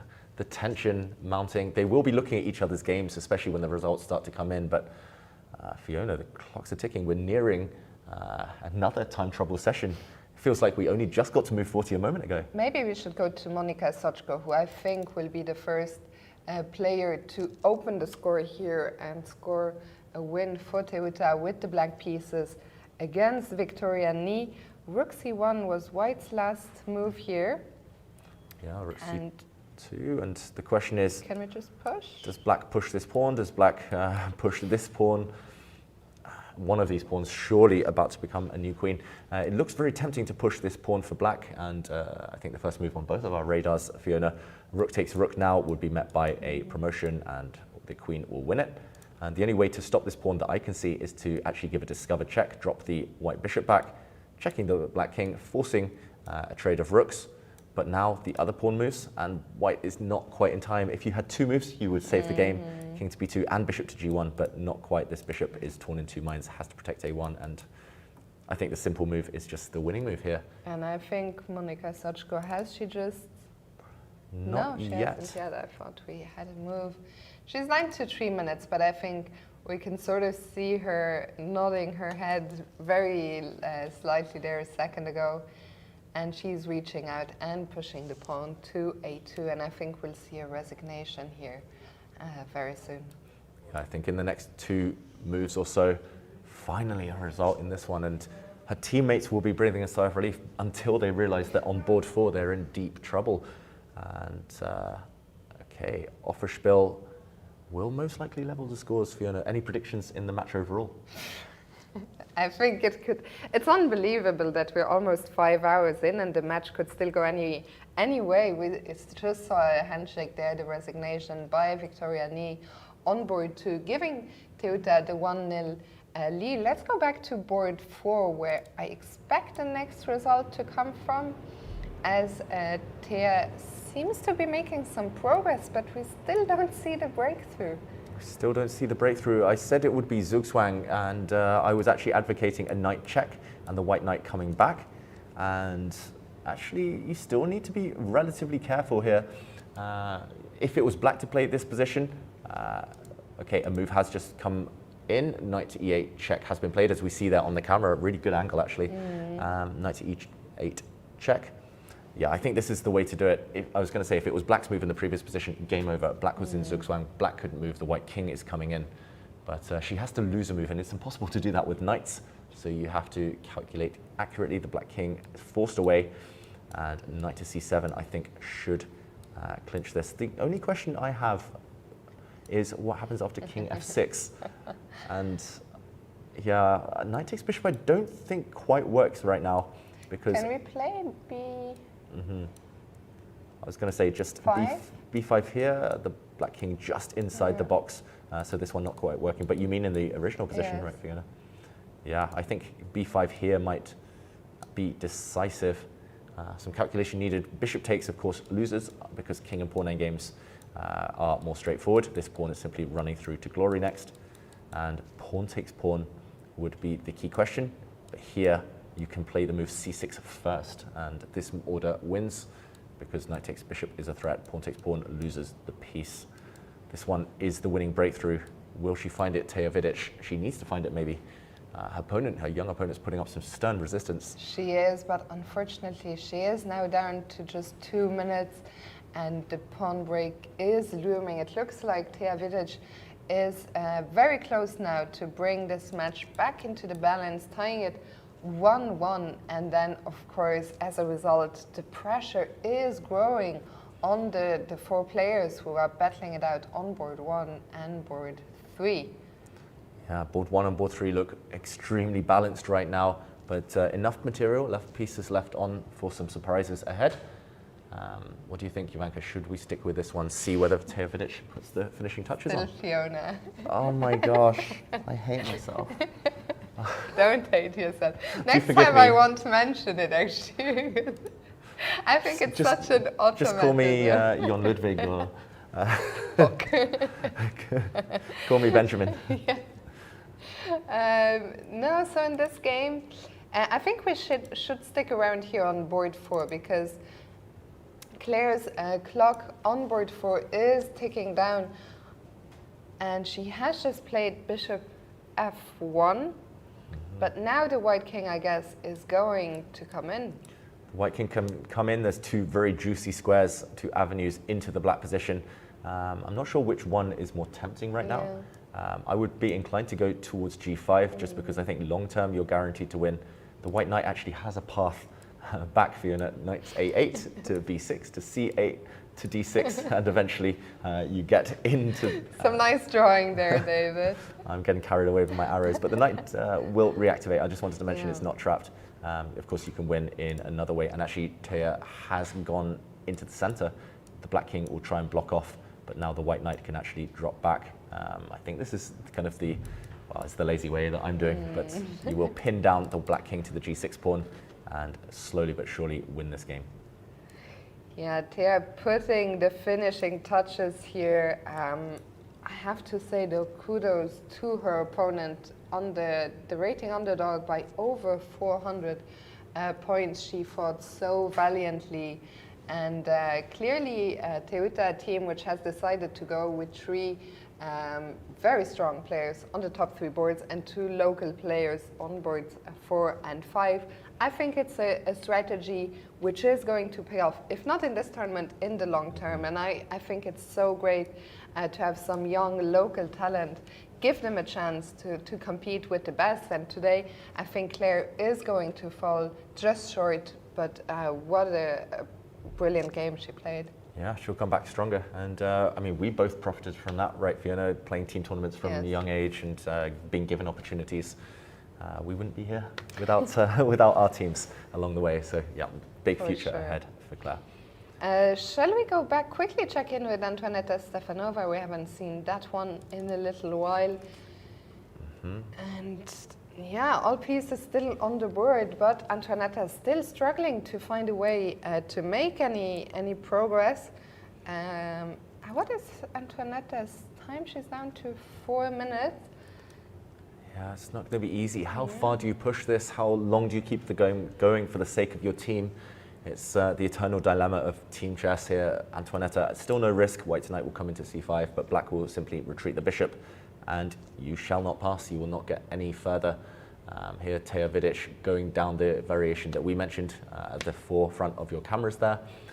And let's go back to Ellen Nilsson on board 3. Board 3. Okay, we see white still a pawn up. David, sorry to interrupt you, but we just saw, I believe, a massive result on board 1 in the match between Monte Carlo and Center Asseco, as Stavroula Tsolakidou has just taken down former women's world champion Maria Muzeshuk.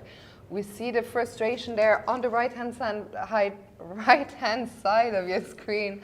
On the left-hand side, Stavroula, she's trying to keep her emotions in check and not show too much, but we still see the smile. You know, it's a big moment, not just for her taking down Maria Muzeshuk, but for the team, which is now drawn the match. The match is officially over because Pades managed to win on board for Monte Carlo, but what a result this is for the Macedonian team, MSK Center Asseco, to draw the top seeds, Monte Carlo. Yeah, and this is the final position of that game. We saw the transition into the King and Pawn end game really well calculated, and congratulations to Tsolakidou for pulling off the upset. And Monte Carlo frustrated.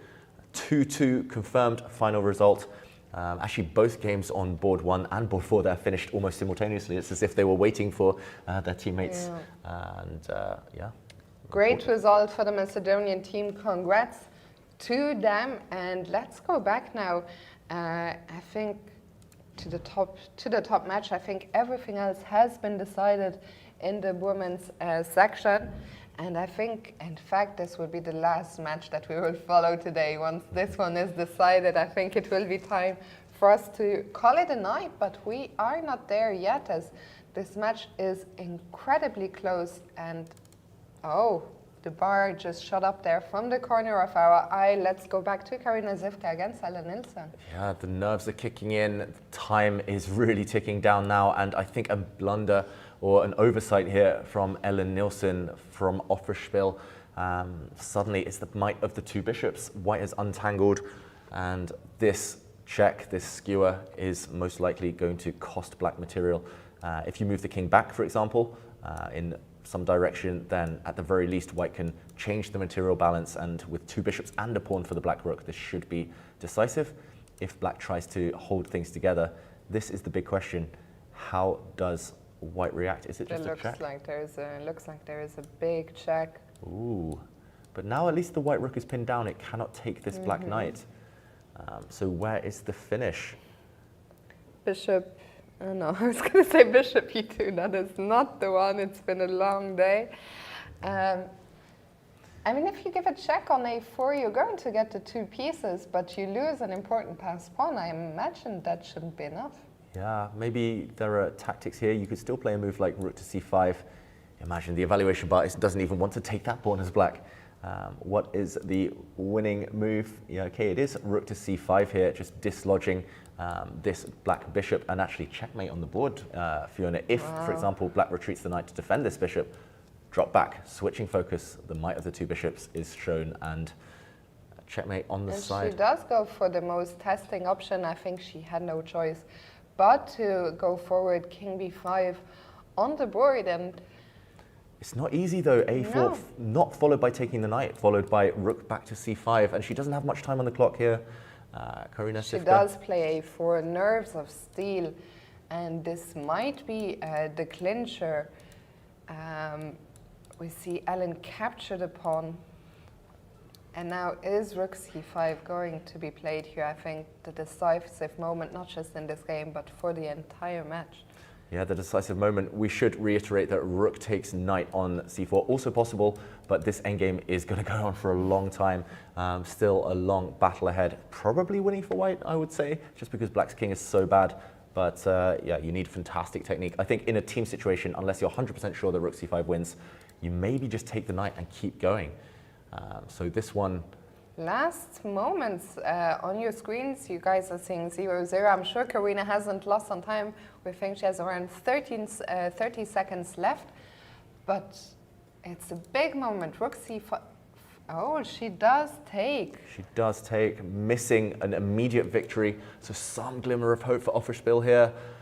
Board 1, you see Antoaneta Stefanova in the background there looking over. She maybe thought that the players were signing score sheets, but no, they're moving on to a second set of score sheets because we've passed move 60. And Stefanova, I think at some point she'll realize it's a two-result game here. Only white can win after bishop takes c4 and king takes c4. So board 1 likely to end soon with a draw, and all eyes will turn to this one. Absolutely. Actually, is board 4 still running here with a winning position, but was it it's still going on. Let's take a quick look there. As I mean, I've been saying for an hour or half an hour at least the final moments, but now game 4 is still underway. Okay, and interesting, White's knight dropping back. This is the current position with the knight coming to e3. Lots of moves coming in now, thick and fast. And okay, somehow Black has set up a defense, blockading the White king from coming in any further. Yeah, Really it tenacious. should not have called this one just yet. Yes, the bar is all the way in the black side of the board, but for human it's not so easy, and Claire is defending incredibly tenaciously. Yeah, and I think White's winning plan might involve actually going back to a plan she had earlier, kind of rerouting the knight again forward. And there Taya had a direct win. She needed to calculate though, and she doesn't have much time on the clock. So, okay, she does eventually drop the knight back. Oh wow, back in this direction instead. This one, I don't know. When was the last pawn move or the last capture? Good question. Wow, was it as far back as move 39? We're now on move 64. Okay, it was move 40. White played the move G3 on move 40, and I'm going to whiz ahead 24 moves in the future, knight to D1. The pawn structure is still the same, no trades, no captures, as you say.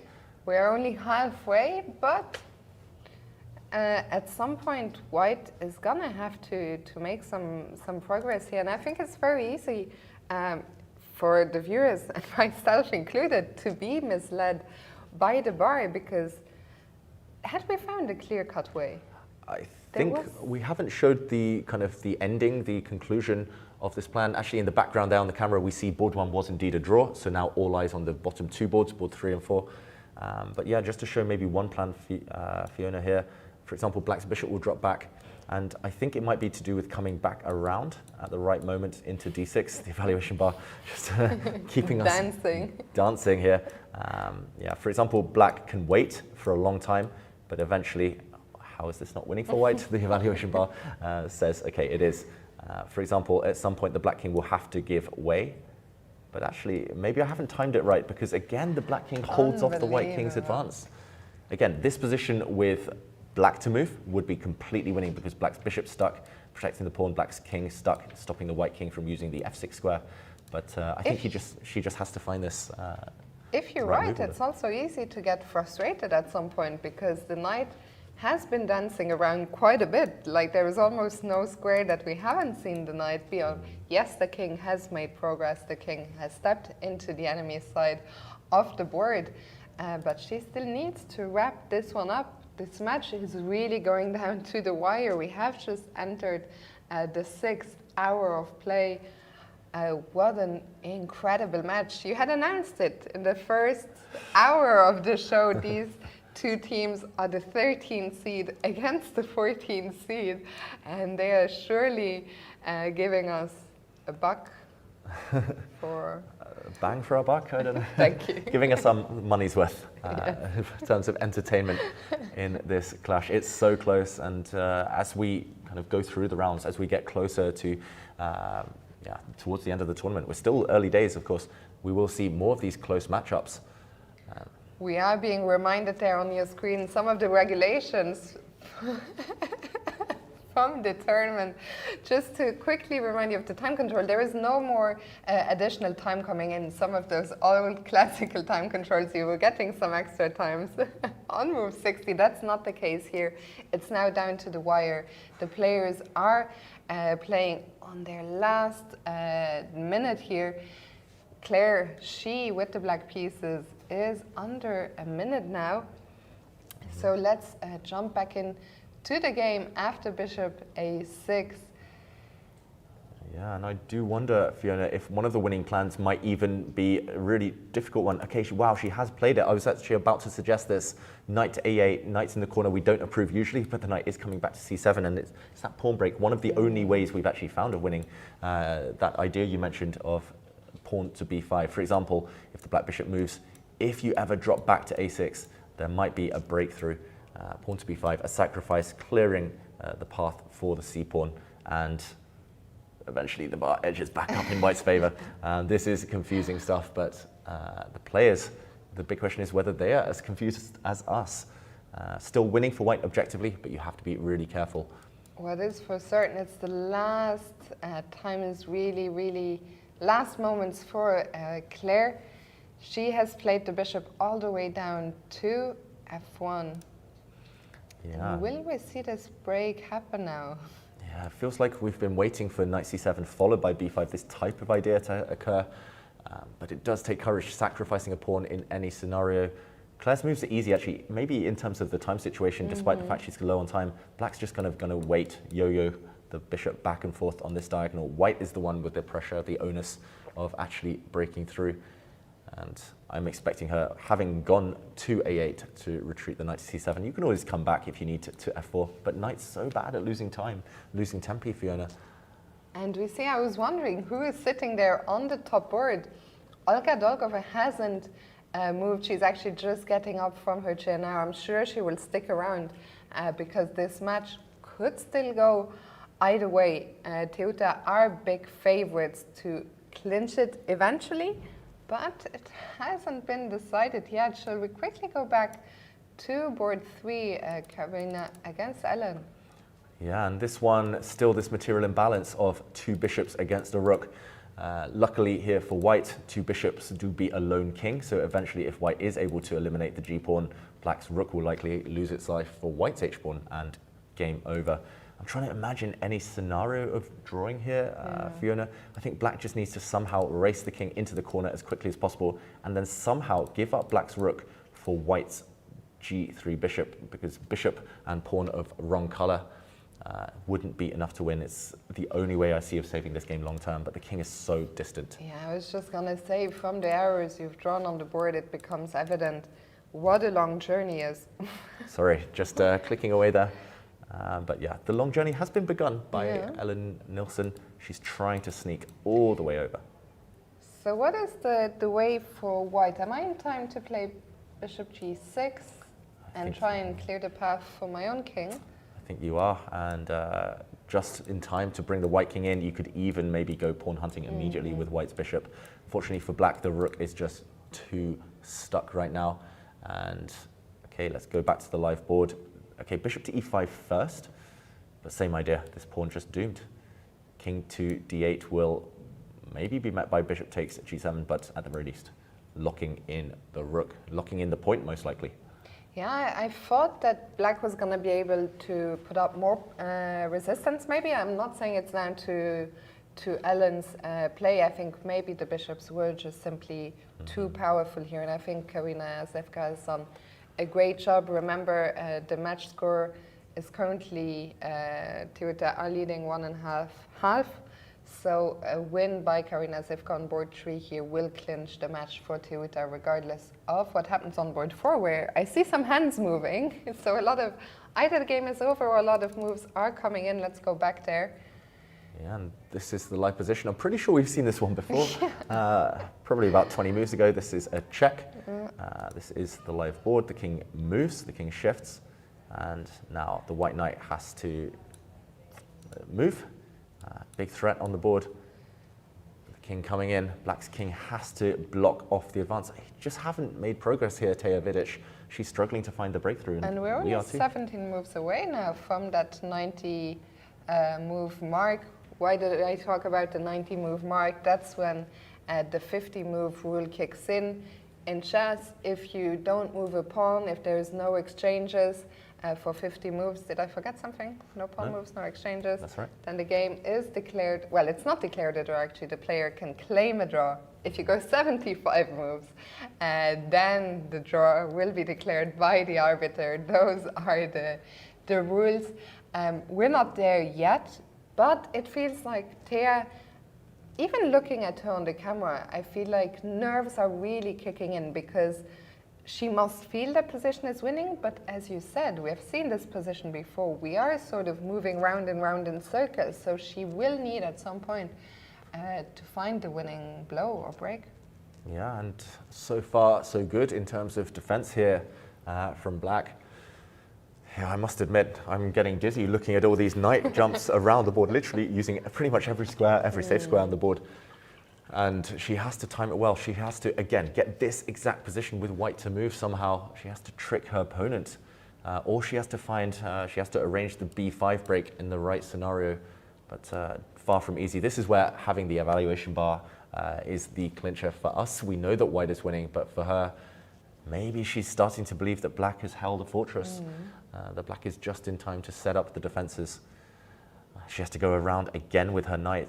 Suddenly, as you said, 17 move countdown, and her opponent will most likely be aware of that. She's running out of time to find the winning plan. Meanwhile, let's go back to board 3, where I think the match is going to be decided in a second. Once that happens, Claire can also relax a little bit because her game will be irrelevant to the match result. The pawn on g7 has dropped, and I think unfortunately for Ellen, this h-pawn is just running and going to become a new queen. And what do you think here, Fiona, in terms of the match situation? Should Ellen keep the game going? For example, in a situation like this, either you'll get kind of rook versus queen, and okay, this is a win, but the game goes on. We've all seen that on game recently, I feel. We've all seen this recently, where Jan Nepomniachtchi failed to defeat Magnus Carlsen on the white side here. I was going to say, or the other likely, the likelihood is that eventually black will give up the rook for this pawn. It's two bishops versus a king. Do you play to your checkmate and keep your teammate company? I think so, yes. I think Karina is actually going to try. I don't know if there is a way, but I think she's going to try and find a way to avoid both of these scenarios, actually. Yeah, I like how she hasn't transformed her advantage yet. There's no rush. The white king can slowly make its way over, protect this bishop, and then push the pawn. And yeah, black will love to give the rook up for the pawn at this stage, but even that is a distant dream. Yeah, so I think we'll probably stick around here. So what's the live position?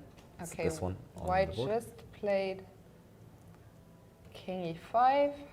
King e5, and okay, we see again some movement just behind them. A big crowd in the playing hall, in the tournament hall right now.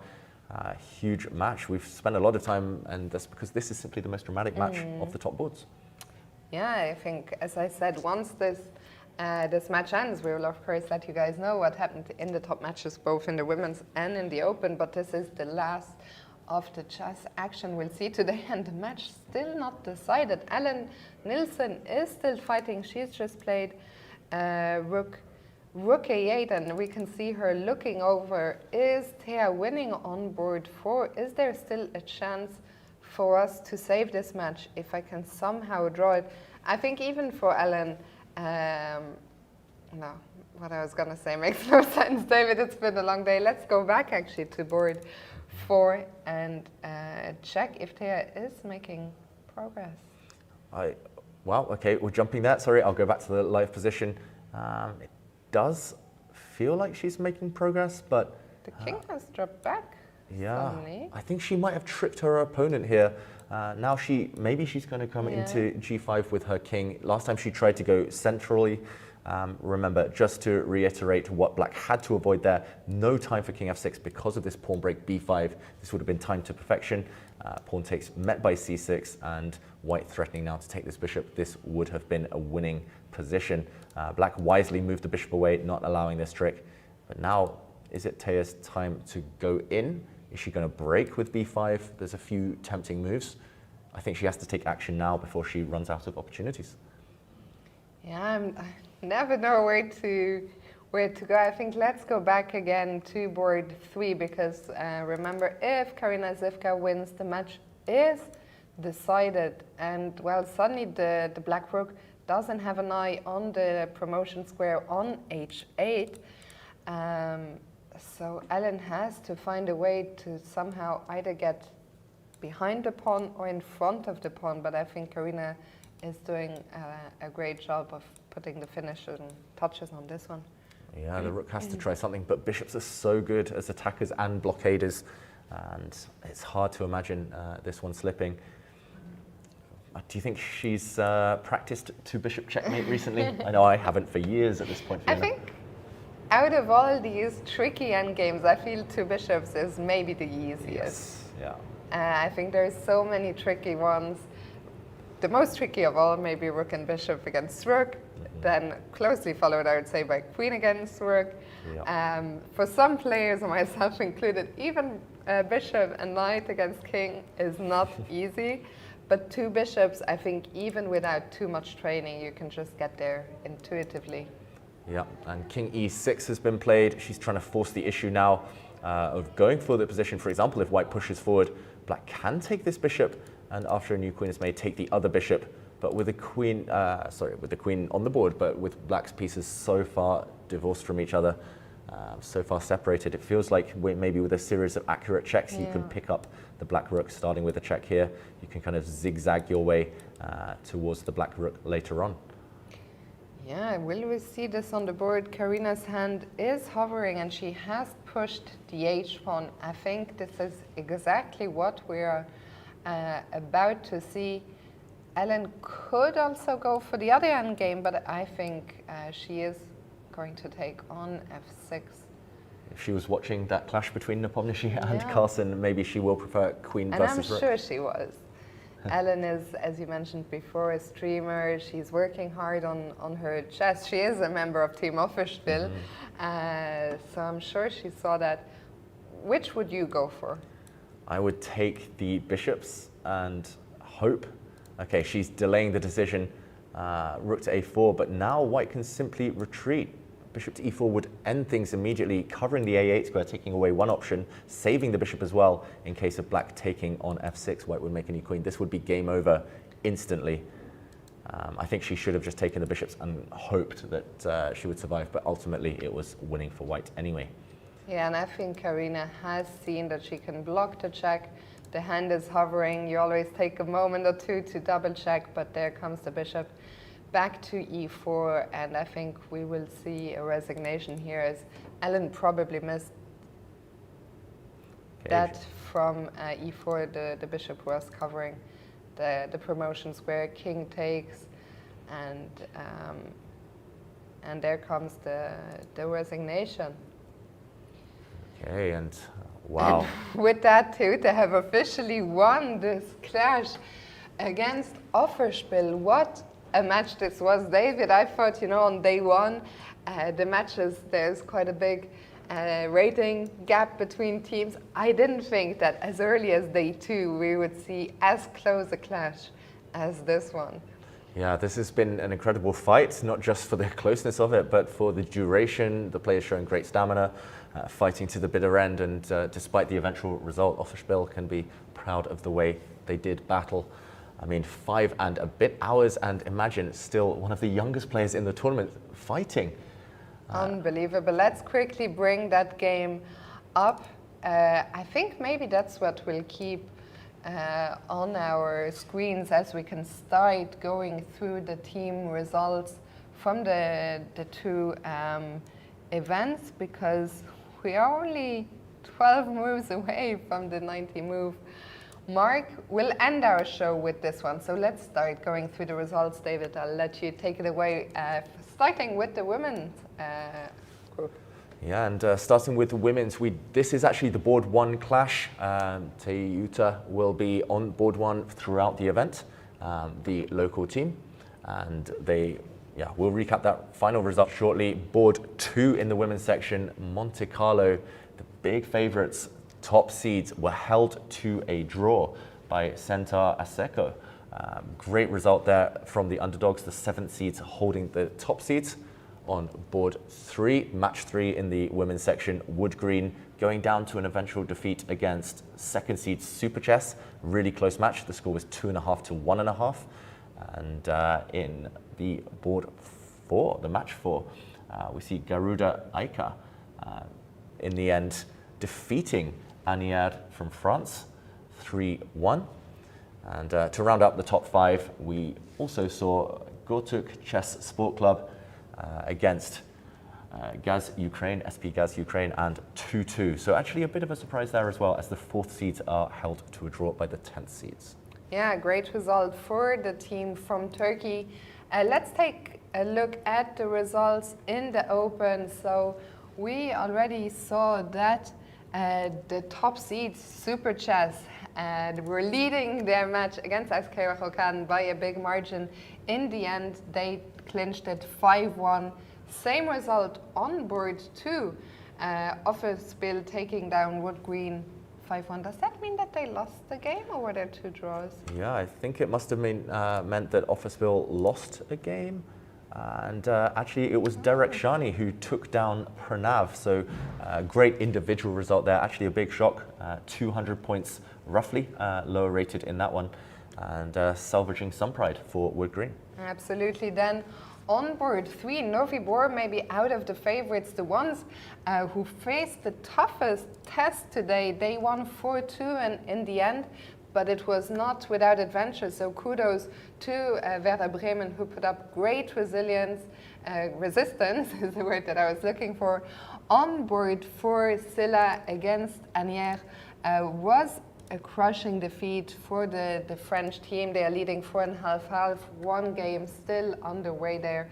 And finally, to wrap up this top 5, KSK Rochade against Shahut për Klube Vierenheim was another crushing defeat, 5.5.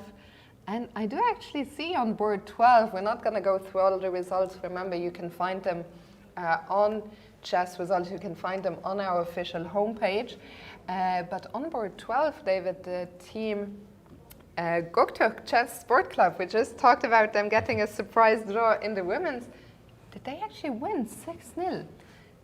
That is a massive result. They were big favorites against the Viking Chess Club from Iceland. We thought there might be no 6-0, but they got the sweep. Yeah, and actually in the open section, very few team surprises. Again, the favorites taking it, some matches closer than others, as we saw earlier, especially that match between Novi Bor and Werder Bremen. But in the end, the favorites still doing the business as we close out round 2. Absolutely. Let's go back for one moment, because I still don't see a pawn break on the board. For Thea Vidic, we must be so close now. It's move 81. Okay, that means 9 moves to win a pawn or to push a pawn. Yeah, I don't even know what to do. It's been a long day. The match is decided. I'm looking over to our producer for some guidance on what to do. I think we stay until move 90. The players don't have too much time on the clock, so should be within a couple of minutes. And if she has made progress, Thea Vidic, she should win the game. If not, the game, it'll be fascinating to see whether Claire claims a draw if we reach that point. Yeah. A very interesting point. I'm not sure if when I was her age, I'm not sure how old exactly she is, but we can see on the camera she's a very young player. If I had a good grasp of the rules and regulations, Thea, I think for sure, must be very aware of the 90 move mark looming. Yeah, and Claire, I've just checked, she's born in 2010, so 13 years old, really mature play. Imagine over 5 hours, 20 minutes now, she's been grinding away, trying to save this draw. Eventually, White's king has made its way in. The problem for White is the knight on h3 is a bit stuck. Black can at some point break with a pawn if it ever moves. If the white knight moves to, for example, g5, Black will break with a pawn push. And then the move 50, the counter will reset. Yeah, if you're Black, you really don't want to push a pawn right now. It might get to the stage where it becomes a race. White needs 3 or 4 moves to go in and win a pawn. Somehow, actually, it still takes a while to kind of bring the knight round. I don't even know how we get to d6 at this point. The knight wants to end up on this square to come and take the b7 pawn, but you might need some time, and you're running out. 8 moves now till the magical 50 move rule and a draw. I never thought, David, when we started looking at this game, didn't I say an hour ago, I think Thea is going to open the score. Commentator's curse, Fiona. It was going to happen sooner or later. And what I didn't think for sure was the fight that the 50 move rule would ever come into play in this one. Yeah, we'll be here all night. Somehow White will play knight f4, Black will play g5, we'll be in for another 50 moves. We're not allowed to shut down the broadcast. We actually saw some moves because, so I think Thea went to c7 and the Black king into e5. Wow, and the evaluation bar drops. Suddenly the margin for error much lower. Black is coming in with the king. Could see a race. If you're White, you need to be very careful not to play with fire too much here. Yeah, and I'm wondering, this king is coming. Has Teja Vidic calculated this one correctly? White now, I think her idea is to push with b5. We could see this in the next couple of moves. And if she does, of course, the 50-move rule is out the window, but we will also see action. So we're going to win no matter what. We're going to enjoy the process. b5 will force the bishop to lose control over the b7 square, or pawn takes pawn will be met by c6 and breakthrough. She's coming in, though, with the king.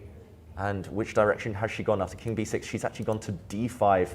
I don't like this because it walks into a knight check. White's simply going to mop up pawns now, and this might finally be game over, as you mentioned, Fiona.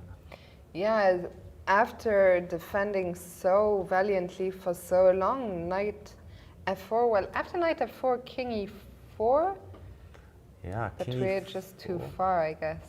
Yeah, the idea would be just to show this knight takes pawn, king to f3, but white must have a breakthrough here. Actually, okay, I just checked, because it's been a long day. Only one winning move, and that's knight to e7. Not entirely obvious. Maybe this is her best bet. Maybe this is what she's banking on. Knight to e7, hoping to meet king takes g3, of course, with knight takes f5, and only then to start going for the race. And white is winning, but actually this is not far from clear from a human point of view as well. Not far from clear. Not far from Claire. Wow. I think you got revenge for my king h8 joke there, Fiona. Yeah, thank you for saving my dignity. That was terrible. That was terrible. But I respect it. Oh, unfortunately for Claire, it will become clear now that black is on the ropes. King takes b4 will simply be met by a knight retreat, and this h5 pawn is dropping. That will spell the end. Black's king has picked up an important pawn, but it will go no further. Knight takes h5 will end the game. Yeah, I think at this point we've been here so long, we might as well stay until the handshake, which isn't too far away. Claire is going to lose, but she will be very happy about the team win. That is the main thing. Of course, an individual loss is always going to hurt, especially after she fought for so long. Remember, this round started 5.5 hours ago, but I predict a very bright future. I don't think that if we see Claire in a year, she'll still be rated 1700. No, she should take a lot of heart from this. I think her team captain as well will be proud of her efforts and won't be afraid of throwing her in some more big matches to come. And we will be seeing plenty more of them, because remember, Toyota have a fixed board on board 1, so we'll be seeing them throughout the tournament. But so far they are doing it justice. They won a nice match yesterday. They have already clinched it today, even if on board 4. I think this game will be over very soon, but we'll see more from Toyota tomorrow after their 2 out of 2 start. Yeah, fantastic start from them, and black's problem in the position is that her bishop is just trapped right now. White's knight, white's extra h-pawn are going to decide this game. In the end, Teja Vidic just did everything right. She kind of went round and round until her opponent was slightly tired, and yeah, in the end, objectively, it was always winning for white. A great example for Grind Like Him Grandmaster Part 2. She deserves yeah, an honourable mention for this effort, Teja Vidic, as she gets ready to win this game.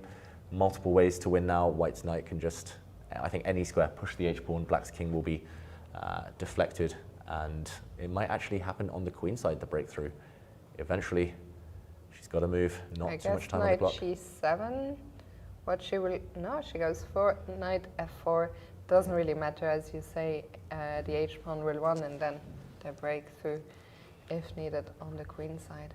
Yeah, black's king will have to race back now towards the corner, towards h8, just to stop white's h-pawn. Not a happy trajectory for it. And white's knight will go hunting for the black bishop. And there comes the king, Back to e5, and now white can safely push the pawn. If desired, no need to rush, but it feels like a very direct, very straightforward winning plan right now. The pawn can land on h6. And I think Teja is doing the right thing. She's not rushing. It's been such a long game already. In the end, it doesn't matter if you finish 2 minutes earlier, 2 minutes later. You want to make absolute certain, after fighting for so long for the full point, that you are not missing any last resources for black. Yeah, Harry the h-pawn, h5. Okay, no, she doesn't.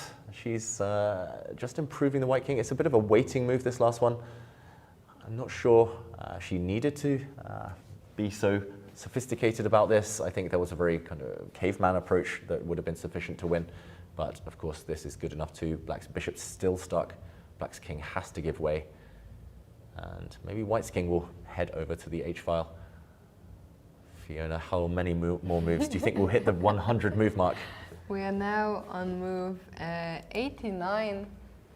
I think we'll just miss the 100 move mark. Okay, I predict over 100. That's my favorite type of game, my speciality. At some point, it got to the stage where I loved 100 move games so much that I would even play a rook and rook, rook versus rook, until move 100 before agreeing to a draw. I'm trying to get the record for most 100 plus exactly. move games. Magnus keeps playing them though, it's frustrating. But yeah, this one, she's nicely supported the entry of the white knight into e6. White's king has come around to support, but the black bishop has been freed up. And there we see it land on c4. She's defending really well here, Claire, just controlling the e6 square. White's knight wanted to come in, wanted to go for glory on the b7 square. The b7 pawn was vulnerable, so controlling, sorry, my arrows, controlling this square.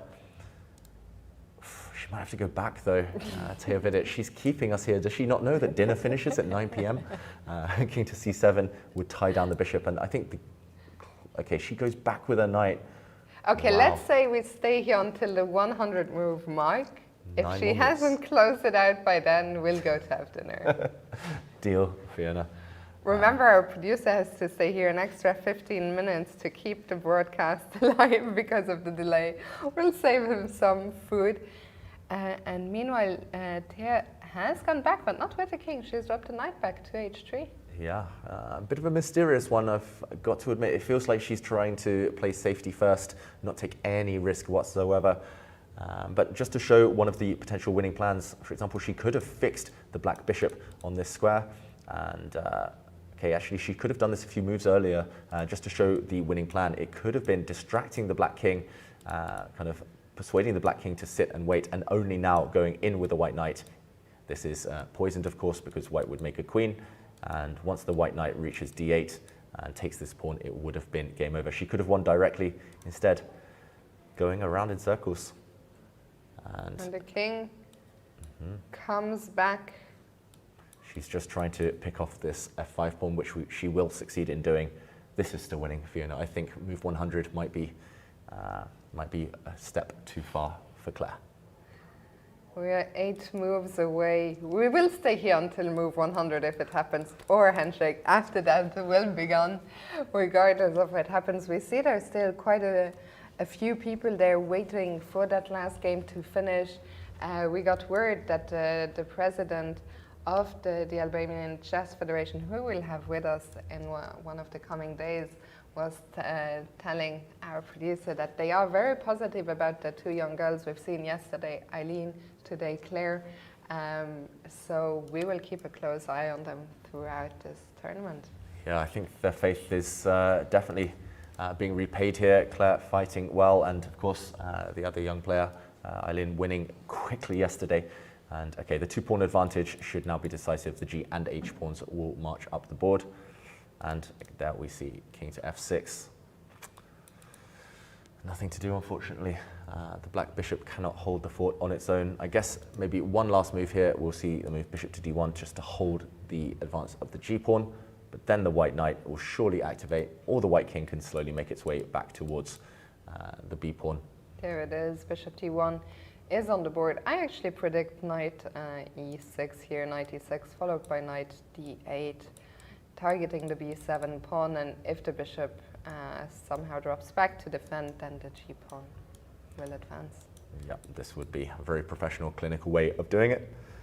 Let's see what Thea chooses. By the way, David, good news, dinner goes until 9:30, so we are Success. not going to miss it. Success. I'm glad we kept going on this one then. Let's hit that 100 move mark. Go for the What record are we, books. 95? Move 95 and counting. Taya, with this increment with the 30 seconds she gains after every move, she's gained a bit of time. So she can invest it now. So this is what? This is the moment I predicted, knight e6. Yeah, looks very, very efficient here. Knight e6, clear path forward. Or you just do it the slow way, bring the king back where it came from. The king's done its job, it won the f5 pawn. Now it can go back to tie up black's bishop. Taya now under the 3-minute mark again, but this is just a case of double and triple checking. No doubt the players must be exhausted after this big fight. I always feel it's so much easier for us to be sitting here. I look at this and I think, what's she thinking about? But when I am the one playing, especially after a long game, you really want to make super sure. So many times I've analyzed my games and there is knight e6 on the board. I think this one will be over very soon. When you are playing, it's been a long game, you doubt yourself a lot, you want to make sure. So I think it's absolutely normal what Taya is doing, and now she's gunning for that b pawn. I think we'll see a resignation any moment here. Yeah, we're on move 96. I think the only intrigue left is whether we hit move 100, but looking I'm confident in my prediction. Okay. And looking ahead to tomorrow, Fiona, more big teams will be facing up against each other. The top seeds starting to play against each other. Maybe we'll see the arrival of Vishy Anand at the Club Cup. And Richard Rapport, the two top seeds of Super Chess, have been rested for the first 2 rounds. We'll see if Magnus continues his run. He scored a nice win today against Ravi Haria. And meanwhile here, after 96, there's been no move yet, but 20 seconds left on the clock for Claire as she drops the bishop back to g4, but now a quick move by Taya. I guess if the bishop comes back to c8, you know, I was saying I'm confident in my prediction that it's not going to reach 100 moves, but I'm becoming less confident. 97, 3 more moves, Fiona. Otherwise, I win the bet. And okay, I think g4 will be played. Or what do you think? g4, deflect that black bishop, which is really passive right now, holding the fort on the queen side. White's king could also make its way safely towards that bishop. Yeah, maybe king moves actually. Okay, she gives a check first of all, and this is really clever too. The white knight will land on d6, where the black bishop will finally be kicked away from the defense of that poor b7 pawn. Move 98. Oh, maybe one more and resigns. Maybe you'll make it, Fiona. 2 more moves. The next one will be decisive though. We'll find out. If after next move, Taya's next move, black resigns, I will win the bet. Otherwise, it's David. It's incredibly close. It couldn't have been any closer, basically. 98 right now. Black's going to play one more move. I reckon at least king to h5. It would make sense to play on, force white to make the move knight d6 first. But you can tell both players' body language. They know what's coming. It's inevitable now. Yeah, white, as you said, the knight is going to land on d6. And that b7 pawn, I mean, I'm amazed how long Claire managed to hold on to that pawn, which was holding the queen side together, but knight d6 is on the board. You're like a clairvoyant here. Oh, David! Oh, no. Sorry, I cut across your great joke, but you have won the bet. We are on move 100. Knight takes b7. And it will likely be on move 100 that Claire resigns. No way now to stop white. A pawn. Oh, she plays on. This is her 100th move. White will push. And I think, oh, I thought she was going to play knight d8 actually. Mm-hmm. Anything wins, of course, here. Anything so wins. You expect a6, I expect knight d8. This is my chance at redemption. Okay, who will predict correctly? Oh, you got me, Fiona. Knight to d8. This is going after black's remaining pawn. And the problem is if the bishop defends from d7, then the pawn pushes, and we see a resignation. What a match this was. Teuta win in the end, but Thea gets the win for Offerspiel, so Teuta winning 2.5, 1.5. And we see Antoinetta Stefanova, that's a great leader. She remained until the very end, keeping an eye on Claire's game, and even though Claire lost, I'm sure Stefanova will have some great words for her and tell her not to be too sad about the loss, because she really played a fantastic game, giving Thea a very hard time. And David, I think that brings us to the end of today's broadcast. Yeah, it's been a long day, but a fun day, Fiona. Packed full of chess, full of surprises. We saw Magnus Carlsen's first appearance in the tournament, and I'm expecting the matches to get even closer. Some surprises as well, which was nice to see for the first time. Absolutely. Tomorrow the action is going to heat up. Join us at 3 p.m. Central European Summertime. Summertime, yeah, it is still summertime. To find out if Magnus will be playing again. Will Vishy Anand join the fray? Tomorrow we find out. Thank you so much for watching, and see you tomorrow.